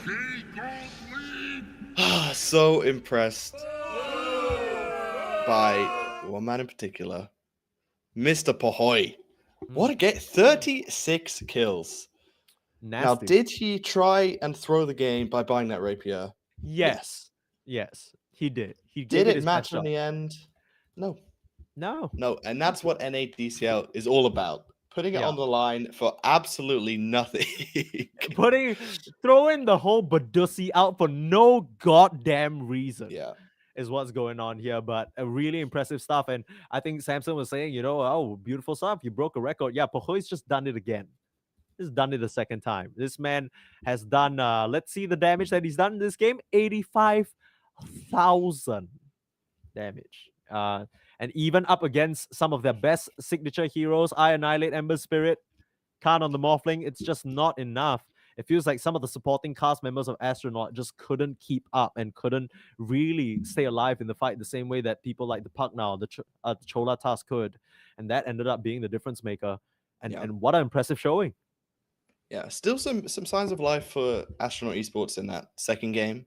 There are some positives they can definitely take from it, but yeah, I think they're gonna have to regroup and go again in their next series. But yeah, I think plenty of lessons in this series for them to take with them in the rest of this group stage. And I mean, maybe we'll get to see this matchup again come playoff time. And I think in that case, you definitely ban the Muerta.